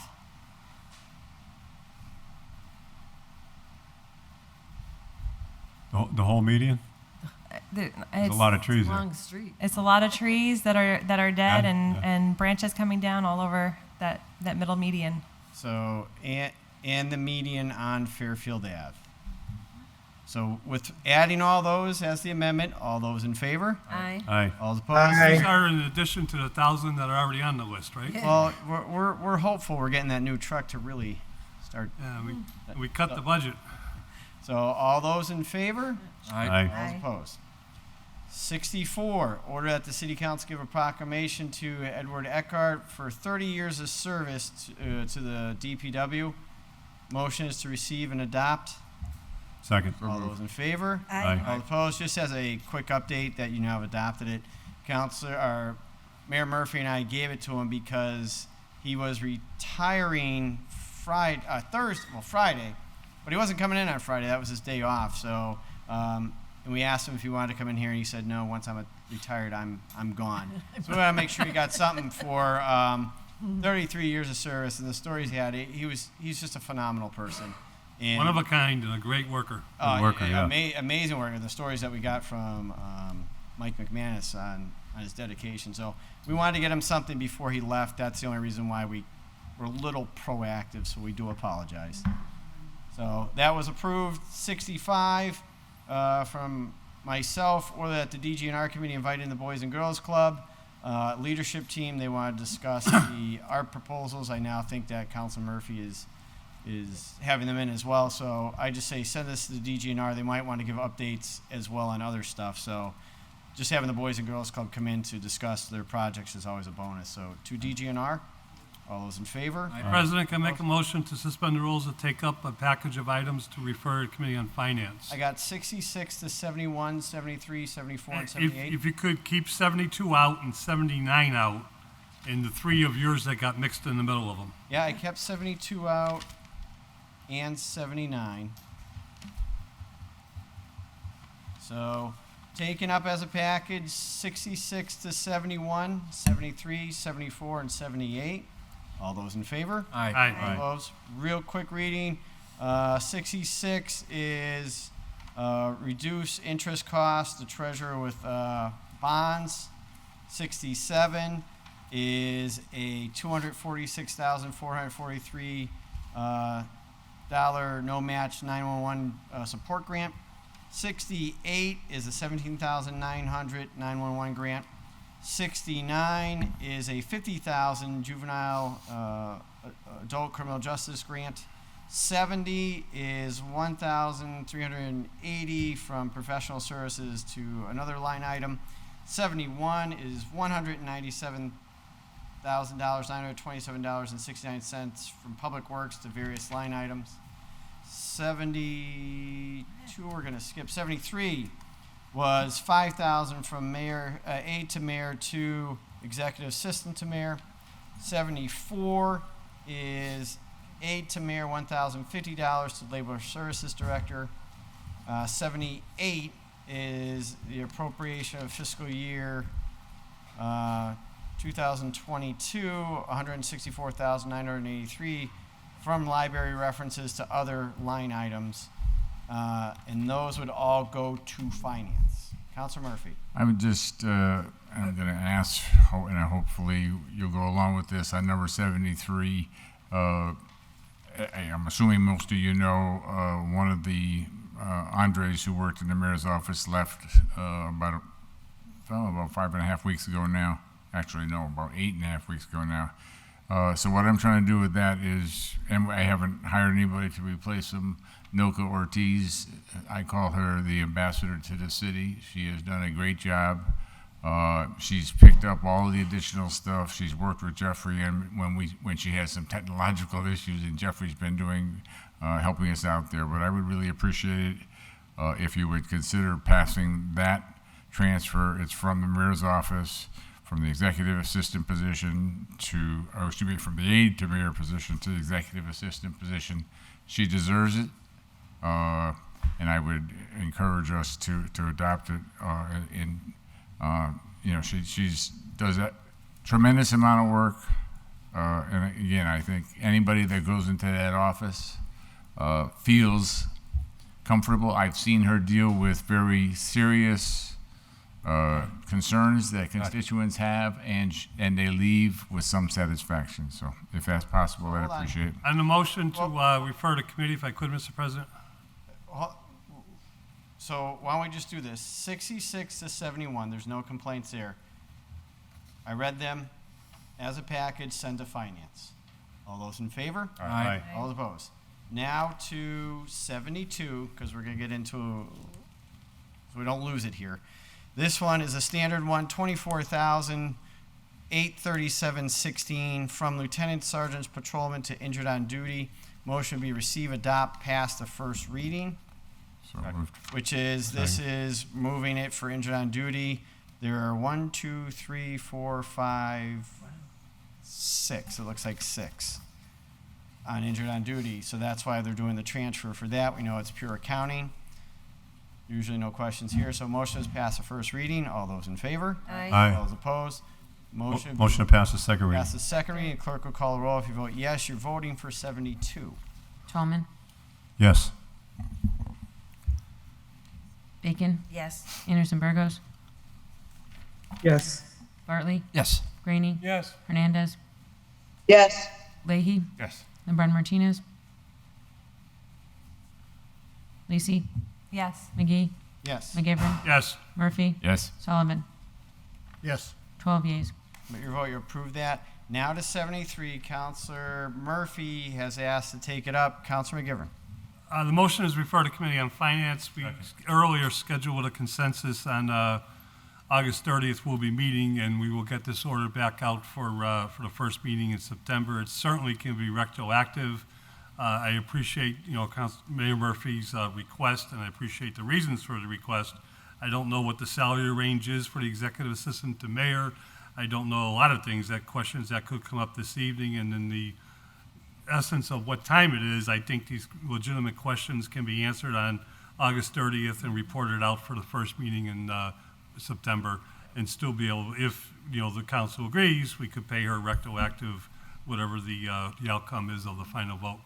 Councilor Leahy. I'm arguing it to go to committee as well because of those reasons, and I have a lot of other questions when it comes to union. I mean, will this affect retirement? How does this affect, we couldn't give Ryan, money, so now we can give other people money. I think she's deserving. I think Ryan was deserving. So I have a lot of other questions as well. Okay, so councilors have questions on making sure the funding would be appropriate. So it's to finance. Yep. All those in favor? Aye. All those opposed? Right. 74 is to finance as well, correct? Yep. Okay. Correct. I lost track after we had the hiccup here. I got this. 74. All right, that's $1,050 from aid to mayor to labor services director. That's went to finance. All those in favor? Aye. All Aye. opposed? 75 is from myself. Order that the DGNR committee invite in representatives from Hoyoke Medical, so send that to DGNR. They want to come in and give updates to the council and keep us informed. All those in favor? Aye. Aye. All opposed? 76, or that the no parking sign in front of 982 Ordinance. be removed, so that goes to ordinance. All those in favor? Aye. All opposed? 77, update from the election committee and recommendations. I did that, so we'll just say it's complied with, and I'll provide a full report to DGNR. Second. All those in favor? Aye. All opposed? 78, that they're hereby appropriate transfer of fiscal year the following. That's going to go to finance. Finance. 78. Yep. All those in favor? Aye. All opposed? 79 from Councilor McGivern. If I could, for the purpose of discussion, ask that we pass the first reading. Motion is receive, adopt, pass the first reading. Under discussion, Councilor McGivern. I received a letter late, but I know an email was sent out from Sue Ellen Panich, who was a member of the Whitings Reservoir Committee, about a request, and I have to defer to Mayor Murphy to pay for some clerical help for the minutes and the keeping track of what the Whiting Reservoir Committee is working on. This is not unprecedented to do this through the mayor's budget, and if that's the case, I just like to throw this out for discussion. I know a few other city councilors received the email, and it was referred to me, I guess. Yeah, so I also got an email regarding that, as well as from Councilor Bartley, asking that we take this up tonight because they need minutes of meetings. They're going to have two, I believe, and they want to make sure they do it correctly, so they want to hire someone to make sure that's done. And Councilor Murphy, Mayor Murphy, has allocated the $300 for that. So it's for the Whiting Street Committee to do their 2 public meetings. Correct, Councilor Bartley? That's very true, and so I appreciate the finance chair's assistance, and of course, the acting mayor for filing the order. And again, we have to thank Councilor Sullivan for really kind of spearheading this, and then Sue, Mrs. Panich, I mean, I can't call her Sue Ellen, so Mrs. Panich, and then Kip Foley and David Moore, and numerous other, Kate Fruckmeyer. I mean, there's just numerous other people on that committee just giving their time month after month, and those meetings are fascinating. So if you haven't watched any on Channel 15 or on the city's website, they are really in depth, and they've really gone much further than we thought, that I thought anyhow. And so I want to extend my gratitude again, and then we hope to hear from them with a final report in the next couple of months. Thank you. Councilor Tallman. Yeah, I'll be brief. I spoke with Mrs. Panich about 2 months ago at an event, and talked about the work they've done and how they need some assistance and help, and I think this is it's proper doing this.